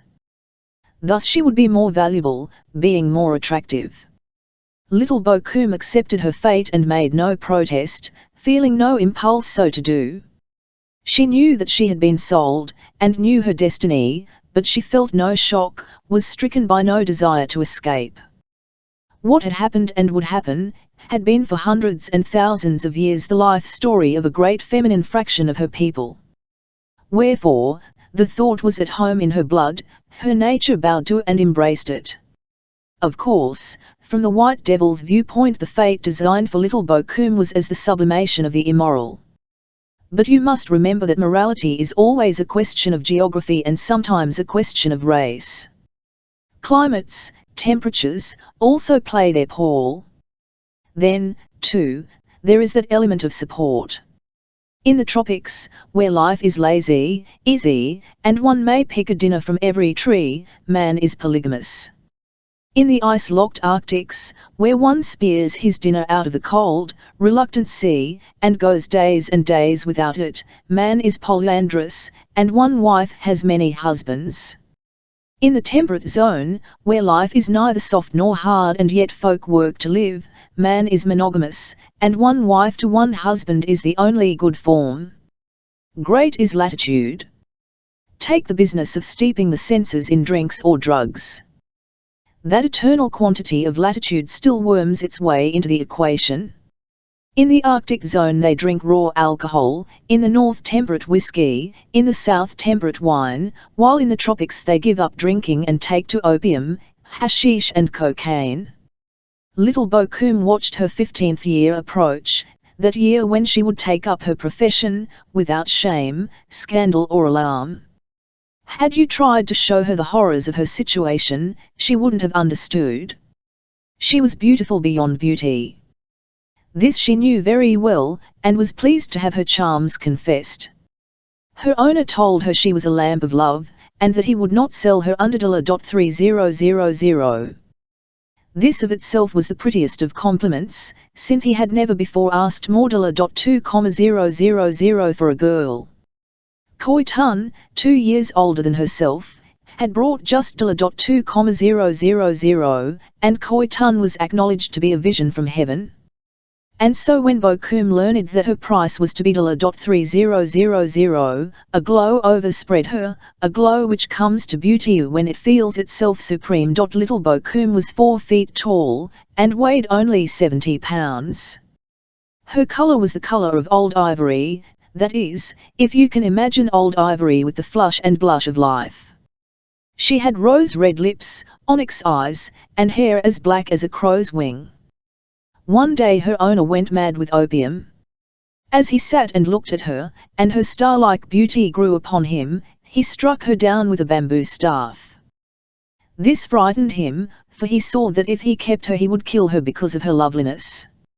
So, knowing himself and fearing her beauty, he sent little Bokum to San Francisco, and never laid eyes on her again. Having ripened into her 15th year, and the value of girls being up in San Francisco, little Bokum brought her owner had fixed for her. She kissed the hand of Lo He Tong, her new owner, and, having been adorned to the last limit of Chinese coquetry, went with him to a temple, dedicated to some Mongolian Venus, which he maintained in Ross Alley. Here little Bokum lived for nearly 4 years. Lo He Tong, the Ross Alley owner of Little Boram, got into trouble with the police. Something he did or failed to do, probably the latter, vastly disturbed them.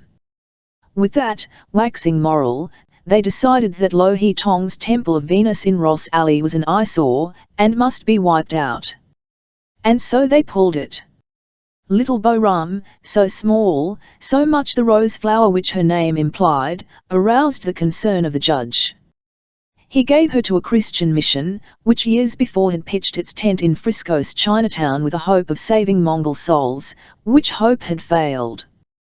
Thereafter little Bokum lived at the mission, and not in Ross Alley, and was chased according to the icebound ideals of the White Devils. The mission was ruled over by a middle-aged matron with a Highland name. This good woman was beginning to wonder what she should do with little Bokum, when that almond-eyed floweret came preferring a request. Little Bokum, while dwelling in Ross Alley, had met Chunlen and thought him nice. Chunlen owned a TNLCK farm near Stockton, and was rich. Would the Highland matron, in charge of the mission, write a letter to Chunlen, near Stockton, and ask that bewitching TNLCK gardener to come down and see little Boram? Because, explained little Bokum, in her peculiar English, I like he Chunlen to marry me. The Highland matron considered. A husband in the case of little Bokum would supply a long-felt want. Also, no harm, even if no good, could flow from Chunlen's visit, since she, the Highland matron, sternly purposed being present while Chunlen and little Bokum conferred. The matron wrote the letter, and Chunlen came down to San Francisco. He and little Bokum talked quietly in a language which the managing matron did not understand. But she knew the signs, and therefore when, at the close of the conversation, they explained that they had decided upon a wedding, she was not astonished. She gave them her blessing, about which they cared nothing, and they pledged each other their faith after the Chinese manner, which is curious, but unimportant here, about which they cared much.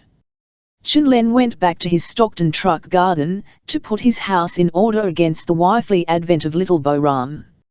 It is not of record that Chunlen said anything about his Canton wife.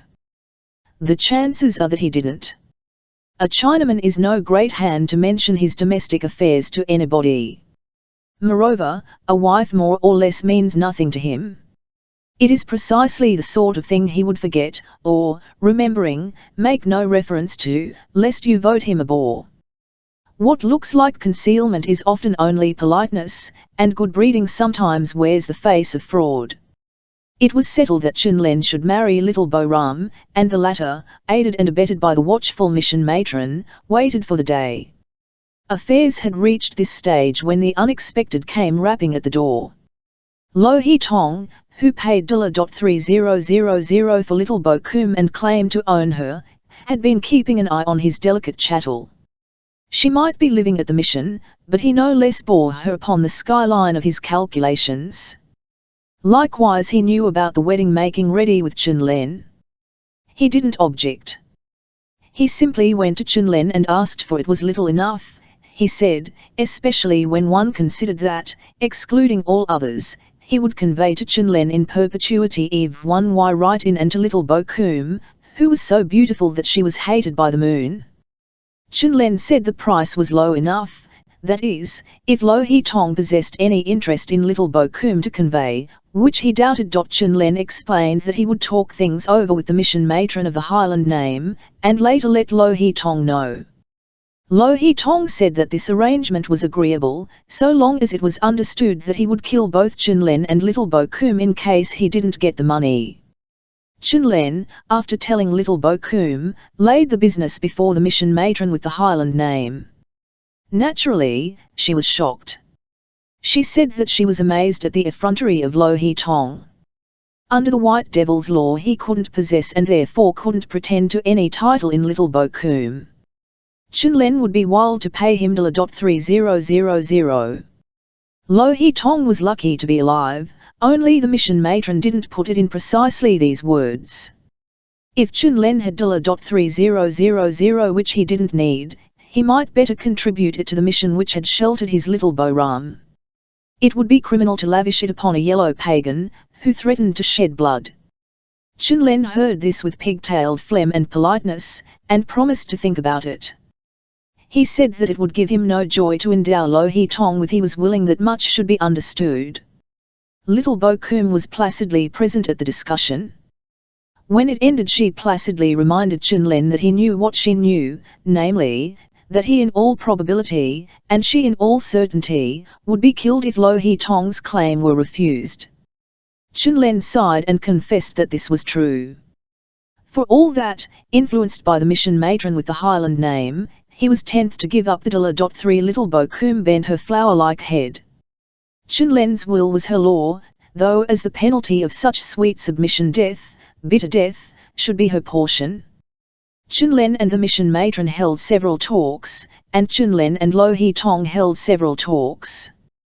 But the latter did not get the still he threatened and hoped on. It was beyond his Chinese comprehension that Chen Len could be either so dishonest or so dull as not to pay him that money. Chen Len was rich, and no child. Yes, he would pay. And Lo He Tong, confident of his position, made ready his opium layout for a good smoke. The mission matron and Chen Len hit upon a plan. Chen Len would privily marry Little Bo Ram, that must precede all else. Upon that point of wedding bells, the mission matron was as moveless as Gibraltar. They're not tied, Chen Len should sell out his Stockton truck farm and move to New York. Then he was to send money, and the mission matron was to outfit Little Bo Kum and ship her east. With the wretched Lo He Tong in San Francisco, and Chen Len and Little Bo Kum in far New York, an intervening stretch of 3,500 miles might be expected to keep the peace. Chen Len and Little Bo Kum were married. A month later, Chen Len left for New York with under his bridal blouse. He settled down in Mart Street, dispatched New York exchange for to the mission matron, who put Little Bo Kum aboard the Overland Express at Oakland, together with 3 trunks and a ticket.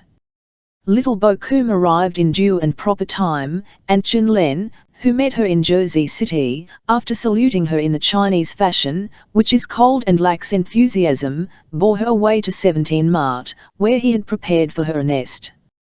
There are 3 septs among Chinamen.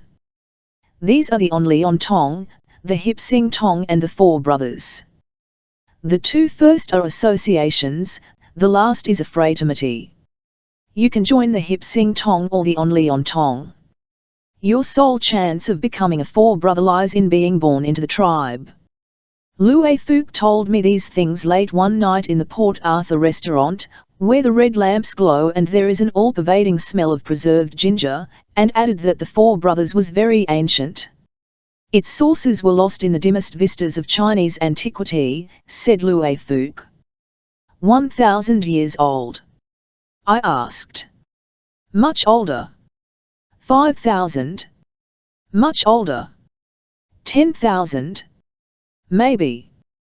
From which I inferred that the 4 brothers had beheld the dawn and death of many centuries. Every member of the 4 brothers is to be known by his name.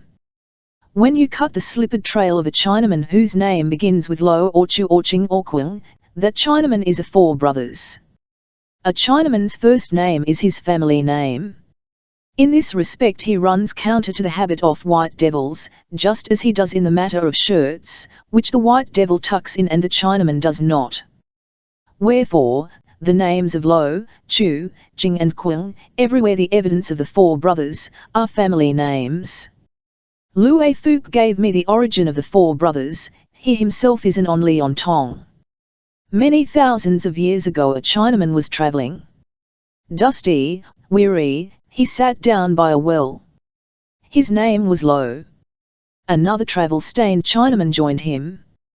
They talked, and liked each other much. The second traveller's name was Chu. Then a third sat down, and the three talked and liked each other much. His name was Qing. Lastly, came a fourth Chinaman, and the weary dust lay deep upon his sandals. His name was Qing. He was equally talked to by the others, and by them equally well liked. They, the four, decided, as they parted, that forever and forever they and their descendants should be as brothers. Wherefore the four brothers. Lo He Tong was a member of the four brothers, a descendant of the earliest Chinaman at that well, back in the world's morning. When he found that Chen Lin had married little Bo Kum and stolen her away to New York, his opium tummed bitter and he lost his peace of mind. Lo He Tong wrote a Chinese letter, giving the story of his injuries, and sent it via the White Devil's mails to Lo He Jit, chief of the four brothers. Lo He Jit laid the case before Li Tsin Ram, chief of the Onlion Tong. The wise men of the Onlion Tong appointed a hearing. Lo He Jit came with the wise men of the four brothers to the company rooms of the Onlion Tong. Chen Len and little Bo Kum were there. The question was, should the Onlion Tong command Chen Len to pay Lo He Tong $3,000, the price of little Bo Ram? Li Tsin Kum and the wise men of the Onlion Tong, after long debate, said that Chen Len should pay Lo He Tong nothing. And they argued after this wise. The White Devil's law had taken hold of little Bo Ram, and destroyed Lo He Tong's title. She was no longer his property. She might marry whom she would, and the bridegroom owe Lo He Tong nothing. This was in the Onlion Tong's company in Mart Street. Lo He Jit and the wise men of the four brothers opposed this. Particularly they declined the White Devil's laws as of controlling pith and moment. Why should a Chinaman heed the White Devil's laws? The White Devils were the barbarous inferiors of the Chinese. The latter as a race had long ago arrived. For untold ages they had been dwelling upon the highest peaks of all possible human advancement. The White Devils, centuries behind, were still blundering about among the foothills far below. It was an insult, between Chinaman and Chinaman, Tsin Kum and the wise men of the Onlion Tong to quote the White Devil's laws, or assume to yield them respect. With this the council broke up. War was declared by the four brothers against the Onlion Tong, and the dead walls of Chinatown were plastered with the declaration. Since the White Devils could not read Chinese, they knew nothing of all this. But the Onlion Tong knew, and the four brothers knew, and both sides began bringing in their hatchet men. When a Chinaman is bent on killing, he hires an assassin. This is not cowardice, but convenience. The assassin never lives in the town where the killing is to occur. He is always imported. This is to make detection difficult. The four brothers and the Onlion Tong brought in their hatchet men from Chicago, from Boston, from Pittsburgh, from Philadelphia. Some impression of the extent of this conscription might be gathered from the following. When last New Year the Onlion Tong gave a public dinner at the Port Arthur, 30 hatchet men were on the roof and 80 in the street. This was to head off any attempt the four brothers might make to blow that banquet up. I received the above from an esteemed friend of mine, who was a guest at the dinner, but left when told what profuse arrangements had been made to ensure his skin. Chen Len and little Bo Kum kept up the fires of their love at 17 Mart. They took their daily chop suey and shark fin, not to mention their bird's nest soup, across the way at 22 with their friends, Sam Lee and Yong Dok. It was a showery, August afternoon. Chen Len had been all day at his store, and little Bo Kum was sitting alone in their room. Dismal as was the day outside, the room showed pleasant and bright. There were needlework screens, hangings of brocade and silk, vases of porcelain, statuettes in jade. The room was rich, a scene of colour and Chinese luxury. Little Bo Kum was the room's best ornament, with her jade bracelets, brocade jacket, silken trousers, golden girdle, and sandaled feet as small as the feet of a child of 6. It would be 20 minutes before the Chinese dinner hour, when she was to join Chun-Len across the street, and she drew out pen and ink and paper that she might practice the White Devil's way of writing, and all with the thought of some day sending a letter of love and gratitude to the mission matron with the Highland name. So engrossed was little Bo Kum that she observed nothing of the soft opening of the door, or the dark savage face which peered through. The murderer crept upon her as noiselessly as a shadow. There was a hawk-like swoop. About the slender throat closed a grip of steel. The fingers were long, slim, strong. She could not cry out. The dull glimmer of a Chinese knife, it was later picked up in the hall, a drip with blood, flashed before her frightened eyes. She made a convulsive clutch, and the blade was drawn horribly through her baby fingers.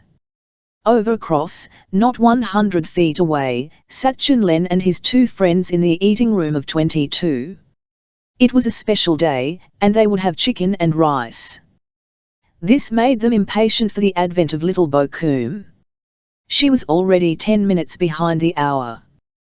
His friends rallied Chun-Len about little Bo Kum, and evolved a Chinese joke to the effect that he was a slave to her beauty and had made a footrest of his heart for her little feet.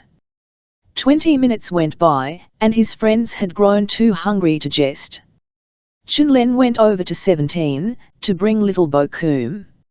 As he pushed open the door, he saw the little silken brocade form, like a child asleep, lying on the floor. Chun-Len did not understand. He thought little Bo Kum was playing with him. Poor little Bo Rum. The lean fingers had torn the slender throat. Her baby hand was cut half in 2, where the knife had been snatched away. The long blade had been driven many times through and through the little body. A final slash, Harry Curry fashion and all across, had been the awful climax. His friends found Chun-Len, seated on the floor, with little Bo Kum in his arms. Grief was neither in his eyes nor in his mouth, for his mind, like his heart, had been made empty. Chun-Len waits for the vengeance of little Bo Kum to fall upon her murderers. Some say that Chun-Len was a fool for not paying Lo He Tong the $30,000. Some call him dishonest. All agree that the crossfire of killings, which has raged and still rages because of it, can do little Bo Kum no good. The cooking of Crazy Butch. This is not so much to chronicle the bumping off of Crazy Butch, as to open a half-gate of justice in the maligned instance of the Derby Kid. There is subdued excitement in and about the central office. There is more excitement, crossed with a colour of bitter mess, in and about the Chatham Club. The central office, working out a tip, believes it has cut the trail of Harry the soldier, who, with Dopey Benny, is wanted for the killing of Crazy Butch. The thought which so acrimoniously agitates the Chatham Club is who rapped, with the finger of jealous suspicion pointing sourly at the Derby Kid. That you be not misled in an important particular, it is well perhaps to explain that the Derby Kid is a girl, a radiant girl, and in her line as a girl of gold. She deeply loved Crazy Butch, having first loved Harry the soldier. If she owned a fault, it was that in matters of the heart she resembled the heroine of the Flat Boatman's Muse. There was a woman in our town. One in our town did dwell. She loved her husband dearly. And another man twicked as well.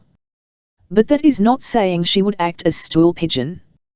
To charge that the Derby Kid tummed camera and wised up the central office dicks concerning the whereabouts of Harry the soldier, is a serious thing. The imputation is a grave one. Even the meanest ought not to be disgraced as a snitch in the eyes of all gangland, lightly and upon insufficient evidence. There were others besides the Derby Kid who knew how to locate Harry the soldier. Might not one of these have given a right steer to the bulls? Not that the Derby Kid can be pictured as altogether blameless. She indubitably did a foolish thing. Having received that letter, she should never have talked about it. Such communications cannot be kept too secret. Some wretched talebearer must have been lounging about the Chatham Club. Why not? The Chatham Club can no more guarantee the character of its patrons than can the Waldorf Astoria. The evening was a recent one. It was also dull. There wasn't an overflow of customers, hardly enough in waiting on them, to take the stiffness out of Nigger Mike's knees. It was 9 o'clock, and those two inseparables, the Irish Wop and old Jimmy, sat in their usual chairs. The Wop spoke complainingly of the poolroom trade, which was even duller than trade at the Chatham Club. W. at Wit kill in New York ricin, said the Wop dismally, and W. at Wit raid in a guy's joint every twam some av them par apis makes a crack, it's got th poolrooms on th bum. For myself I'm thinking av closin'. Every day I'm open puts me $50 on thigh nut. And Jimmy, I've about made up me land to put thigh shutters up. Maybe you're in wrong with th organization? Tar many? Th more you stand in wit tar many, th harder you get slugged. Old Jimmy signalled to Nigger Mike for beer. Over to Thigh Little Hungary last night, remarked old Jimmy casually, them swell politicians has a dinner. I was there. The last came off a little proudly. They tell me, said the Wop with a deprecatory shrug, that Charlie Murphy was there, too, and that Sr. Giant Cram had to go along to heel and handle him. I can remember when Chuck Steak and Garlic is about Charlie's speed. Now, when he's bushed an M open as chief av Tarmany Hall, it's an endless chain av champagne and turpin and canvasback, with pâté de foie gras as a chaser. Old Jimmy shook a severe yet lofty head.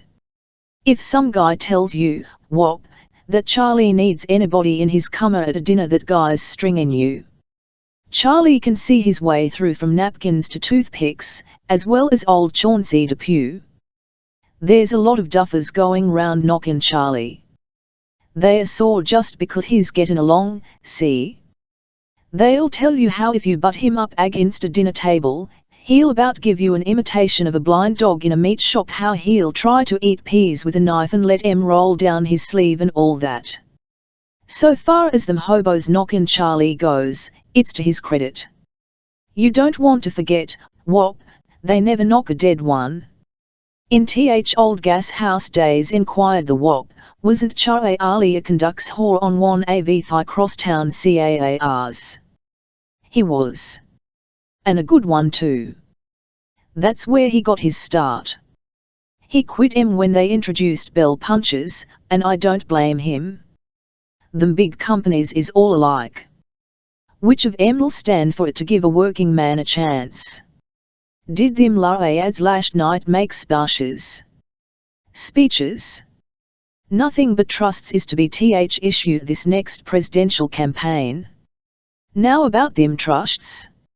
I've been wanting to ask yes th long time. I've been hearing av trusts for 10 years, and Mary save me. If I'd know one if it was to come and live next door. Well, Wop, returned old Jimmy enigmatically, trust is anything you don't like, only so it's a corporation. So long as it stands in with you and you like it, it's all right, see? But once it takes to handin' you th lemon, it's a TNLST. Speakin' AVTH presidency, it looks like this fat filly Taft's out to get it in th neck. Surest ever. Th trusts is sore on him, and Thigh people is sore on him. He's a frost at both ends of Thigh Alley. W at crabbed him. Too small in th hat band, too big in th belt. Them Republicans better chuck Taft in Thigh discard and take up Teddy. There's a live one. There's Thigh sturdy plowboy of politics who'd land winner. The Nella came strolling in and pulled up a chair. Roosevelt, Jimmy said he, couldn't make Thigh run. Don't he start th argument himself, th time he's elected, saying it's his second term and he'll never go out for Thigh White House goods again. Sure he did, coincided the Wop. And right there he give himself th gate. You're right, Nella, he's barred. Teddy oughtn't he to have got off that bluff about not running again, observed old Jimmy thoughtfully. He sees it himself now. Next day after he makes his crack, a friend of mine, who's down to White House, asks him about it. Is it for the bleachers, says my friend, or does it go? Oh, it goes, says Teddy. Then says my friend, you'll pardon me, but I don't think it was up to you to say it. It may wind up by putting everybody and everything in Dutch. No sport can know what he'll want to do, or what he ought to do, 4 years ahead. Being president now, with 4 years to draw to, you can no more tell whether or no you'll want to repeat than you can tell what you'll want for dinner while you're eating lunch. Once I knew a guy who's always ready to swear off whiskey, when he's half full. Used to chase round to priest, on his own hunch, to sign pledge, every time he gets a bun. Being soaked, he feels like he'll never want another drink. After he'd gone without whiskey a couple of days, however, he'd wake up to it that he's been too bigoted. He'd feel that he's taken too narrow a view of liquor question, and commence to see things in their TNLE colours. That's what my friend told him. And now that Teddy's showing signs, I've wondered whether he recalls them worn-in words. At'll Democrats do, asked the Nella. Run William Jennings. They will, retorted the wop scornfully, if they want to get hoot. 3 times has this guy Brian run, and always FRTHN book. Yes mwand, Jimmy, how after Denver convention lie Charles down to Thigh Depot to shake hands with Charlie Murphy. There's no class to that. Would Washington have done it, would Jefferson? How was he hoited be shaking hands with Murphy? The Nella's tones were almost defiant. He had been brought up with a profound impression of the grandeur of Tammany Hall. How was he harated? Yes call a couldn't in play for him to be a depot, hands stretched out, and yellin' mit me, Charlie, mit me. Manaloiv, yes think country wants that coined av a skyet in Thigh White House. The acrid emphasis of the wop was so overwhelming that it swept the Nella off his feet. The wop resumed, one thing, that depot racket wasn't way to carry New York. Way to bring home Thigh Derby in Thigh Empire State is to go to Fleur wit Tammany a ring in av Thigh Gong. How was it Cleveland used to win? Was it be marking a pet av croaker, or sending organization flowers?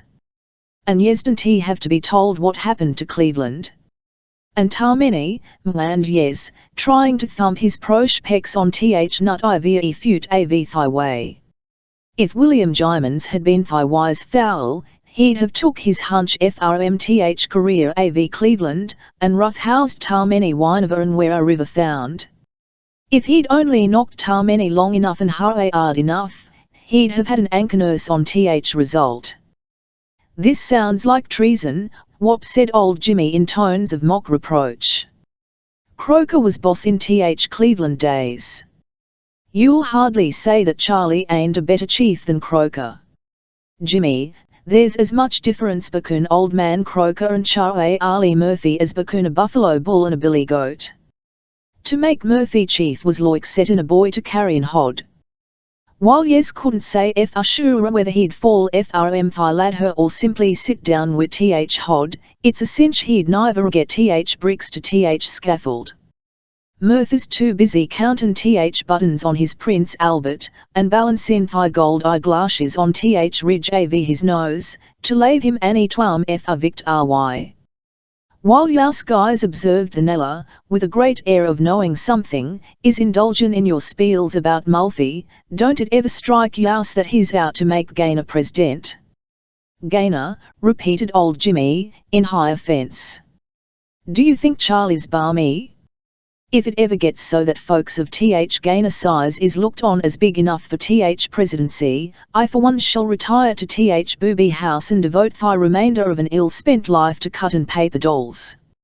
And yet, Nella, I oughtn't to wonder at youse either for namin' him.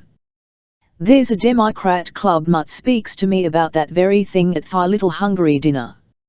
Gaynor is a college graduate, says the Democrat clubber. Is he? Says I. Well then he ought to chase around to that college and make 'em give him back his money. They swindled him. Look at thy friends he has, says thy clubber. I've been admiring 'em, I says. What with one thing and another, them he's appointed to office has stole everything but back fence. But didn't Croker, in his time, hook him up with Tammany Hall, says thy clubber, that ought to show you. Croker did, says I, it's an old Croker trick. Croker was forever getting Gaynors and Shepherds and Thigh Astia Chandlers and Thigh Cord Mayors and all them high-flying guys into Tammany. He does it for the same reason they puts a geranium in a tenement house window. And at may that be, asks the clubber. Geraniums intended, says I, to engage eye of health inspector, and distract his attention from drain.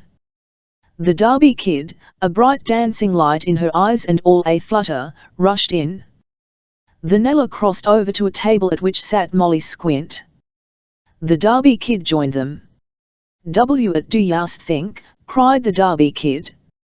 I'm coming out of me flat when postman slips me a letter from Harry soldier. Where is he? Asked Molly Squint. That's funny part. He's in Italian army, and headed for Africa. That's a fine layout, I don't think. And he says I'm only goil he ever loves, and asks me to join him. Ale he got his nerve. Why? You ain't mad because he croaks Butch? No. But me for Ida. About Dopey Benny, said the Nella. Harry says Benny got 4 spaces in Canada. It's a bank trick, TRYM to blow a box in Montreal or something. Then you won't join Harry, remarked Molly Squint. In Africa? When I do, I'll try and mission worker. The next day the central office knew all that the Derby kid knew as to Harry the soldier. But why say it was she who squealed? The Nella and Molly Squint were quite as well informed as herself, having read Harry's letter. To begin at the foundation and go to the eaves, which is the only right way to build either a house or a story. Crazy Butch had reached his 28th year, when he died and was laid to rest in accordance with the ceremonial of his ancient church.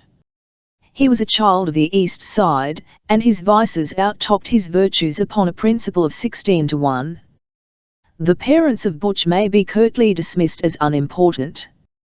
They gave him neither care nor guidance, but left him to grow up, a moral straggler, in what tangled fashion he would.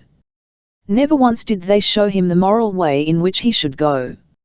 Not that Butch would have taken it if they had. To Butch, as to gangland in general, morality was as so much lost motion. And, just as time is money among honest folk, so was motion money with Butch and his predatory kind. Old Jimmy correctly laid down the gangland position, which was Butch's position. Said old Jimmy, morality is all to the excellent for geeks with dough to bum and time to throw away.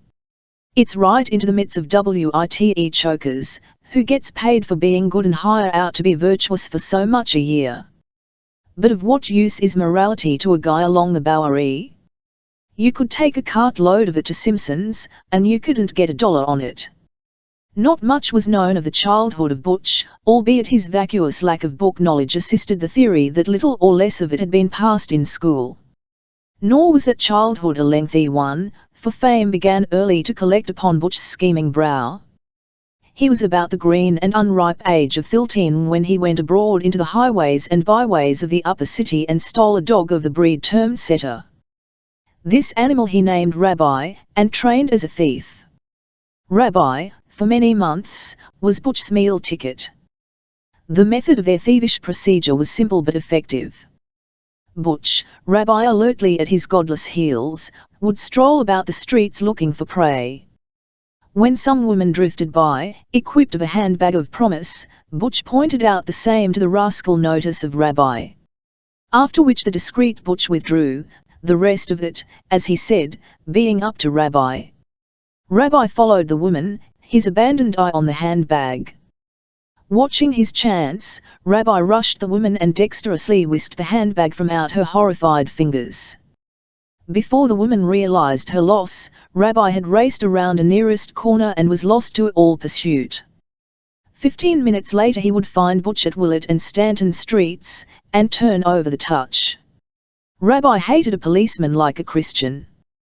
The sight of one would send him into growling, snarling, hiding. Nonetheless, like all great characters, Rabbi became known, and, in the end, through some fraud which was addressed to his softer side and wherein a canine Delilah performed, he was betrayed into the clutches of the law. This mischance marked the close, as a hanger-snatcher, of the invaluable Rabbi's career. Not that the plain-clothes people who caught him affixed a period to his doggish days. Even a plainclothes man isn't entirely hard. Rabbi's captors merely found him a home in the Catskills, where he spent his days in honor and his nights in sucking unsuspected eggs. When Rabbi was retired to private life, Butch, in his bread hunting, resolved to seek new paths. Among the cruder crimes is housebreaking, and to it the amateur lawbreaker most naturally turns. Butch became a house worker with special reference to flats. In the beginning, Butch worked in the daytime, or as they say in gangland, went out on scush. Hating the sun, however, as all TNLE criminals must, he shifted to night jobs, and took his dingy place in the ranks of viciousness as a shlam worker. As such he turned off houses, flats and stores, taking what fate sent him. Occasionally he varied the dull monotony of simple burglary by truck hopping. Man cannot live by burglary alone, and Butch was not without his gregarious side. Seeking comradeship, he united himself with the Eastman gang. As a gangster he soon distinguished himself. He fought like a berserk, and it was a sort of war frenzy, which overtook him in battle, that gave him his honorable prefix. Monk Eastman thought well of Butch. Not even Ike the Blood stood nearer than did Butch to the heart of that grim gang captain. Eastman's weakness was pigeons.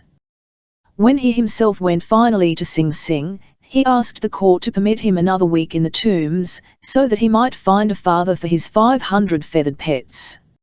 In the days when Butch came to strengthen as well as ornament his forces, Eastman kept a bird store in Broome Street, under the new Irving Hall. Eastman also rented bicycles. Those who thirsted to stand well with him were sedulous to ride a wheel. They rented these uneasy engines of Eastman, with the view of drawing to themselves that leader's favour. Butch, himself, was early astride a bicycle. One time and another he paid into Eastman's hands the proceeds of many a shush or shlam job, and all for the calf-developing privilege of peddling about the streets. Butch conceived an idea which peculiarly endeared him to Eastman. In Forsyth Street was a hall, and Butch, renting the same, organised an association which, in honourable advertisement of his chief's trade of pigeons and bicycles, he called the Squab Wheelman. Eastman himself stood godfather to this club, and at what times he reposed himself from his bike and pigeon labours, played pool in its rooms. There occurred that which might have shaken one less firmly established than Butch. As it was, it but solidified him and did him good. The world will remember the great gang battle, fought at Worth and Centre Streets, between the Eastmans and the 5 Points. The merrymaking was put an end to by those spoil sports, the police, who, as much without noble sympathies as chivalric instincts, drove the contending warriors from the field at the point of their nightsticks. Brief as was the fray, numerous were the brave deeds done. On one side or the other, the Dropper, the Neller, Big Abrams, Ike the Blood, Slimmy, Johnny Rice, Jackie N. Dalton, Biff Ellison and the Grabber distinguished themselves.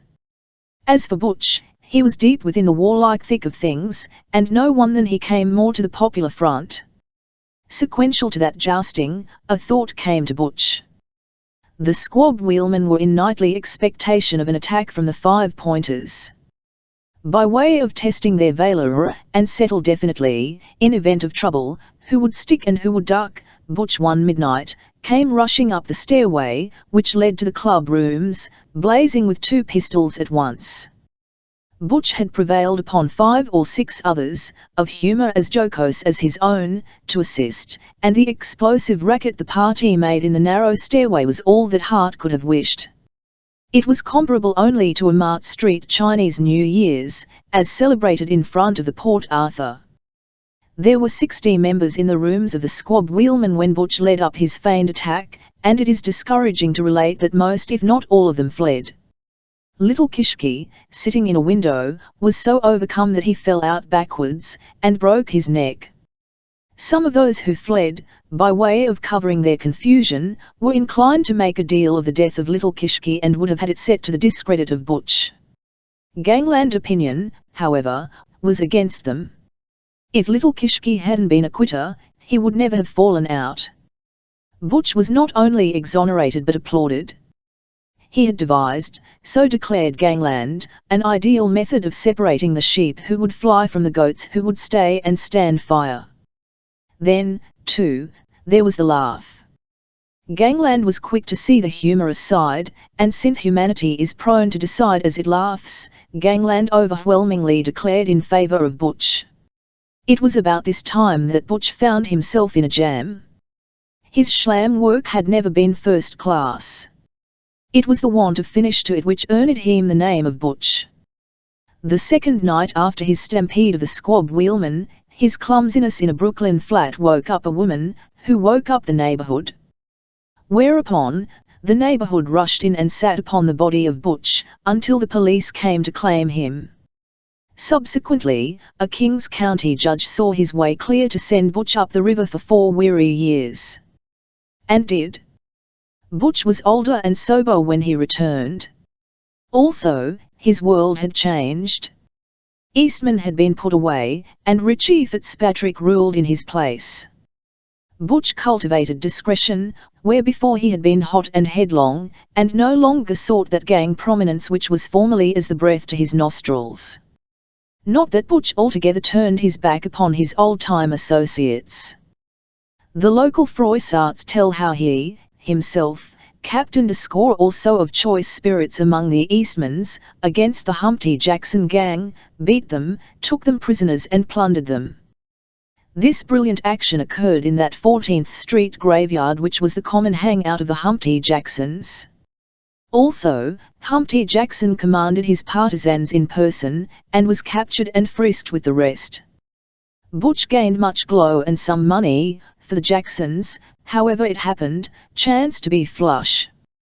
Butch, returning from Sing Sing exile, did not return to his shlam work. That trip up the river had shaken him. He became a Fagin, and taught boys of tender years to do his stealing for him. Butch's mob of kids counted as many as 20, all trained in pocket-picking to a feather edge. As aiding their childish efforts, it was Butch's habit to mount a bicycle, and proceed slowly down the street, his fleet of kids going well abreast of him on the walks. Acting the part of some half-taught amateur of the wheel, Butch would bump into a man or a woman, preferably a woman. There would be cries and a scuffle. The woman would scold, Butch would expound and explain. Meanwhile the Wrenhead public packed itself 10 deep about the centre of excitement. It was then that Butch's young adherents pushed their shrewd way in. Little hands went flying, to reap a very harvest of pokes. Butch began building up a bank account. As an excuse for living, and to keep his mob together, Butch opened a pool parlour. This temple of enjoyment was in a basement in Willett Street near Stanton. The tariff was 2.5 cents a cue, and what Charlie Bateses and Altful Dodgers worked for Butch were wont to refresh themselves at the game. Butch made money with both hands. He took his share as a Fagin. Then, what fragmentary remnants of their stealings he allowed his young followers, was faithfully blown in by them across his pool tables. Imagination rules the world. Butch, having imagination, extended himself. Already a Fagin, Butch became a posser and bought stolen goods for himself. Often, too, he acted as a meltner and bought for others. Thus Butch had 3 strings to his business bow. He was getting rich and at the same time keeping out of the fingers of the bulls. This caused him to be much looked up to and envied, throughout the length and breadth of gangland. Butch was thus prosperous and prospering when it occurred to him to fall in love. Harry the soldier was the Mark Antony of the 5 Points, his Cleopatra the Derby Kid. There existed divers reasons for adoring the Derby Kid. There was her lustrous eyes, her coral mouth, her rounded cheek, her full figure, her gifts as a shoplifter. As a graceful crown to these attractions, the Derby Kid could pick a pocket with the best wire that ever touched a leather. In no wise had she been named the Derby Kid for nothing. Not even Molly Squint was her superior at getting the bundle of a boob.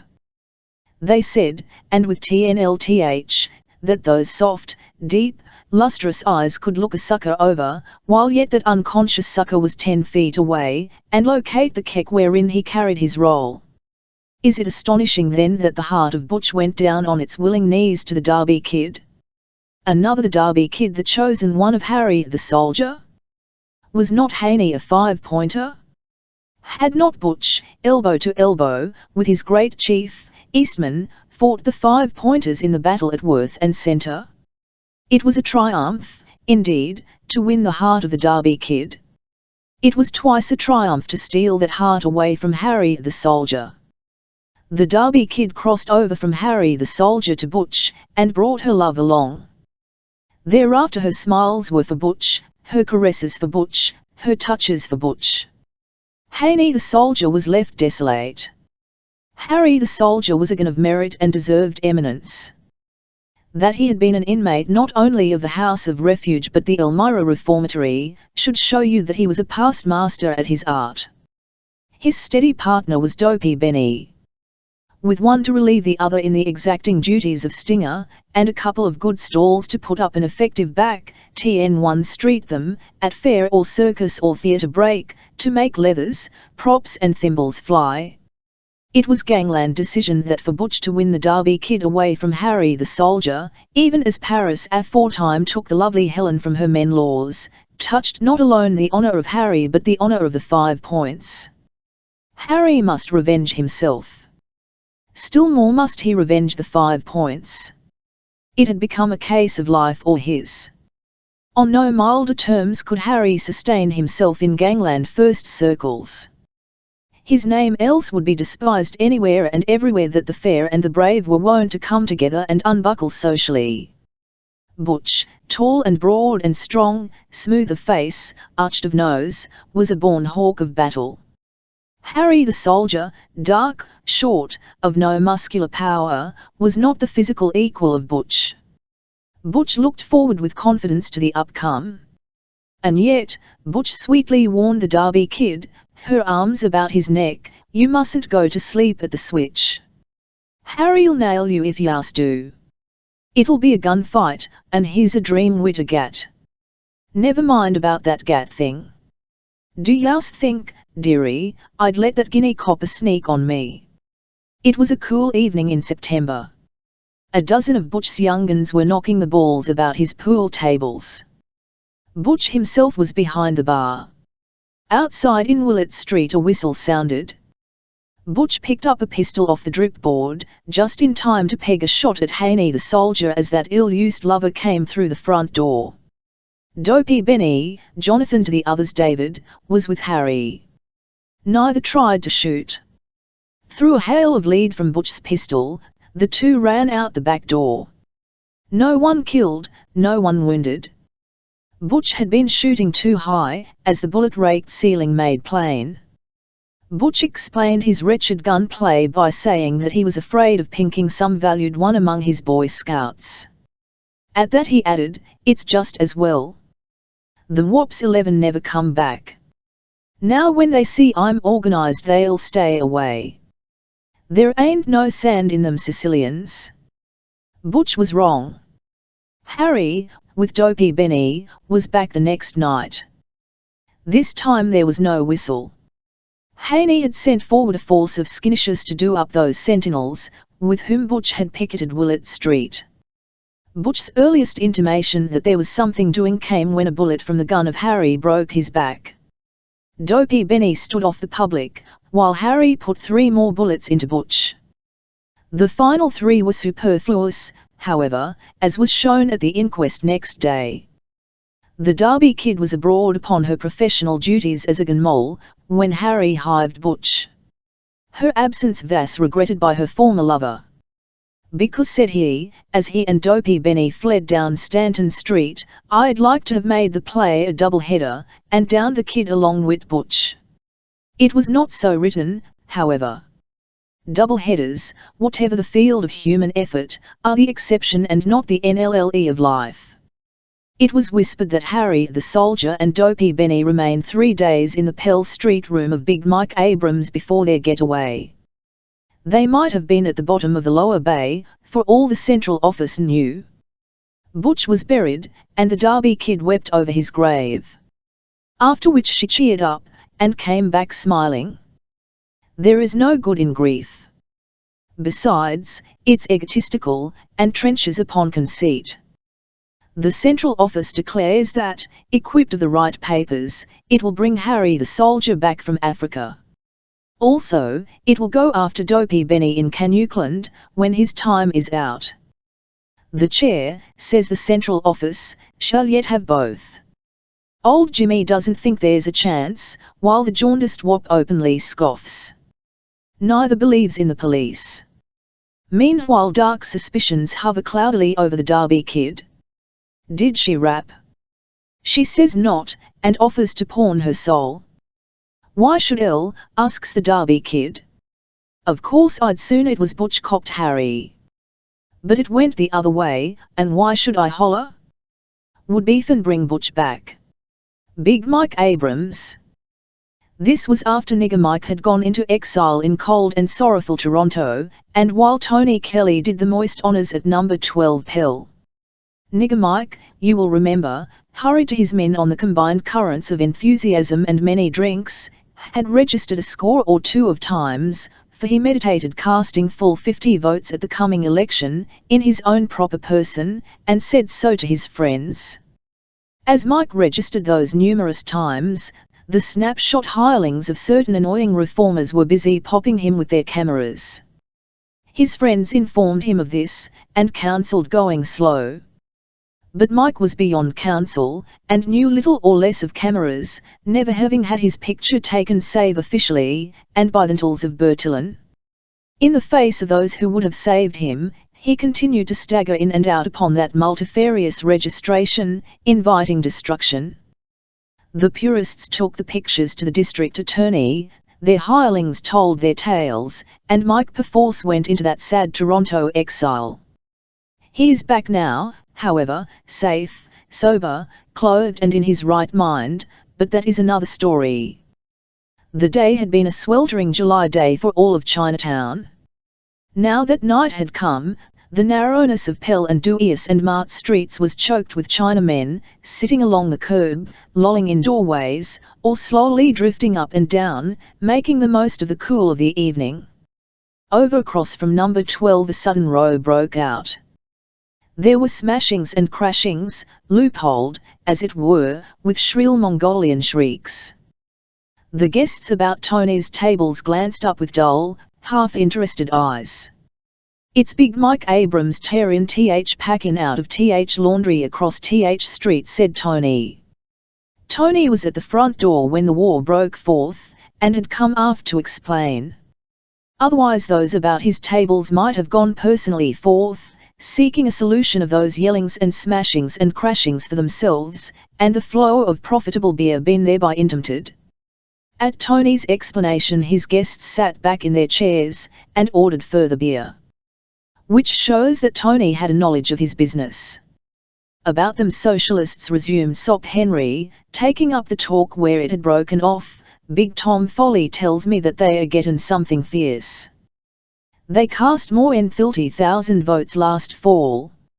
Say broke in the Nella, L can't understand about a socialist.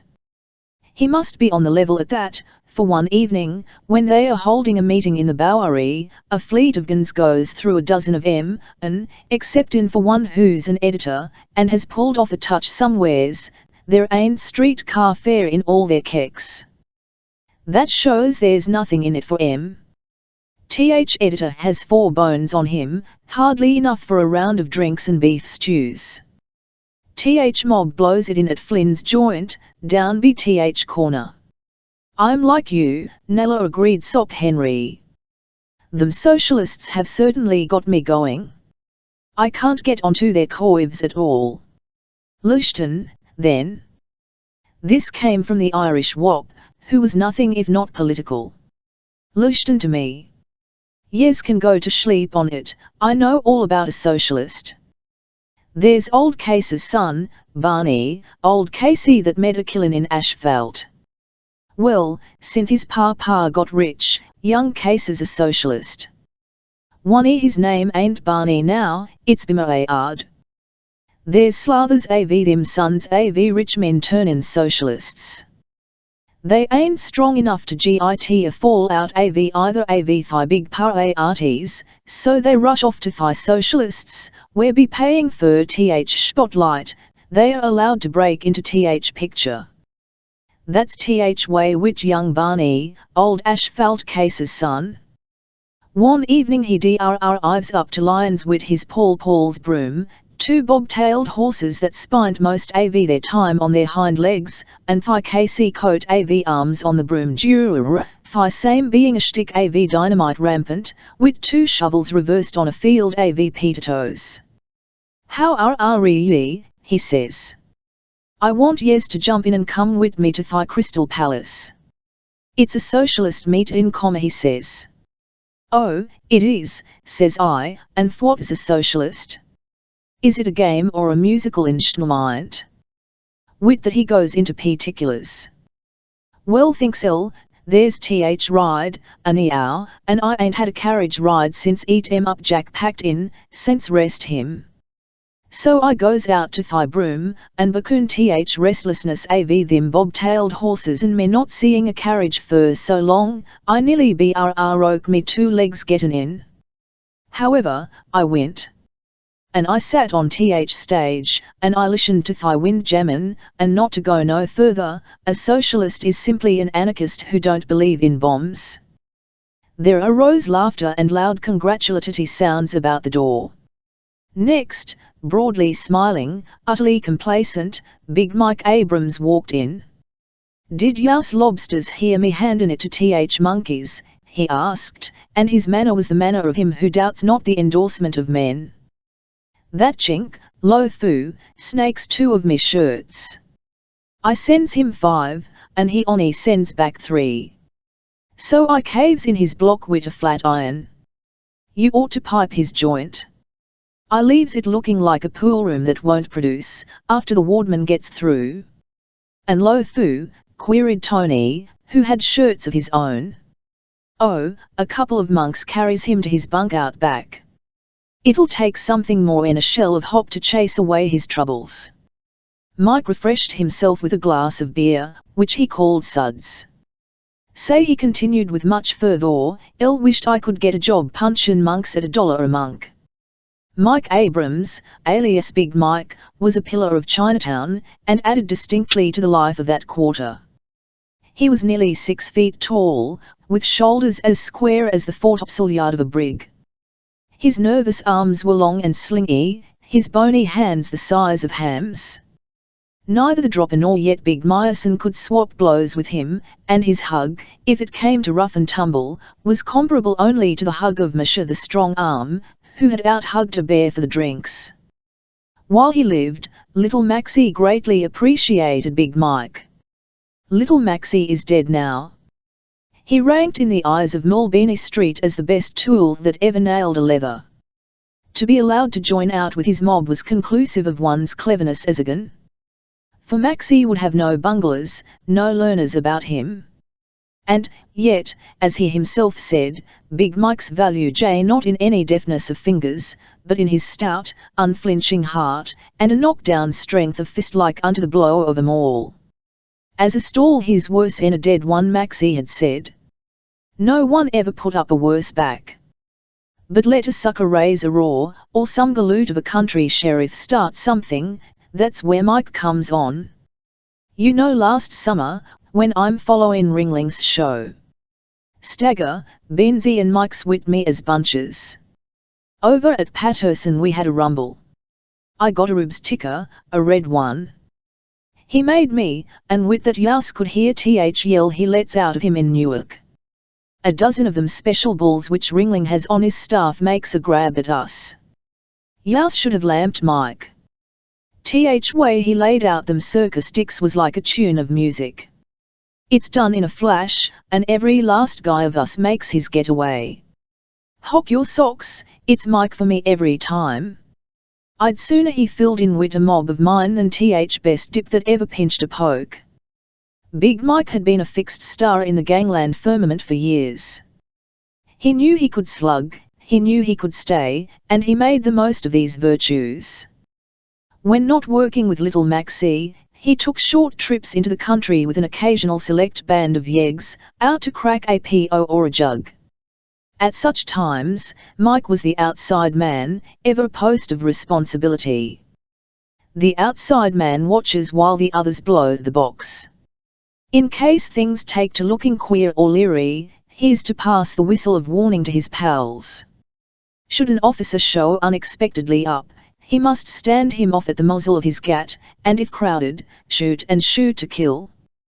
He is to stand fast by his partners, busy with wedges, fuse and soup inside, and under no circumstances to desert them.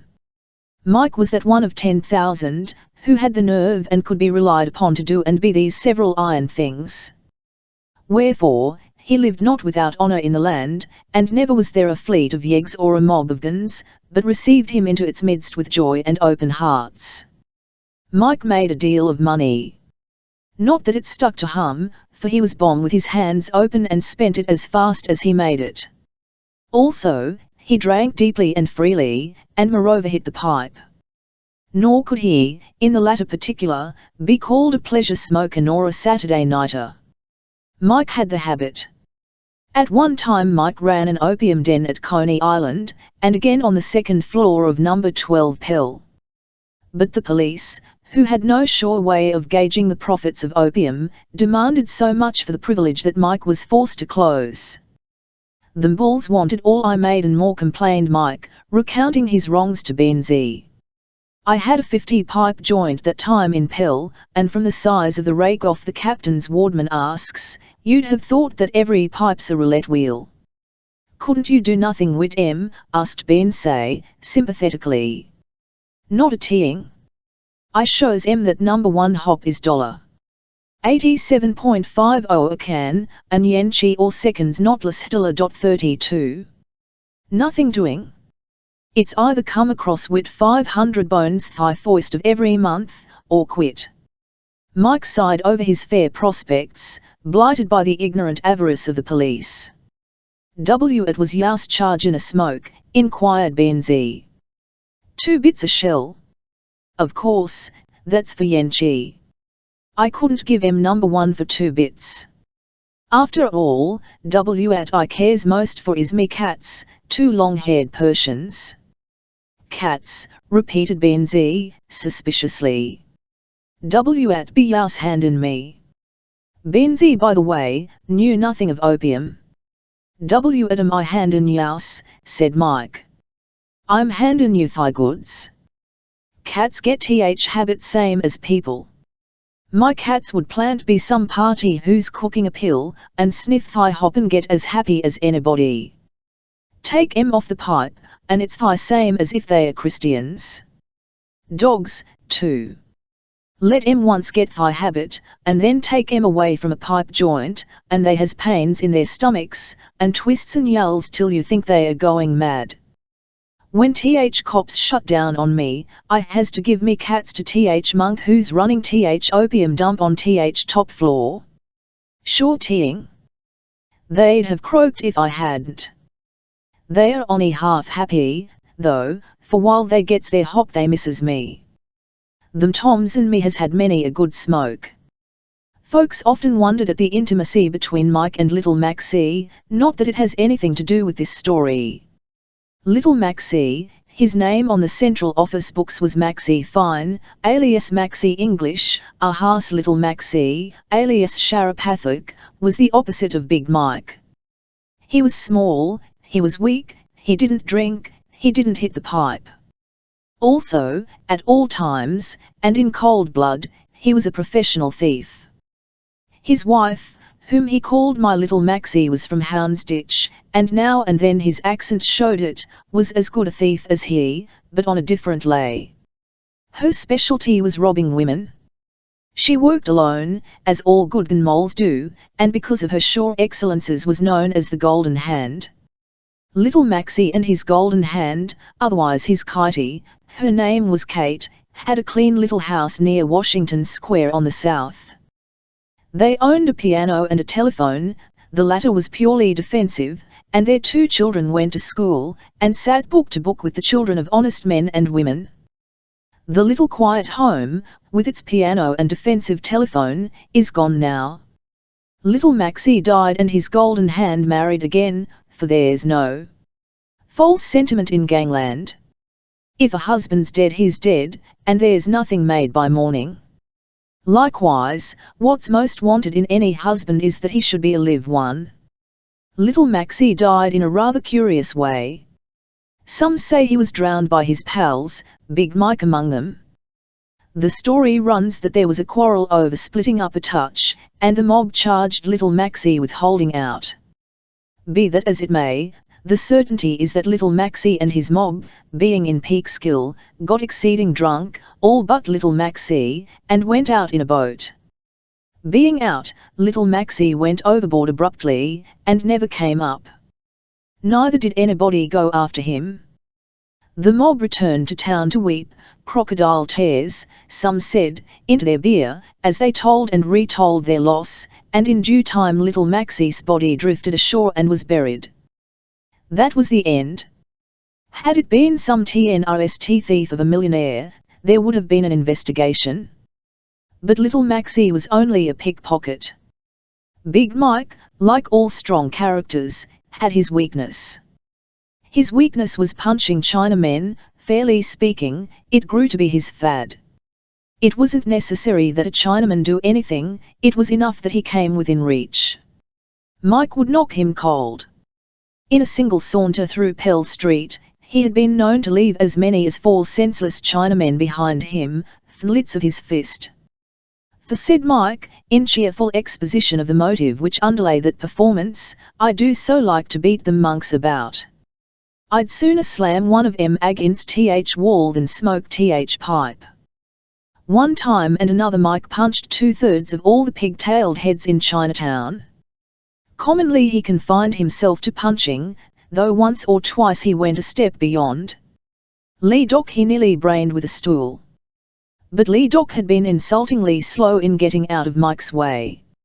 Mike was proud of his name and place as the terror of Chinatown.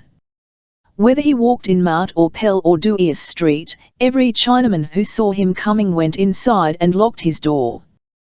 Those who didn't see him and so go inside and dock their doors, and they were few, he promptly soaked. And if to see a Chinaman run was as incense to Mike's nose, to soak one became nothing less than a sweet morsel under his tongue. The wonder was that Mike didn't get shot or knifed, which miracle went not undiscussed at such centres as Tony's, Bamey Flynn's, Jimmy Kelly's and the Chatham Club. But so it was, the pig-tailed population of Chinatown parted before Mike's rush like so much water. One only had been known to resist, Sassy Sam, who with a dwarf's body possessed a giant's soul. Sassy Sam was a hatchet man of dread eminence, belonging to the Hip Sing Tong. Equipped of a Chinese sword, of singular yet murderous appearance, he chased Mike the length of Pell Street. Mike outran Sassy Sam, which was just as well. It took 3 shells of hop to calm Mike's perturbed spirit, for he confessed to a congenital horror of steel. "That's straight," said Mike, as with shaking fingers he filled his peanut oil lamp, and made ready to cook himself a pill. "El never could stand for a chive. And say, he munkers, one longer in your arm. Sassy Sam and his snicker-snee, however, did not cure Mike of his weakness for punching the Mongolian head. Nothing short of death could have done that. Some 6 months prior to his caving in the skull of Lo Fu, because of those shilts improperly missing, Mike did that which led to consequences.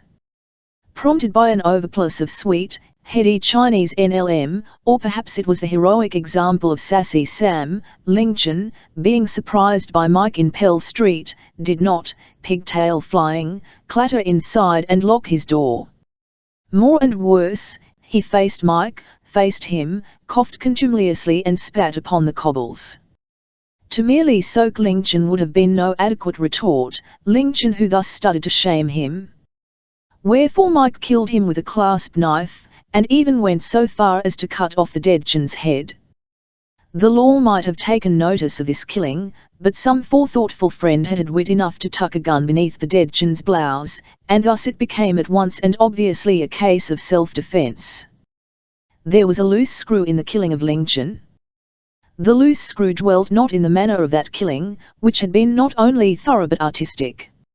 Indeed, cutting off Ling Chen's head as a finale was nothing short of a stroke of genius. The loose screw was that Ling Chen belonged to the Hip Sing Tong, and the Hip Sing Tongs lived in Pell Street, where Mike himself abode. To be sure, since Ling Chen did the provoking, Mike had had no choice. Still, it might have come off better had Ling Chen been an On Tong. An On Tong belongs in Mart Street and doesn't dare poke his wheat-hued nose into Pell Street, where the four brothers and the Hip Sing Tongs are at home. Mike's room was in the rear, on the second floor of number 12. It pleased and soothed him, he said, as he smoked a pill, to hear the muffled revelry below in Tony's. He had just come from his room upon that shilt occasion which resulted so disastrously for Lo Fi. Mike was among friends in Tony's.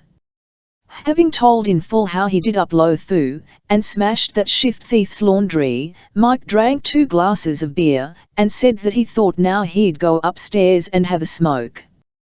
There must be something in licking a chink, expounded Mike, that makes a guy hanker for hop.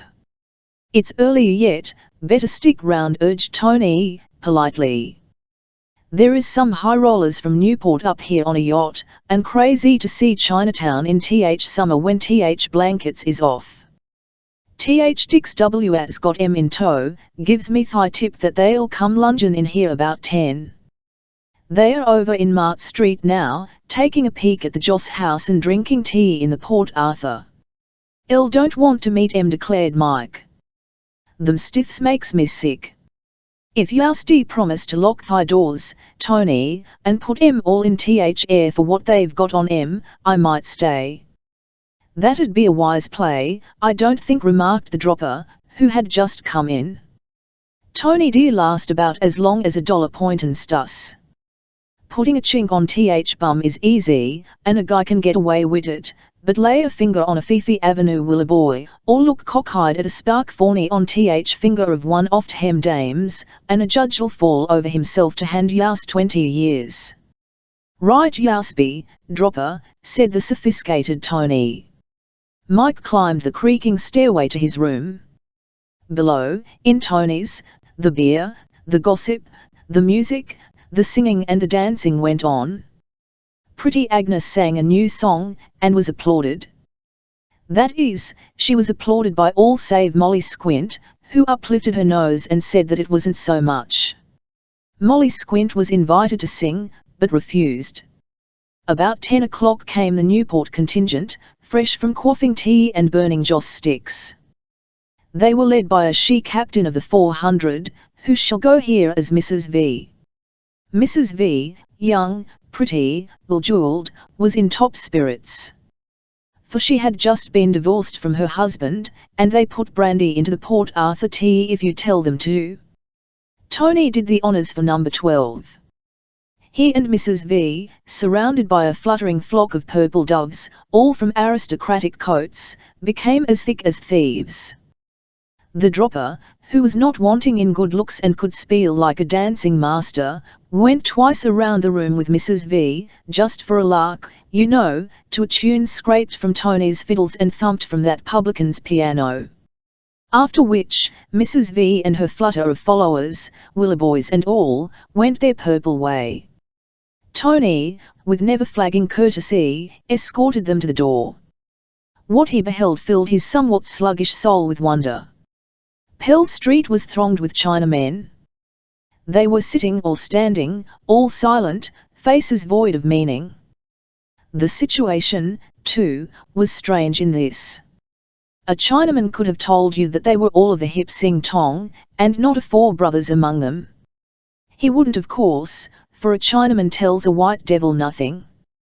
Pell, by the way, was as much the home street of the four brothers as of the hip sing tong. Tony expressed his astonishment at the pigtailed press which thronged the thoroughfare. This is how it is, vouchsafed the explanatory Tony to Mrs. V and her purple fluttering doves. Big Mike's just after standing Lo Fu's wash shop on its nut, and these monks are sizing up rec. When anything happens to a monk his tongue makes good, see. Tony might not have said this had he recalled that Lo Fu was a four brothers, and understood that no one not a hip sing tong was in the crowd. Tony, however, recalled nothing, understood nothing, for he couldn't tell one Chinaman from another. How interesting, cooed Mrs. V, in response to Tony's elucidation, and with that her flock of temple doves, in fluttering agreement, cooed, how interesting. Did youse lamp ice on them dames? Asked Sock Henry, when the slumming Mrs. V and her suite were out of earshot. Sock had an eye for diamonds. That bunch ain't got a thing but money, observed the wop, his eyes glittering enviously. I wished I had half their cush. Money alth whole box of tricks. This deep declaration emanated from old Jimmy. Old Jimmy's home was a rear room on 2nd Street near the Bowery, which overlooked a graveyard hidden in the heart of the block. There, when not restoring himself at Tony's or Siroco's or Lyons, old Jimmy smoked a vile tobacco known as Sailor's Choice, in a vile clay pipe as black as sin, and meditated. Having nothing to do but think, he evolved in time into a philosopher, and it became his habit to unload chunks of wisdom on whomsoever seemed to stand in need. Also, since he was warlike and carried a knife, and because anyone in hard luck could touch him for $1, he was listened to politely in what society he favoured with his countenance. Money ain't whole box of tricks, old Jimmy repeated, severely, wagging a grizzled head at the wop, and only you're Irish and ignorant you wouldn't have to be told so. Jimmy, you're nutty, returned the wop. Never mind me being nutty, retorted old Jimmy, dogmatically. I know all about Rich. Then, in forgetfulness of his pension and the liberal source of it, he continued, a rich man is so much like a fat hog that he's seldom any good until he's dead. Old Jimmy called for beer, wisdom is always dry. Say, observed the dropper, airily, do yous guys know that I'm thinking I'll just about cop off some dame with millions of dough, and marry her. Would she have yous? Inquired Molly Squint, with the flicker of a sneer. It's easy money, returned the dropper, all I has to do is put out me sign, see? Them rich frails would fall for me in a hully second. You crooks can't think of a thing but money, snorted old Jimmy. Marry a rich dame? A guy might as well get a job as valet or butler or footman somewhere and let it go at that. Do you mutts know what love is? One married chance of happiness is love. And to love, folks must be poor. Then they have to depend upon each other, and it's only when people depend upon each other they love each other. Jimmy, quoth the dropper, with mock sadness. I can see your finish. You'll land in Bloomingdale, playing with a string of spools. Did you ever, demanded old Jimmy, disregarding the irreverent dropper, see some strapping young polty, up against the skyline on an iron building, working away with one of them riveting guns? Well, somewhere between two rivers there's a girl he's married to, who's doing a two-step round a cook stove, frying steak and onions for him, and keeping an eye out that their kids don't do a high dive off fire escape. Them two people are happiest in thy world. Such boneheads as you can't appreciate it, but they are. Give him $1 million and you'll spoil it. They'd get a divorce, you'd put that household on toboggan.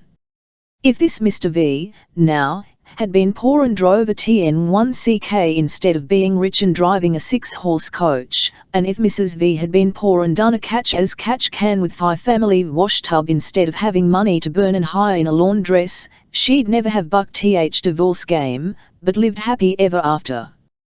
But, Jimmy, interposed Tony, I've seen poor folks scrap.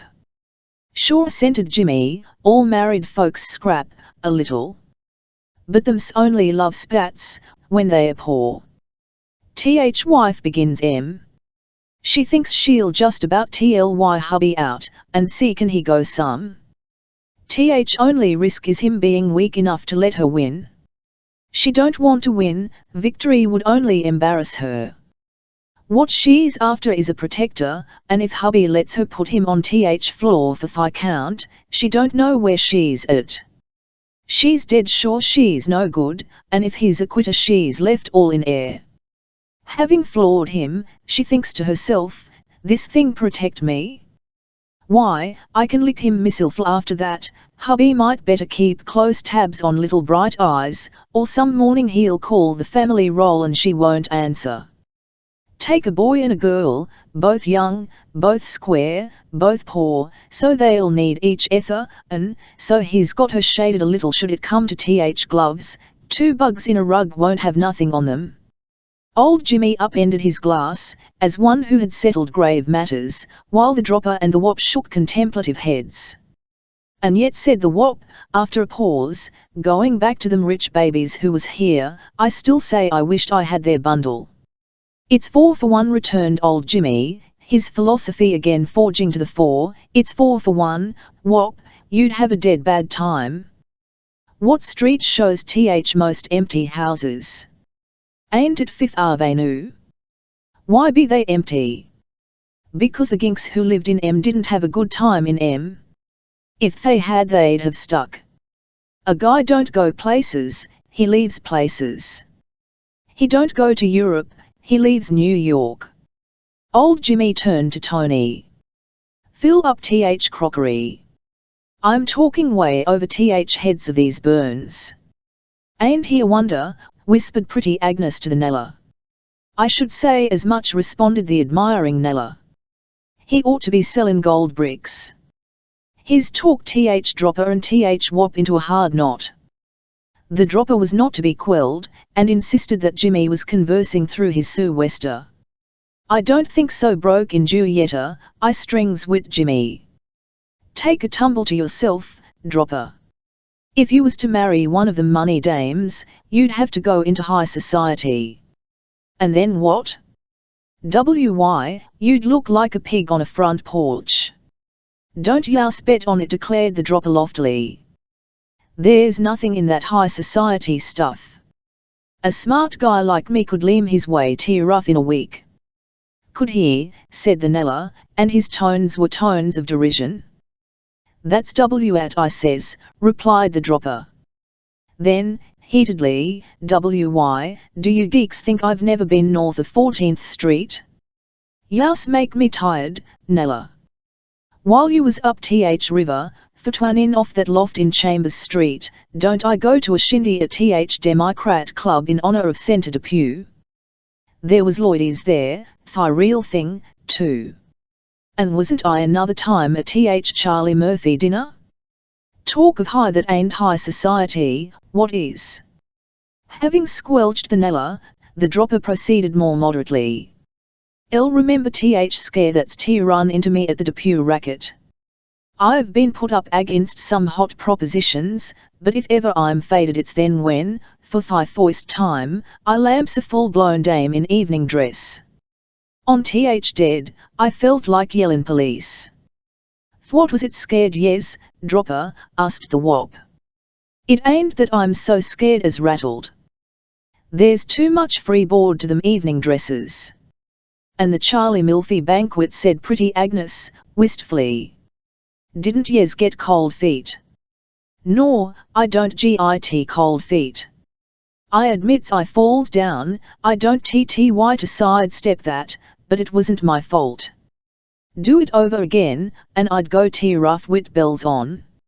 How did yous fall down? It's be accident, I takes wrong steer, that's all. I makes it a point, knowing I'm none too wise, to plant myself when we pulls up to the feed opposite to a gilded old bunk, who looked like ready money. Do as he does, dropper, I says to myself, and you're winner in a walk, so, when he plays a fork, I plays a fork, if he boards a chive, I boards a chive, from soup to birds I'm steerin' be his wake. Then all of a sudden I cops a shock. We've just made some roast squabs look like 5 cents worth of lard in a paper bag, and slopped out a bunch of fizz to wash 'em down, when what does that old rube do but up and sink his hooks in a bowl of water. Honest, I like to ve fell in a fit. There I'd been feeling as cunning as a pet fox, and me on a dead one from jump. Did any of them smartalecs give yous laugh? Asked the Nella. Give me laugh, repeated the dropper, disgustedly. I'd have smashed whoever did in thi. While beer and conversation were flowing in number 12, a sophisticated eye would have noted divers outside matters which might or might not have had a meaning. On the heels of Big Mike's laundry deeds of desolation and destruction at Lo Fu's, not a Chinaman was visible in Pell Street. It was the same when Mike came out of Tony's and climbed the stairs to his room. Mike safely retired from the field, a handful of 4 brothers, all of them Lows and of the immediate clan of Lo Fu, showed up, and took a slanted squint at what had been wrought.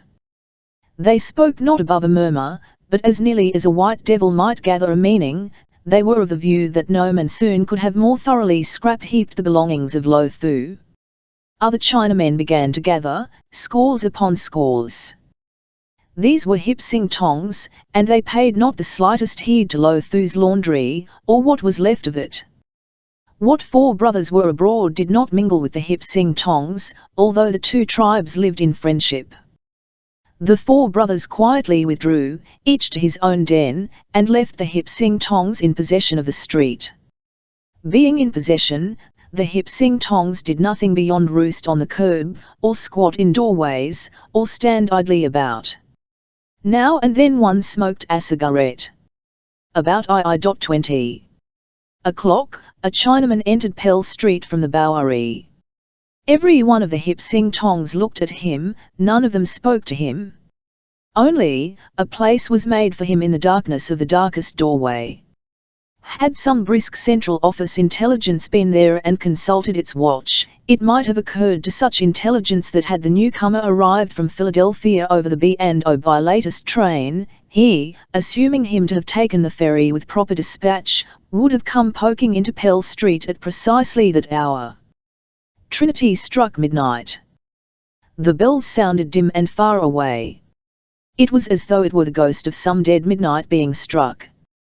At the sound, and as if he heard in it a signal, the mysterious Chinaman came out of the double darkness of the doorway in which he had been waiting, and crossed to the stairway that led up to the room of Mike. Not a whisper came from the waiting Hip Sing Tongs, who watched him with that blend of apathy and eagerness observable only in the Oriental. No one went with the mysterious Chinaman. Nor did the stairs creak, as with Big Mike, beneath his velvet shoes. 5 minutes passed. The mysterious one emerged from Mike's stairway as silently as he had entered it. He tossed a claw-like hand palm outward, toward the waiting, watching Hip Sing Tongs, and then went slipping towards the Bowery.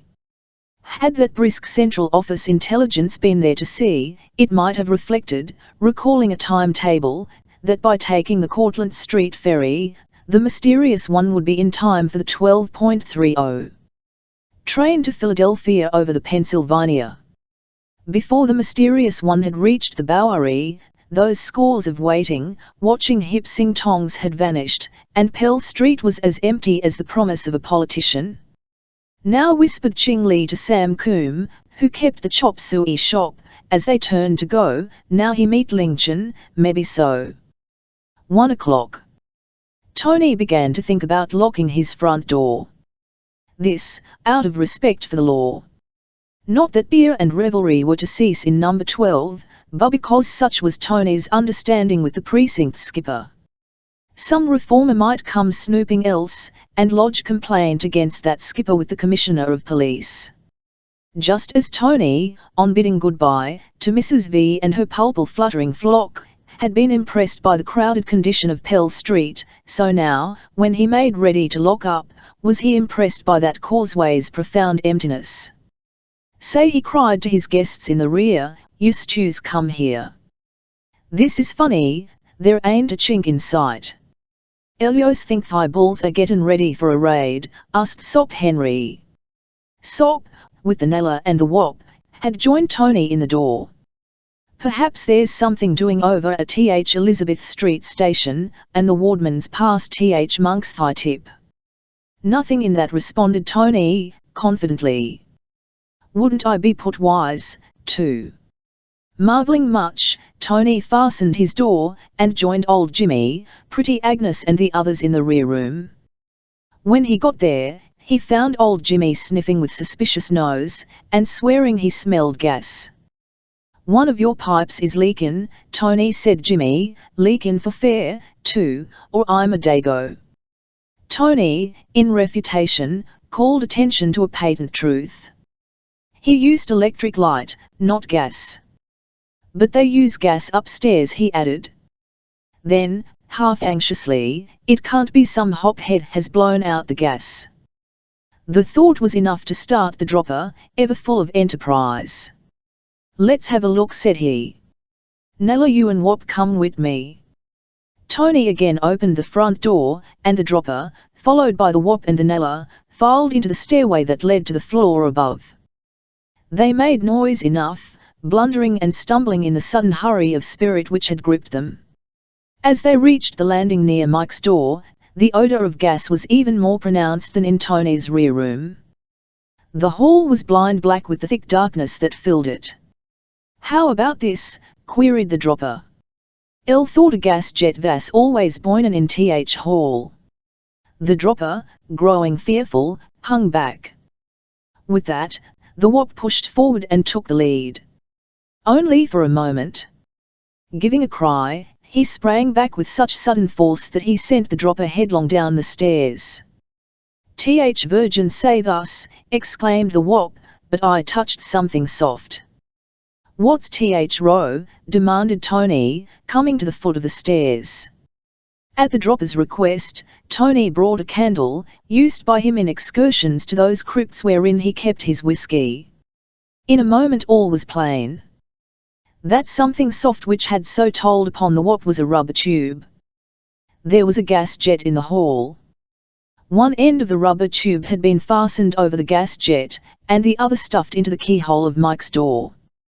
Trap arranged, the gas had been set flowing full blast. "Well, what do youse think of that?" exclaimed Tony, who understood at a glance. With one swift move, Tony turned off the gas and tore away the rubber tube. There was no talk of keys. He placed his powerful shoulder against the door, and sent it crashing. The outrush of gas drove them, choking and gasping, into the open air. "Take it from me," said the dropper, as soon as he could get his breath, "they've croaked Mike." "But the window," urged the Nella. "Meb Mike has the window not a chance," retorted the dropper. "No one has his window up while he hits Th pipe. They don't jibe, fresh air and dope." The dropper was right. Big Mike, stark and still and yellow, lay dead in his bed, the last place his friends would have anticipated, poisoned by gas. "Better no tea for Th cops," advised Jimmy, the practical.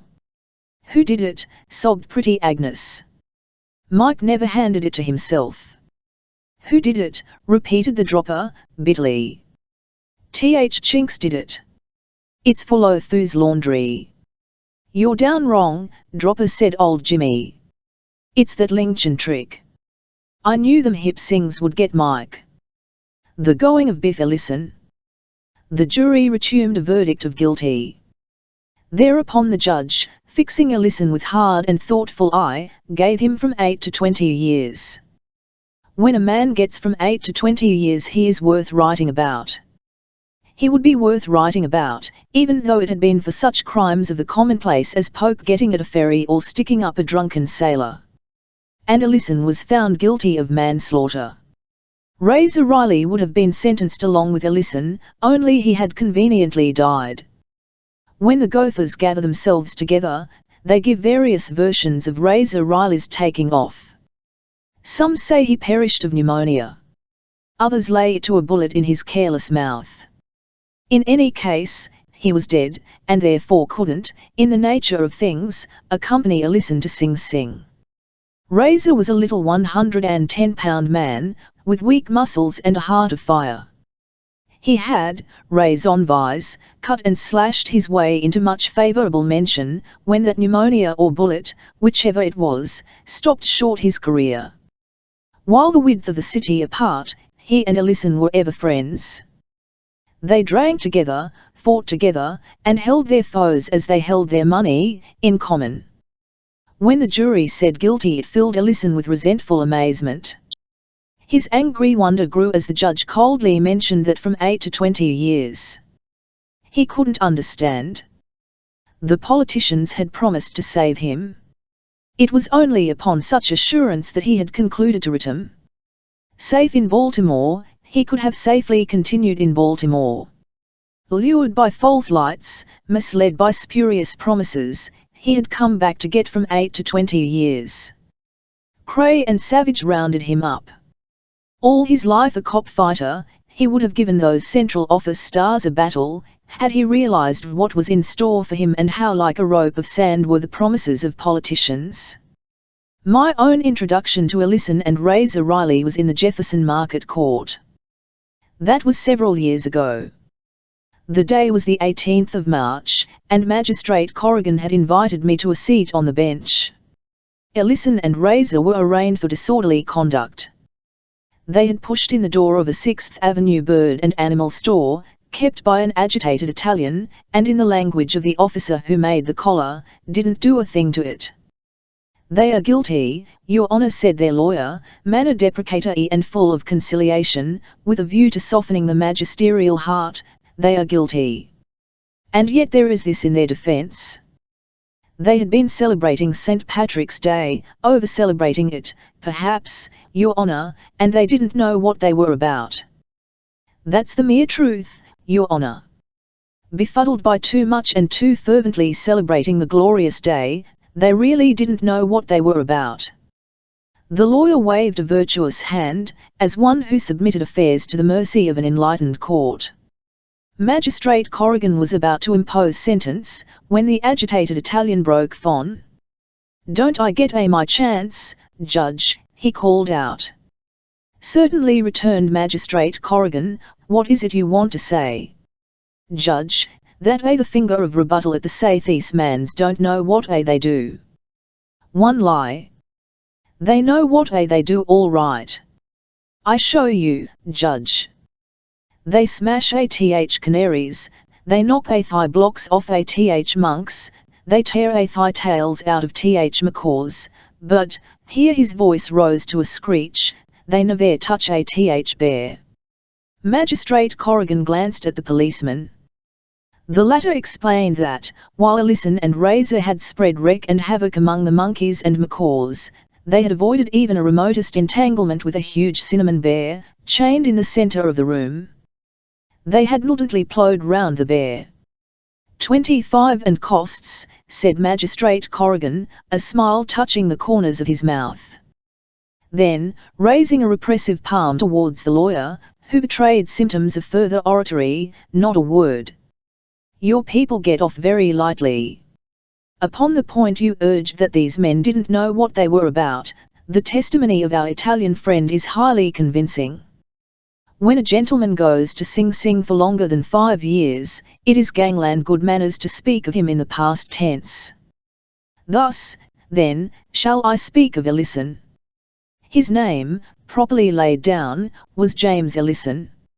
As, iron on wrists, a deputy at his elbow, he stepped aboard the train. He gave his age as 39.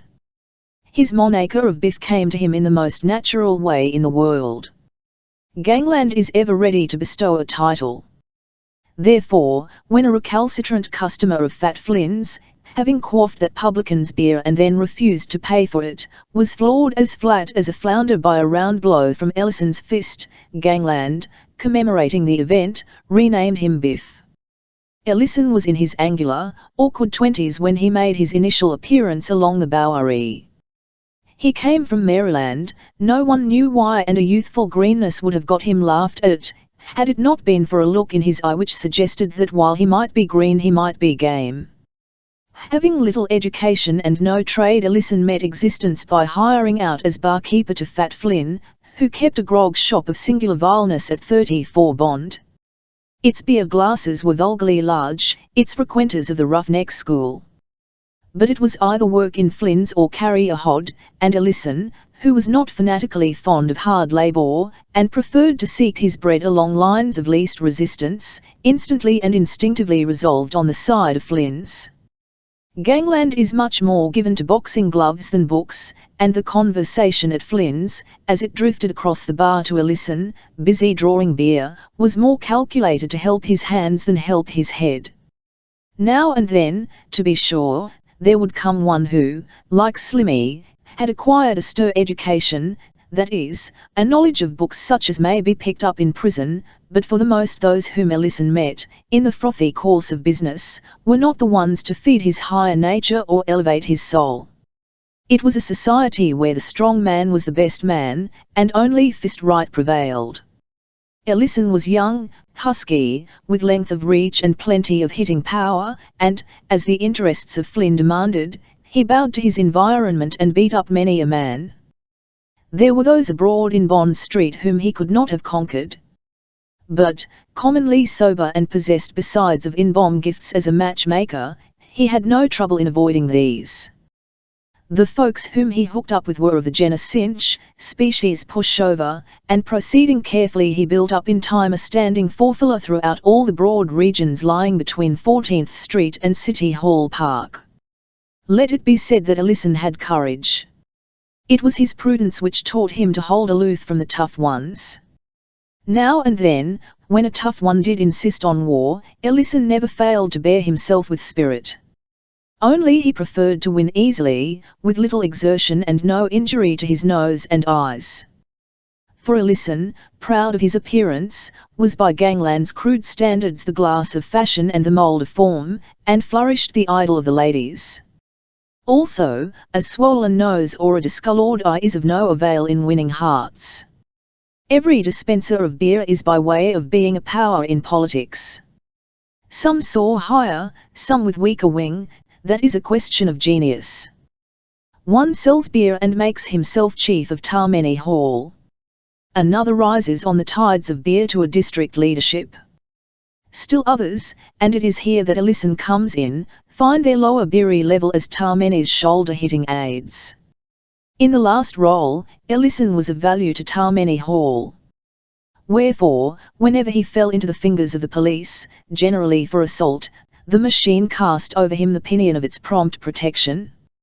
As the strong-arm pet of the organization, he punched and slugged, knocked down and dragged out, and did all these in safety.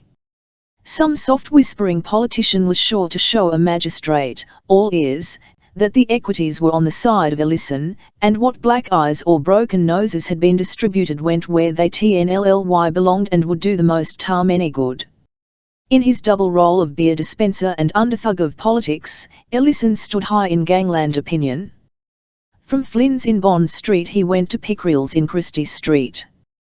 Then he became the presiding influence at a dive of more than usual disrepute kept by one Lant, which had flung open its dingy doors in Forsyth Street near Houston. Ellison took an impressive upward step at this time. That is, he nearly killed a policeman. Nicely timing matters so that the officer was looking the other way, he broke a bottle over the blue coat's head. The blue coat fell senseless to the floor. Once down and helpless, Ellison hoofed him after the rules of gangland, which teach that only fools are fair, until the hoofed one was a pickup for an ambulance. The officers spent 2 weeks in a hospital cot, Ellison 2 hours in a station house cell. The politicians closed the officer's mouth, and opened Ellison's cell. The officer got well after a while, and he and Ellison grew to be good friends. The politicians said that there was nothing in it for either the officer or Ellison to remain at loggerheads. No man may write himself politician who does not combine the strength to prosecute a war, with the wisdom to conclude a peace. Hence, at the command of the politicians, Ellison and the smitten officers struck hands, and pooled their differences. Ellison, smooth-faced, high-featured, well-dressed, a gangland cavalier, never married. Or if he did, he failed to mention it. He was not a mole buzzer, no one could accuse him of taking money from a woman. He lived by the ballot and the bung starter. In addition, once a year he gave a racket, under the auspices of what he called the Biff Ellison Association, and as his fame increased, his profits from a single racket were known to reach $1.20. At one time Ellison challenged fortune as part proprietor of Pierce's Hall, which sink of sin, as though for contrast, had been established within the very shadow of Cooper Union. Terminating his connection with Pierce's Hall, he lived a life of leisure between Chick Tricker's Park Row store and Nigger Mike's at number 12 Pell. Occasionally he so far unbuckled as to escort some lady to or from Sharkey's in 14th Street. Not as a lobbygow, not for any ill-loaded fee of 50 cents. But as a gentleman might, and out of sheer politeness. The law, as enforced from Mulberry Street, was prone to take a narrow view of ladies who roamed alone the midnight streets. The gallant Ellison was pleasantly willing to save night-bound dames of his acquaintance from this annoyance. That was all. Who has not heard of the celebrated Paul Kelly? Once upon a time, a good woman reading a newspaper saw reference to Paul Kelly in some interesting connection. She began to bum with curiosity. She wanted to meet Paul Kelly, and said so to her husband. Since her husband had been brought up to obey her in all things, he made no objection. Guided by a pathfinder from the central office, the gentleman went forth to find Paul Kelly, his wife on his arm. They entered Lyon's restaurant in the Bowery. The place was crowded. Room was made for them at a table by squeezing in 3 chairs. The lady looked about her. Across, stale and fat and gone to seed, sat an ex-eminent of the prize ring. At his elbow was a stocky person, with a visage full of wormwood and a chrysanthemum ear. He of the ear was given to misguided volubilities, more apt to startle than delight.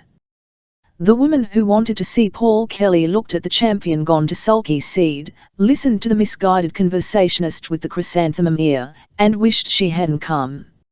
She might have been driven from the field, had it not been for a small, dark personage, with black eyes and sallow cheeks, who sat next her on the left. His voice was low and not alarming, his manner bland but final.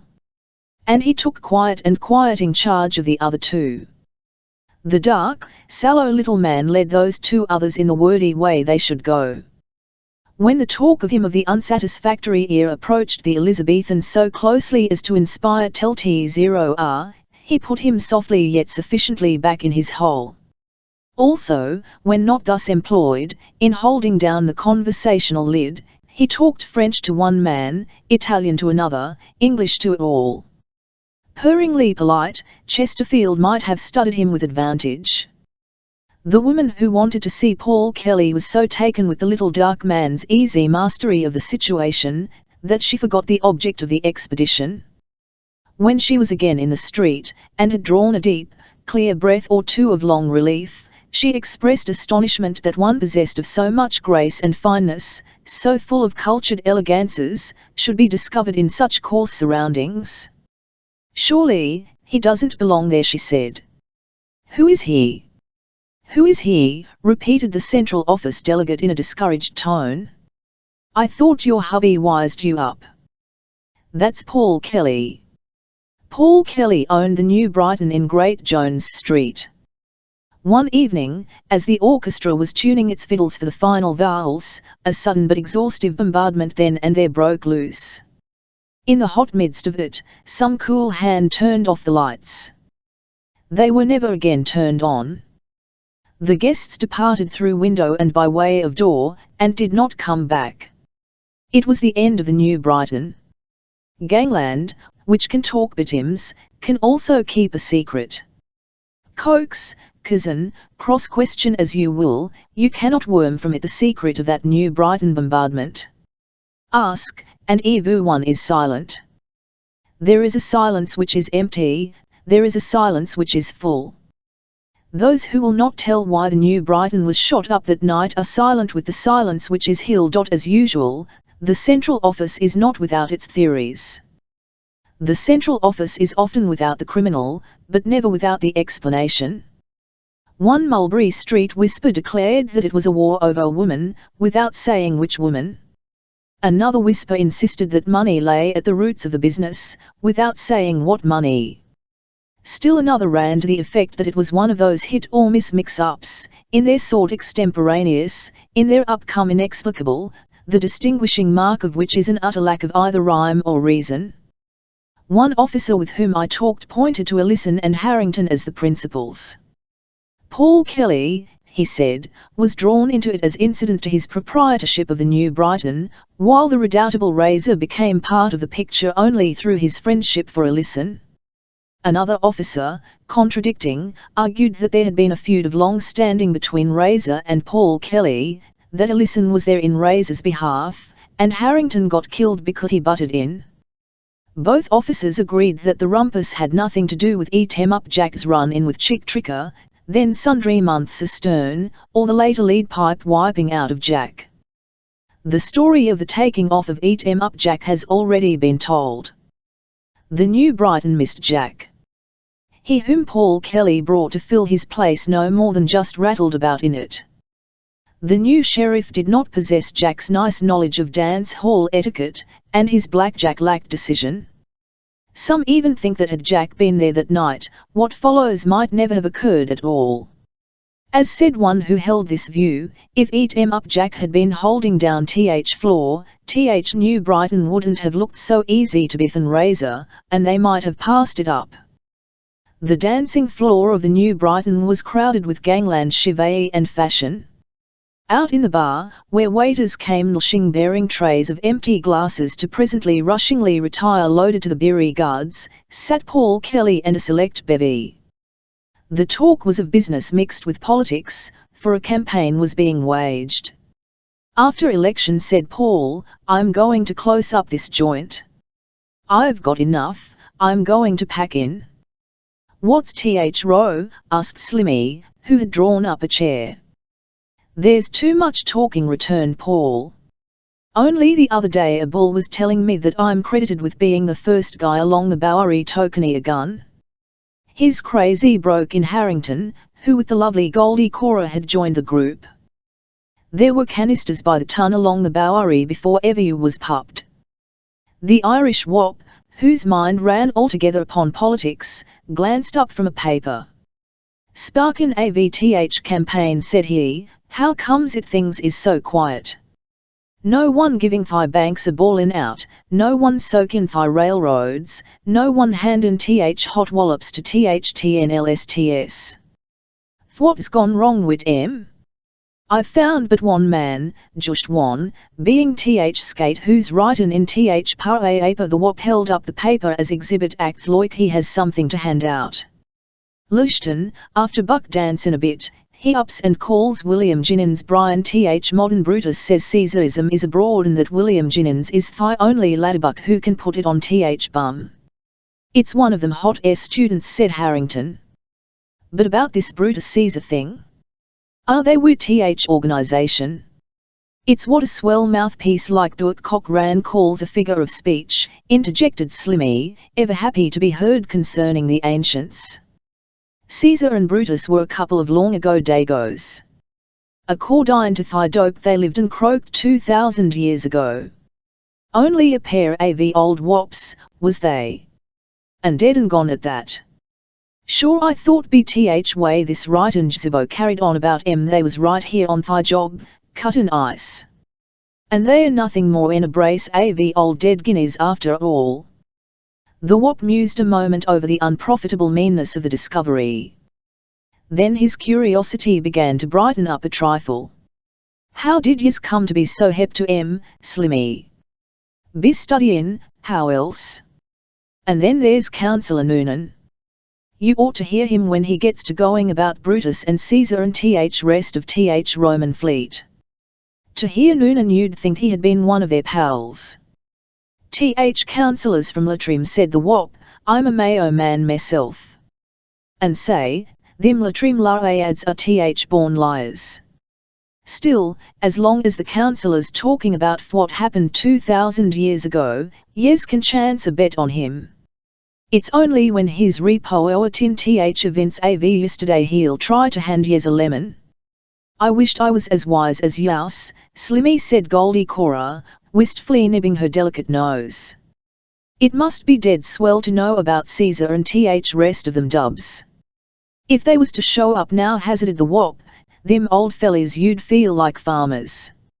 Oh, I don't know, observed Slimmy, they was lying, cheatin', swindlin', snitchin', double-crossin' and giving each other rinky-dink in thy old days same as now. This Caesar, though, must have been a stiff proposition. He certainly woke up young. When he's only 19, he twans out one morning, yawns, puts on his everyday toga, rambles downtown, and makes a hurrah touch for $5 million. Think of it, 5 him not 20. He certainly was a producer, Caesar was. Well, I should yell, assented Harrington. And then what? Asked the wop. This what, said Slimmy. Having got his wad together, Caesar starts in to light up Rome, and invites the push to cut in. When he's got properly keyed up, he goes into the form and says, am I it? And the gang yells, you're it. Caesar could go some, commented Goldie Cora, admiringly. Rome's a republic then, Slimmy went on, and Caesar has himself elected the main squeeze. He declares for a wide open town, his war cry is no water. No gas. No police. Say, he was a live one, broke in Harrington, he was Rome's Big Tim. Listen, commanded Goldie Cora, shaking her yellow head at Harrington. Go on, Slimmy. About this time Brutus commences to show in running. Brutus is head of Citizens Union, and him and his fellow mugvumps put in their time bluffin' and flushin' round about reform. They had everybody buffaloed, except Caesar. Brutus is for closin' saloons, putting smother on horse ricin', and wants every Roman kid who plays baseball Sunday pinched. He gives me a pain, complained Goldie Cora. And mind you, all time Brutus is graftin' with both hooks.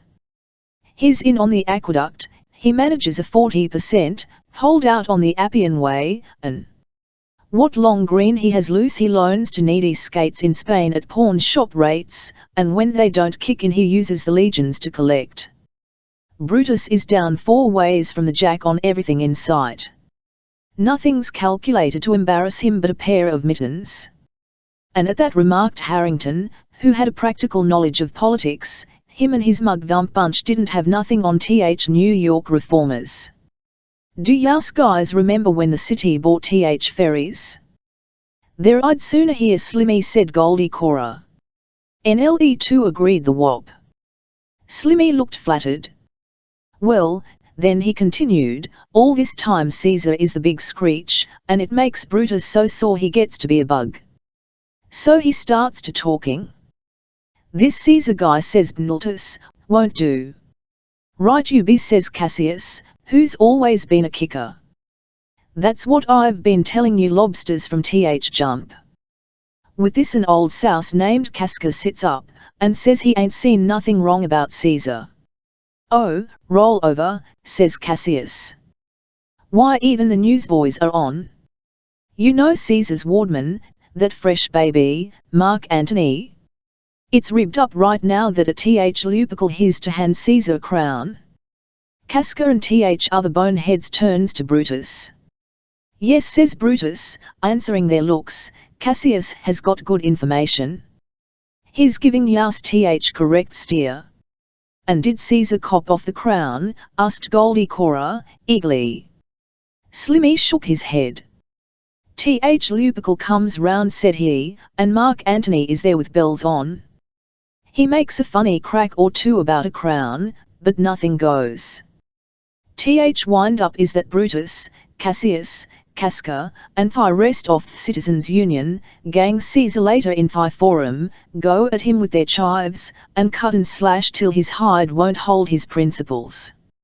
And wasn't there demanded the whop, with heat, so much as one strong arm la add up at Caesar's end avth alley, with th nerve to git even?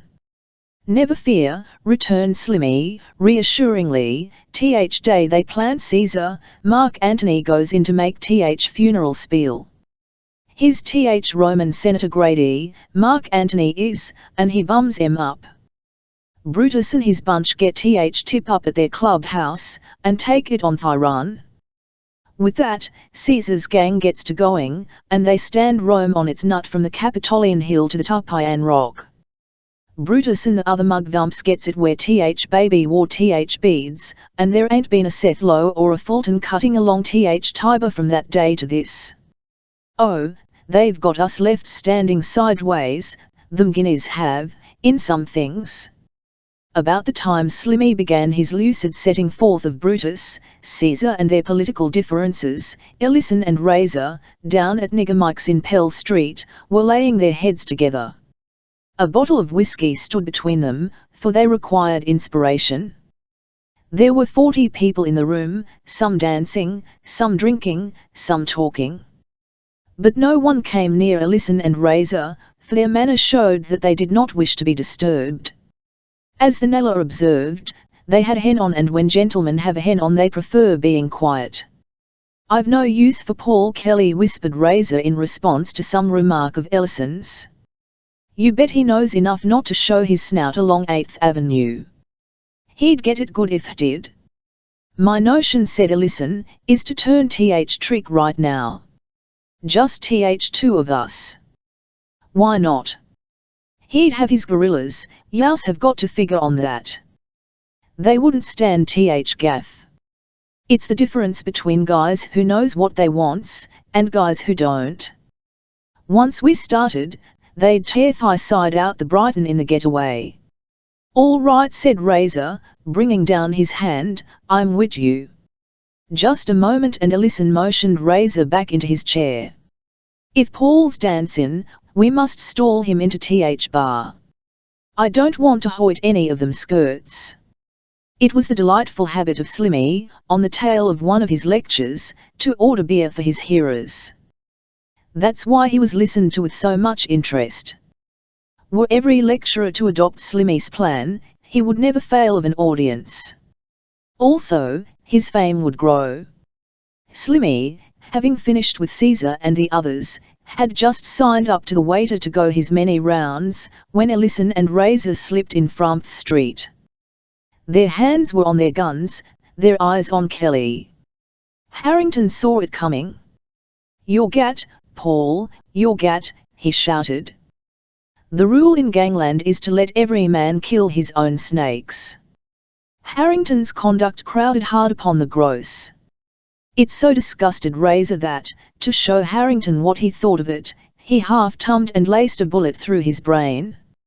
Now you've got something of your own to occupy your mind, quoth Razor. Ellison was too old a practitioner to be drawn aside by the Harrington episode. He devoted himself unswervingly to Paul Kelly. Ellison's first bullet cut a hole through Kelly's coat and did no further harm. The lights were switched out at this crisis, and what shooting followed came off in the dark. There was plenty of it. The air seemed sown as thickly full of little yellow spits of flame as an August swamp of fireflies. Even so, it didn't last. It was as short-lived as a July squall at sea. There was one thunder and lightning moment, during which the pistols flashed and roared, and then, stillness and utter silence. It was fairish pistol practice when you consider conditions. Paul Kelly had 3 bullets in him when 4 weeks later he asked the coppers to come and get him. He had been up in Harlem somewhere lying low. And you are not to forget Hannington.